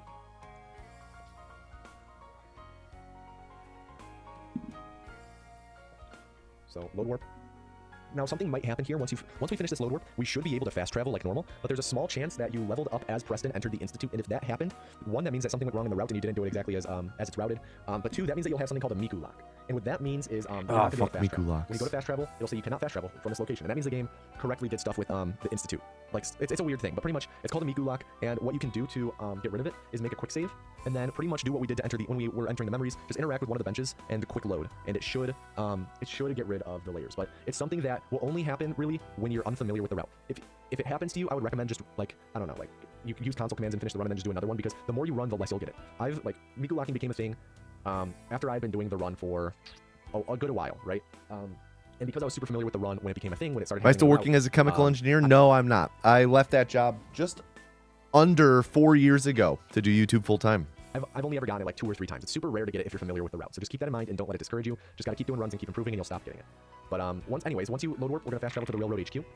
When you load in, press 4 to pull up your pistol. And come down here and quick save for safety, and then shoot Des 4 times. We want to shoot her from kind of far away so we don't deal too much damage to her and she dies. We want to shoot her 4 times, and as soon as you shoot her the 4th time and she aggroes, put away your pistol immediately. You have to be really fast to put it away immediately because we need them to forgive us. So you can tell if they forgive you by if all the red markers on here disappear. If they don't disappear, that means that you didn't put away your gun quick enough and you have to quick load and try again. So we shot her 1, 2, 3, 4. So put it away immediately, all the red markers disappear. So that's good. I was and still can save it for the Q&A, but is it sustainable? Yeah, as of right now, it's still sustainable. Yeah. Yeah, most people didn't know I was full-time for a while. I didn't really talk about it. Once we load in, we're just going to pull up our Pip-Boy again and then fast travel back to the railroad HQ. And you have to quick load and try again. So we shot her 1, 2, 3, 4. So put it away immediately, all the red markers disappear. So that's good. Once we load in, we're just going to pull up our Pip-Boy again and then fast travel back to the railroad HQ. And here, equip your security baton, stand on this side of the table, and set up a punch warp, and then turn around and look for Tom. He's like right behind here. He's usually around here. When you first enter, Tom will be saying, they say he's Fixer's kids, blah, blah, blah, blah, blah. If he's still saying those lines, then wait for him to finish or shoot him until he finishes. Then wait until don't get too close to him. Wait until there's a pop-up saying talk to Tom for your quest update. I might have already gotten it, I wasn't paying attention. Let's see. Yeah, speak to Tinker Tom. Usually you'll get a quest update on the side saying to talk to Tom. Once the quest is updated, you talk to Tom and you'll say, alright, Tom fired up. As soon as you finish that line, make a quick save and load the save we made in the institute. I might have already gotten it, I wasn't paying attention. Let's see. Yeah, speak to Tinker Tom. Usually you'll get a quest update on the side saying to talk to Tom. Once the quest is updated, you talk to Tom and you'll say, alright, Tom fired up. As soon as you finish that line, make a quick save and load the save we made in the institute in front of the advanced system store. And here we're going to perform another load warp on a door. And similar to the load warp in Diamond City, you don't press quick load during the fade to black, you need to press it as the door's opening. This one doesn't have as easy of a visual cue as the Diamond City one. It's just more of a forgiving timing to it. Like the Diamond City one has a narrow window, but a pretty blatant visual cue. This one has a bit of a bigger window, but still not a super forgiving window, but it's not awful. I believe the best way to do this might be through audio cues. For me, I'm just super used to load warping this door, so I don't really look for cues. It's just kind of I have the timing down, but try and look for audio cues for yourself to get it down. I believe I might have gotten it there. That might have been too soon. Let's see. No, we're good. If you did it correctly, then, as I said earlier, that you will not see the screen fade to black. You'll see it cut to black immediately as if you quick loaded, but you'll still load it on the other side of the door. If you did it too early, if you quick loaded too early, then you'll load back in at the railroad HQ, in which case just load the save again and attempt again. If you did it too late, then you'll see the fade to black and still be on the other side of the door. But once you load warp, if you fail the load warp, you can just do it back and forth until you get it. Like you can then turn around and attempt it going the other way. But regardless, once you do it successfully, you want to be back on the other side of the door. Like you'll see this big wall here, and then we're going to throw our frag mine and trigger our punch warp that we just set up in the railroad HQ. And after we end up in the void like that, just quick save, quick load to COC faster, and then just hold A and S to walk backwards real quick and trigger Dez's dialogue, and you'll teleport out. And this is the end of the run. Like this is the final loading screen. HQ. And after we end up in the void like that, just quick save, quick load to COC faster, and then just hold A and S to walk backwards real quick and trigger Dez's dialogue, and you'll teleport out. And this is the end of the run. Like this is the final loading screen. It's about 29 to 30 seconds from here to finishing the run. As soon as you load in, just hold W and mash E to activate the detonator switch. So just like that, then you can just mire the view. And that's it. The time officially stops as soon as your HUD disappears. And as a verifier, as a moderator for the run, I highly recommend being a bit conservative with when you stop your timer. I recommend stopping it late. Don't try and stop it exactly when the HUD disappears because you might stop it early. As a moderator, what we'll do, like it stops right there, right as soon as the HUD disappears. As a moderator, what we can do is we can go frame by frame and look at the video and see what the timer was actually at when the HUD disappeared. And if you stop your timer early, then we're gonna have to make conservative estimates of adding time onto your run, like rounding up a second, you know? So make sure you stop your timer, if anything, a little late. But yeah, that's the run. I know there's a lot to it, and this is a long tutorial, but it's a very technical run. So yeah, if you have any questions, just send a message in the Fallout 4 Discord. Okay. We'll answer it Okay. Sweet. Sweet. Do you edit your own videos, or is there even much editing involved in them at all? How hard is it to time the script to the video? Yes, I edit my own videos. Yes, there is a lot of editing. How hard is it to time the script to the videos? I'm constantly editing the script to make it fit the video better. Constantly editing the script while I'm working on it to make it better align with everything. So yeah, I do everything myself pretty much, aside from working with the runners to check everything. Make sure it's all accurate. I make all my own thumbnails. Save for the thumbnails on the VOD channel. I have a thumbnail artist for the VOD channel. But otherwise, it's all me. All me, baby. All right. We're going back in.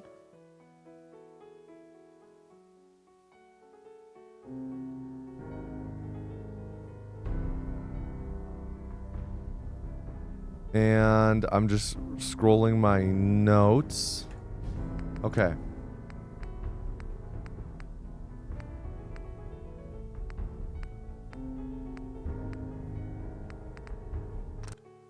So we just fast travel to the old corner bookstore. Oh, what? Wait. What up, Z-Fight?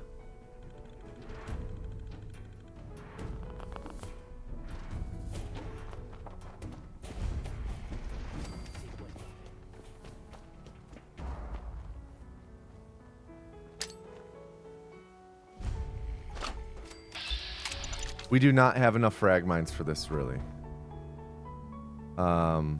Let me play this safe then.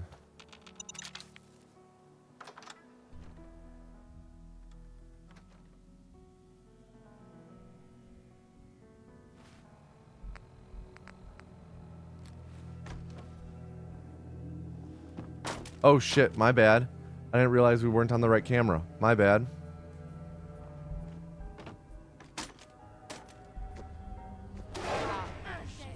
Okay. So here, I do down.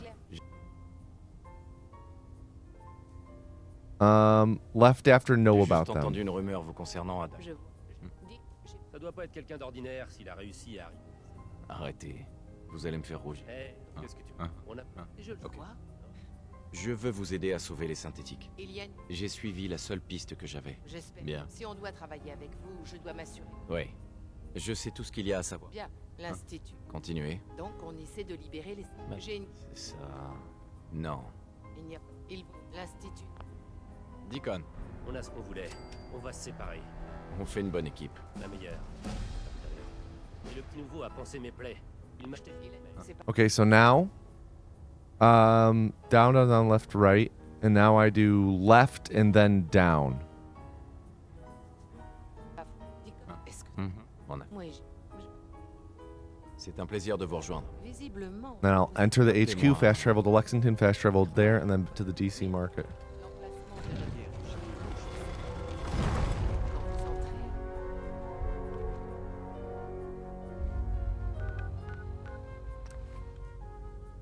Lexington.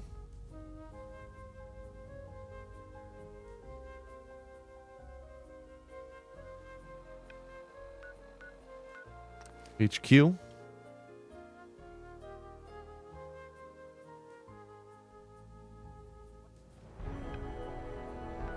Voilà, c'est... DC Market.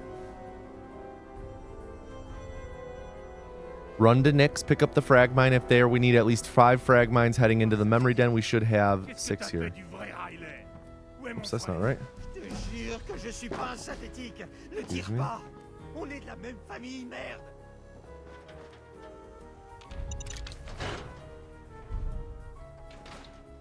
Gonna have to grab the hot plate. Je te demande juste ton avis. Ça ferait un sacré papier, non? C'est mon client, Piper.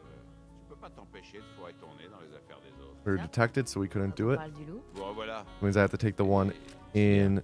Vous aviez raison. L'Institut, c'est moins compliqué. Aucun I have to Il take the faut que one je trouve un in moyen. the HQ. Plus d'un. C'est vrai. Il pouvait sûrement entrer. Ouais. Il est mort, Nick. Donc, un meurtrier. Il... Qu'est-ce que tu racontes? What's the equivalent of? J'espère que. Oh wait, when can I leave? Leave after I'll go alone. What's the equivalent of the E Evaci piano? It's something in there's a few of them in the intro that you'll hear over time. Stuff like vite, vite, or la guerre ne meurt jamais, something like that. There's a handful of good French lines in this that I like to quote. But it's been a while, so I don't remember them. But when I hear them, I'll know them. Trompez pas. Voyons. Je sais que En fait, je crois que j'ai déjà. un imp. Ouais. Je n'ai pas besoin de compagnie. D'accord. On se retrouve à Londres. Vous en We faites leave. We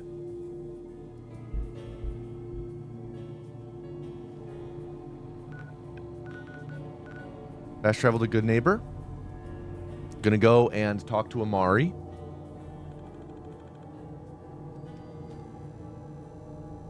Ça va, mon pote?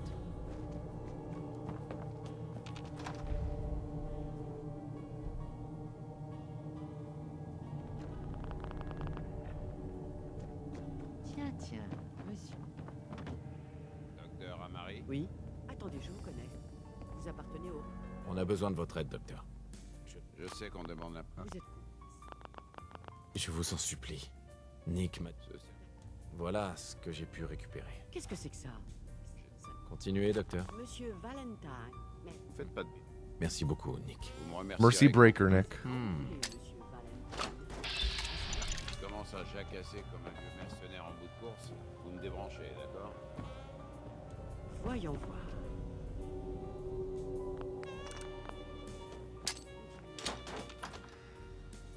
Okay.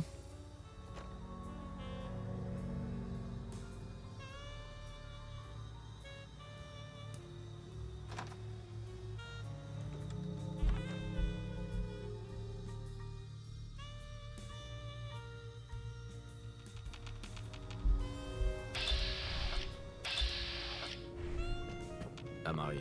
On ne peut pas accéder aux souvenirs de cet implant. Ils sont... Ok. Dites-moi que vous avez une solution, docteur. Laissez... Il fera... D'accord. assez. Bon, bien, rendez-vous de l'autre côté. All right, and then I'll make a quick save. And then I go to Diamond City. And I have to load warp this. I'm very hyped for the last Severance episode. Very hyped.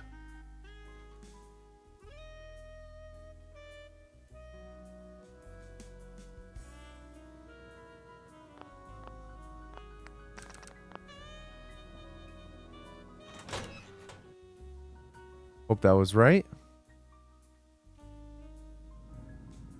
Nope, little early.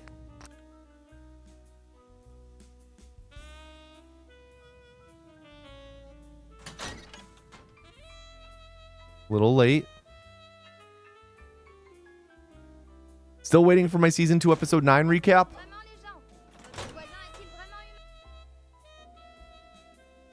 mean, I feel like I don't know what I had to say though. That's the thing.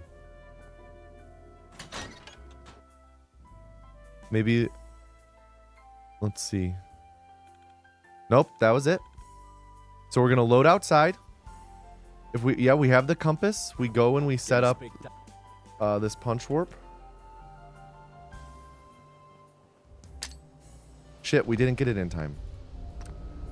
Let's do it again. Surely I can come with something? I don't know, man. I'm sure I'll think of something. I'm sure I'll have some discussion to add. Damn it. That's okay.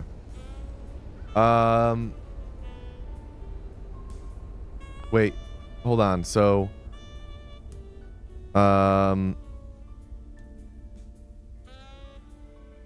chapel door. Okay, wait. Compass up. Go set a punch warp. Make quick save. Load chapel door. Interact with bench of la. Okay. Okay. So we're gonna do this.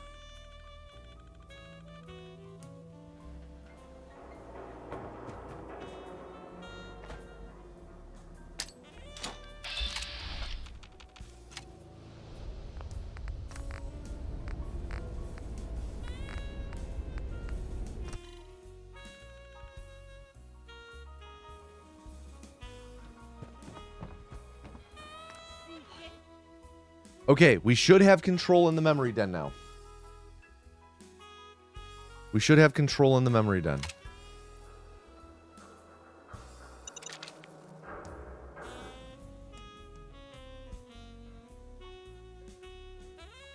Not really, Finks. Not really. Just some minor optimizations.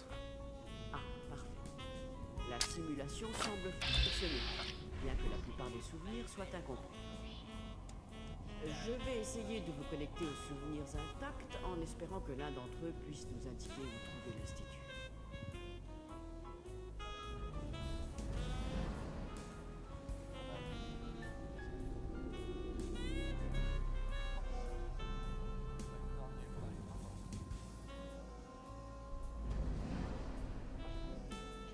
J'ai localisé un autre souvenir intact. C'est quand vous voulez. Okay. C'est votre fils? Ce souvenir a l'air très récent. C'est une bonne nouvelle, je dirais. Quelqu'un va te faire sauter la cervelle si tu continues de débarquer sans prévenir. Je suis censé limiter mon contact avec les civils au maximum. Oublie ce que j'ai dit. So when we exit, we quick save. Sorry, we J'ai de nouveaux ordres pour toi. shoot a Mari. Le scientifique a quitté l'institut. Quick save. Load the curtain. C'est un traître. Il Punch s'appelle warp. Dr. Brian Virgil. Load warp. On sait qu'il se cache quelque part dans la mer luminescente. Voilà son dossier. Merde, il y a des têtes qui vont tomber. Je le capture et le ramène ou je l'élimine? Il faut l'éliminer. Il travaillait sur un projet classé top secret. Sans blague. Une des grosses têtes de biosciences? Merde. Bon. Je suppose que tu vas ramener le gamin. Affirmatif. Ta seule mission Saves about 40 seconds. est de l'éliminer. People, so here's the thing. The thing about that anthology thing, this saves 40 seconds, the COC thing, is to me, the fact it saves 40 seconds is amazing. That's a big time save. And everyone thought it was hilarious how big the explanation was for only being a 40-second time save. A 40-second time save is huge in this game. X688. Prêt pour accès avec Shaw. That was a big deal when that was found. J'espère qu'on se reverra un jour. COC2 rules.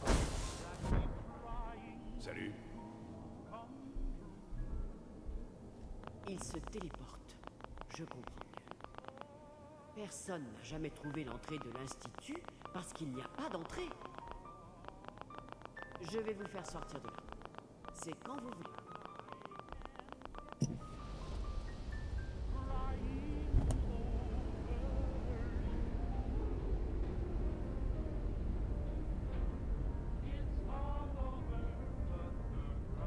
Allez-y doucement, d'accord? Je ne...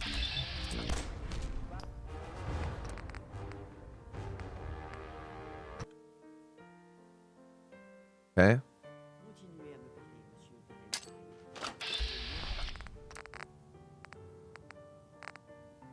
Now glowing sea.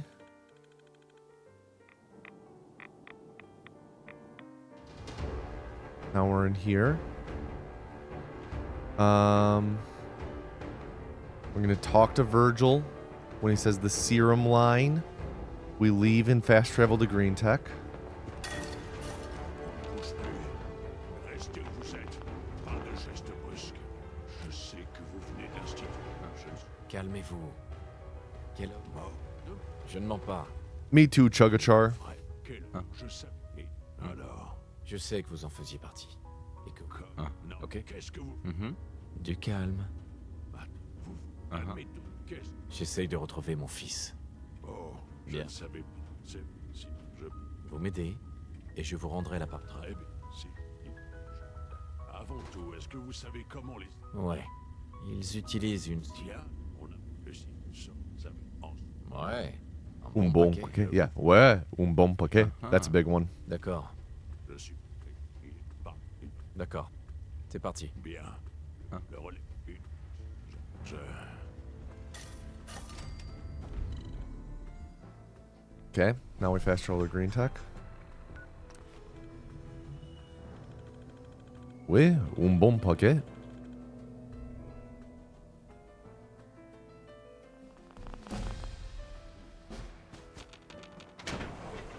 Alright. Let's hope we have at least 3 frag mines, and we haven't been messing this up.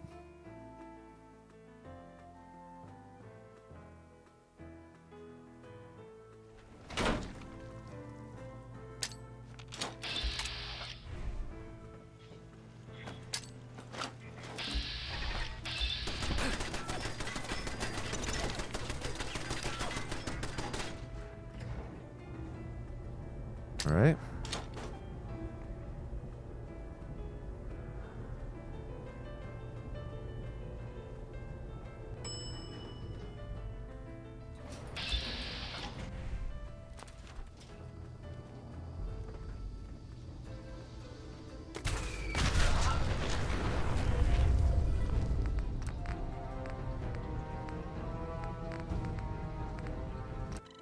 Load warp to the fens. I think we load warp fens, right? Yeah, load warp fens. Fast travel to the HQ. I'm gonna grab this, all the stuff. Talk to Dez. There's a lot of like little details in this back part because of the because of having to build a teleporter. We need to loot enough enough material. Why can't I jump? There we go. Weird. Récupérer ce qui en vaut la peine. Je vais finir par vous casser le dos à force d'accumuler du bric-à-brac. Desdemona. J'ai un rapport qui ressemble plus à une BD de super. Ouais, c'était moi. C'est pourquoi J'avais besoin d'une puce de chasseur. J'ai un rapport qui ressemble plus à une BD. Ouais, c'était moi. C'est Ok. pourquoi J'avais besoin d'une puce de chasseur. vous êtes le décryptage d'une puce de chat. Serait une opération heureuse. Salut, Dave. Non. Vous avez décroché la timbale sur ce coup. Donnez la puce. Voyons. Tenez. À toi de jouer, Tom.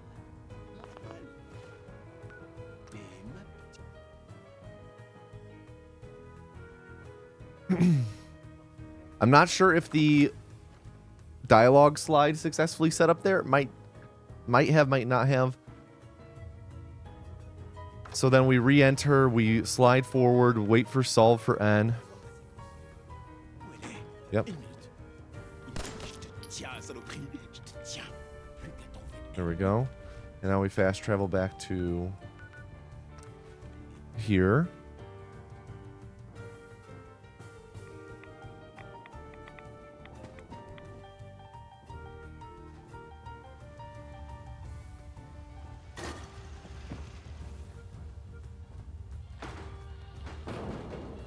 Je me demandais si je vous reverrai un jour. Je vous avais bien dit que j'y arriverais. Désolé, après tout, comme...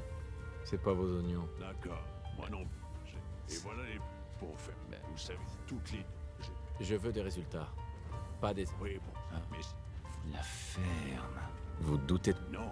Le doute de moi. Allez. That's another good one. Do I need to double check that I have the biometric scanner real quick. Yeah. Yarp.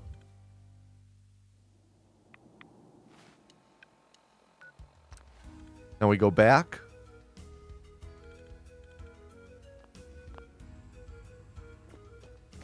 Vous devriez...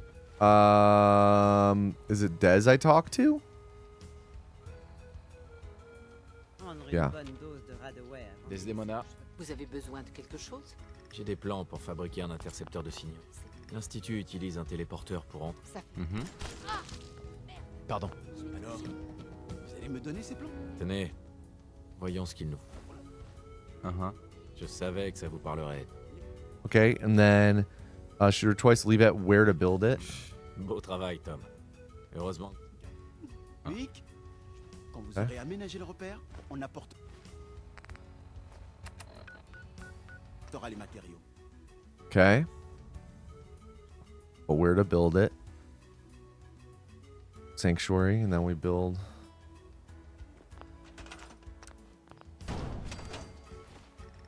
Now we go back.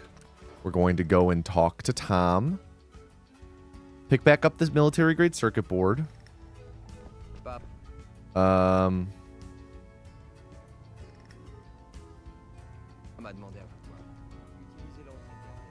Where's Tom sleeping? All right, he should pop up Excusez-moi. immediately. Alors? Yep. Vous avez fini la plateforme? Oui, c'est fait. La plateforme. En fait, la techno... Cela dit, Merci. Fast travel away. Je les trouverai.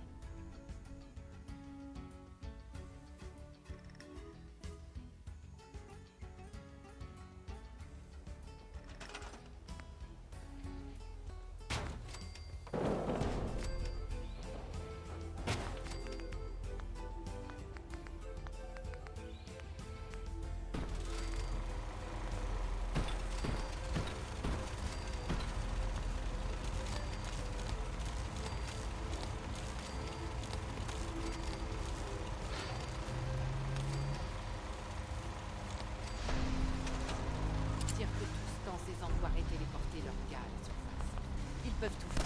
Quelle est la situation? on a du signal, Dez. Mais je sais pas... L'instinct.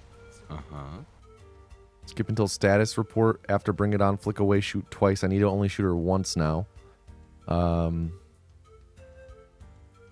Step on platform. J'aime Okay. bien ce nom. Si vous... D'accord. Tom, Bien. avant d'en... C'est dans vos plans. Comptez sur moi. Vous y allez. Ok. Tom, on en est où?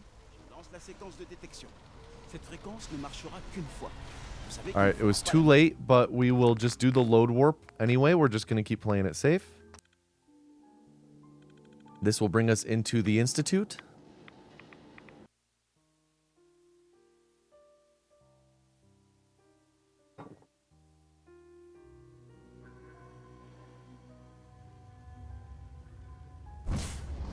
I feel like I didn't set up a punch warp at some point.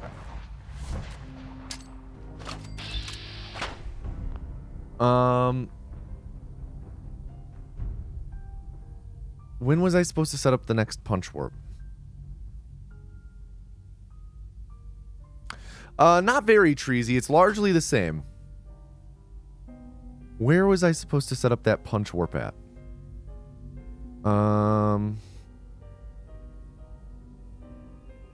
Trigger punch warp in green tech.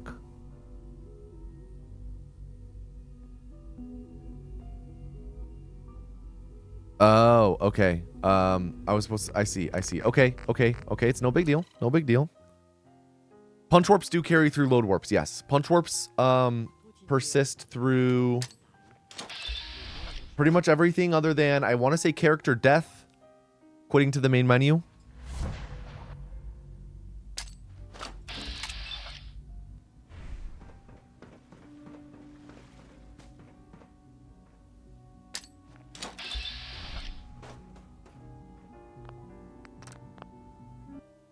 Okay.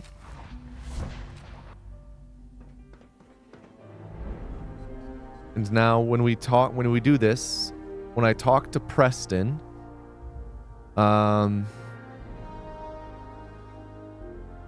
terminal ER relay initiate tab, shoot Preston 3 times. Gotcha.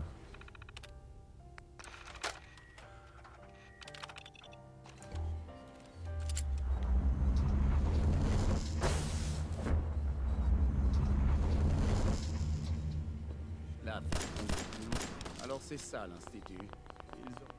Il se croit supérieur. Ils auraient dû vous auriez posé là sur le réacteur. And then I just go in. Yeah, enter door, set up punch warp on the left side in the corner.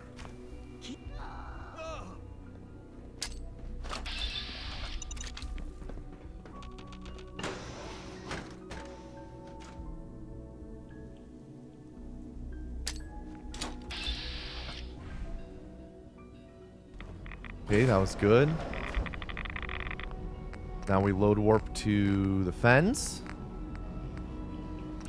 No.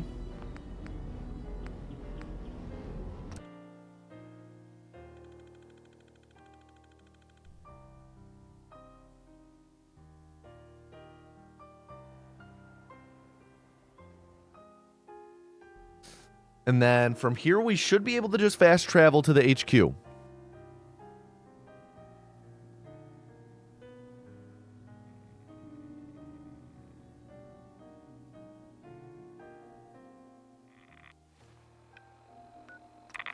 Yes, awesome. Awesome. Okay, and now I'm going to shoot Des 4 times from far away and holster immediately. Pas m'a demandé à vous voir. Merde, je vous conseille de pas recommencer.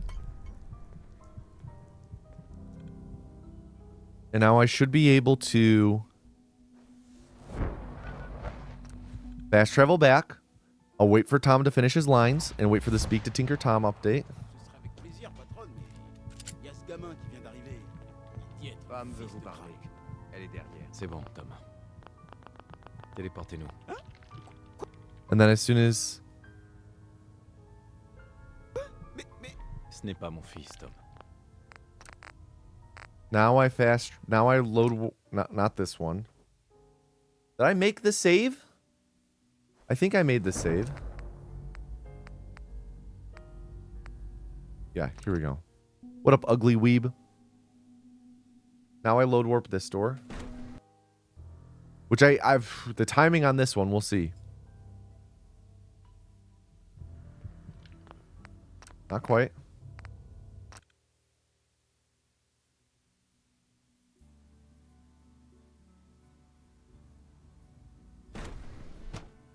Little late. Oh, I forgot to set up, I actually forgot to set up punch warp here. Let me do that real quick.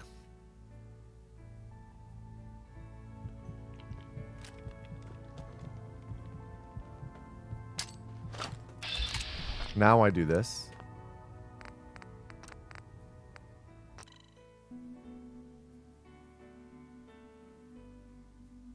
Also, let me settings, gameplay.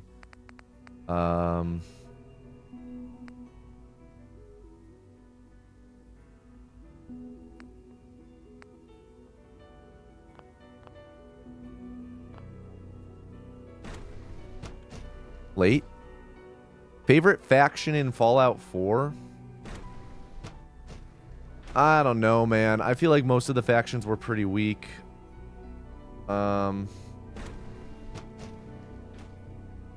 Not the Minutemen.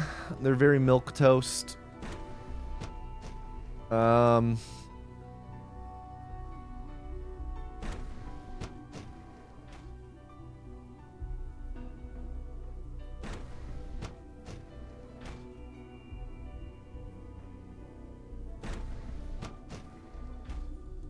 don't know. Maybe Brotherhood?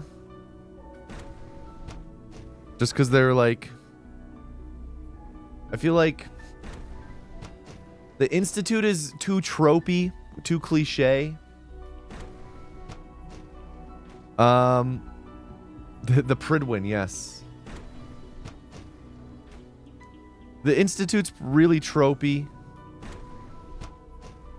The Railroad, they're fine.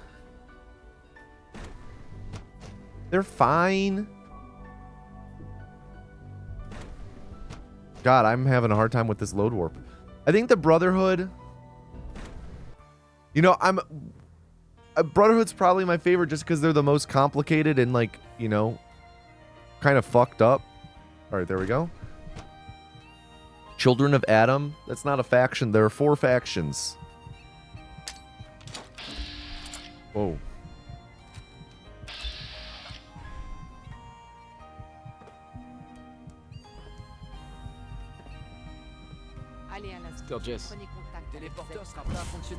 All right. But then at the same time, Dance is literally Buzz Lightyear. Like,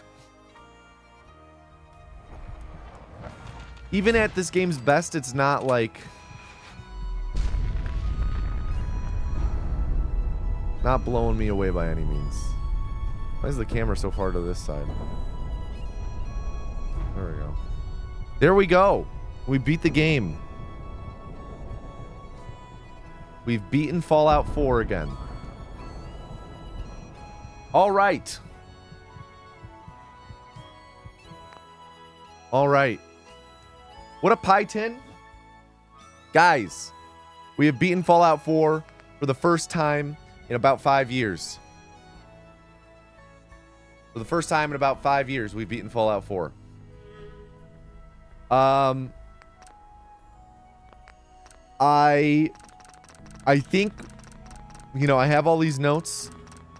I think we call it there for the day. This was a lot of learning, a lot of absorbing information, a lot of, you know, a lot of relearning.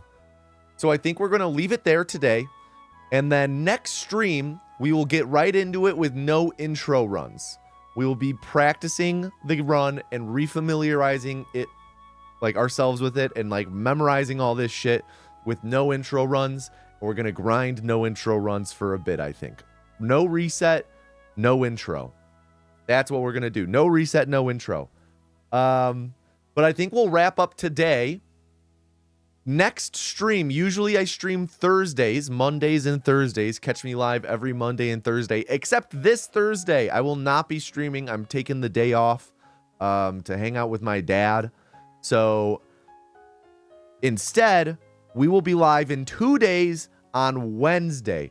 This Wednesday, same time. Did we get a once a stream reminder today? We did not. Here's your once a stream reminder. Amazon or Twitch Prime exists. Get a free gift free subscription by doing culling for no intro. Yeah, we'll do culling. Is it Tomato Dad or Dad Anus? I think Dad Tato Anus, I would guess. That's what I would guess. So I'll see you guys Wednesday right at around like noon, 1 p.m. Central Time, doing Fallout 4, no intro, no reset, speedruns. I'll pass it on over to Tom Anus now. Thank you all very much for tuning in today. Thank you for keeping me company. A lot of old familiar faces popping in to say what up. Good to see all of you. And yeah, I will see you guys on Monday for Fallout 4 speedruns. Peace. And now, ladies and gentlemen, please put your hands together for your favorite host of the Wheel of Hosting, Tom Anus. Hello, everybody, and welcome back to the Wheel of Hosting. It's me, your host, Tom Anus. It's good to see all of you again. How are you guys all doing? If you don't know what this is, it's this thing we do at the end of stream where we spin this big old wheel and whatever number lands on is the type of stream we raid. What number are you guys hoping for? Wow, Tom stole his hat. Yeah, he yoinked it off his head as he was walking out and I was walking in. As always, the raid message is the anus has chosen you. If the word anus is blocked, we will be sending the anus has chosen you. What up, Python? Hello, all of my adoring, humble fans. What have we got today? I am hoping for anything other than just chatting with 0 viewers because that one is impossible to scroll to the bottom. Same goes with pool, hot tubs, and beaches. It is impossible because everything is marked for sexual content, so I can't see who I'm rating unless I have to click on the stream, and then it's a whole ordeal. Let's see. What have we got? Who is live? For Battle Royale with 0 viewers. All right, let's go to Fortnite. Let's do a Fortnite. Viewers low to high. Find someone streaming in English with not followers only mode. Also someone with a webcam. That would be ideal. A lot of Spanish speaking I'm seeing. Let's see. Is this English? Yes. We will be rating. Wait, let's see. No follower only. All right. We are rating Soft Crag, certified personal trainer, average Fortnite player playing as Catwoman in Fortnite. And yeah, we will see you guys Wednesday for more Fallout 4 content, specifically no intro, no reset speedruns. Peace, everybody. Peace.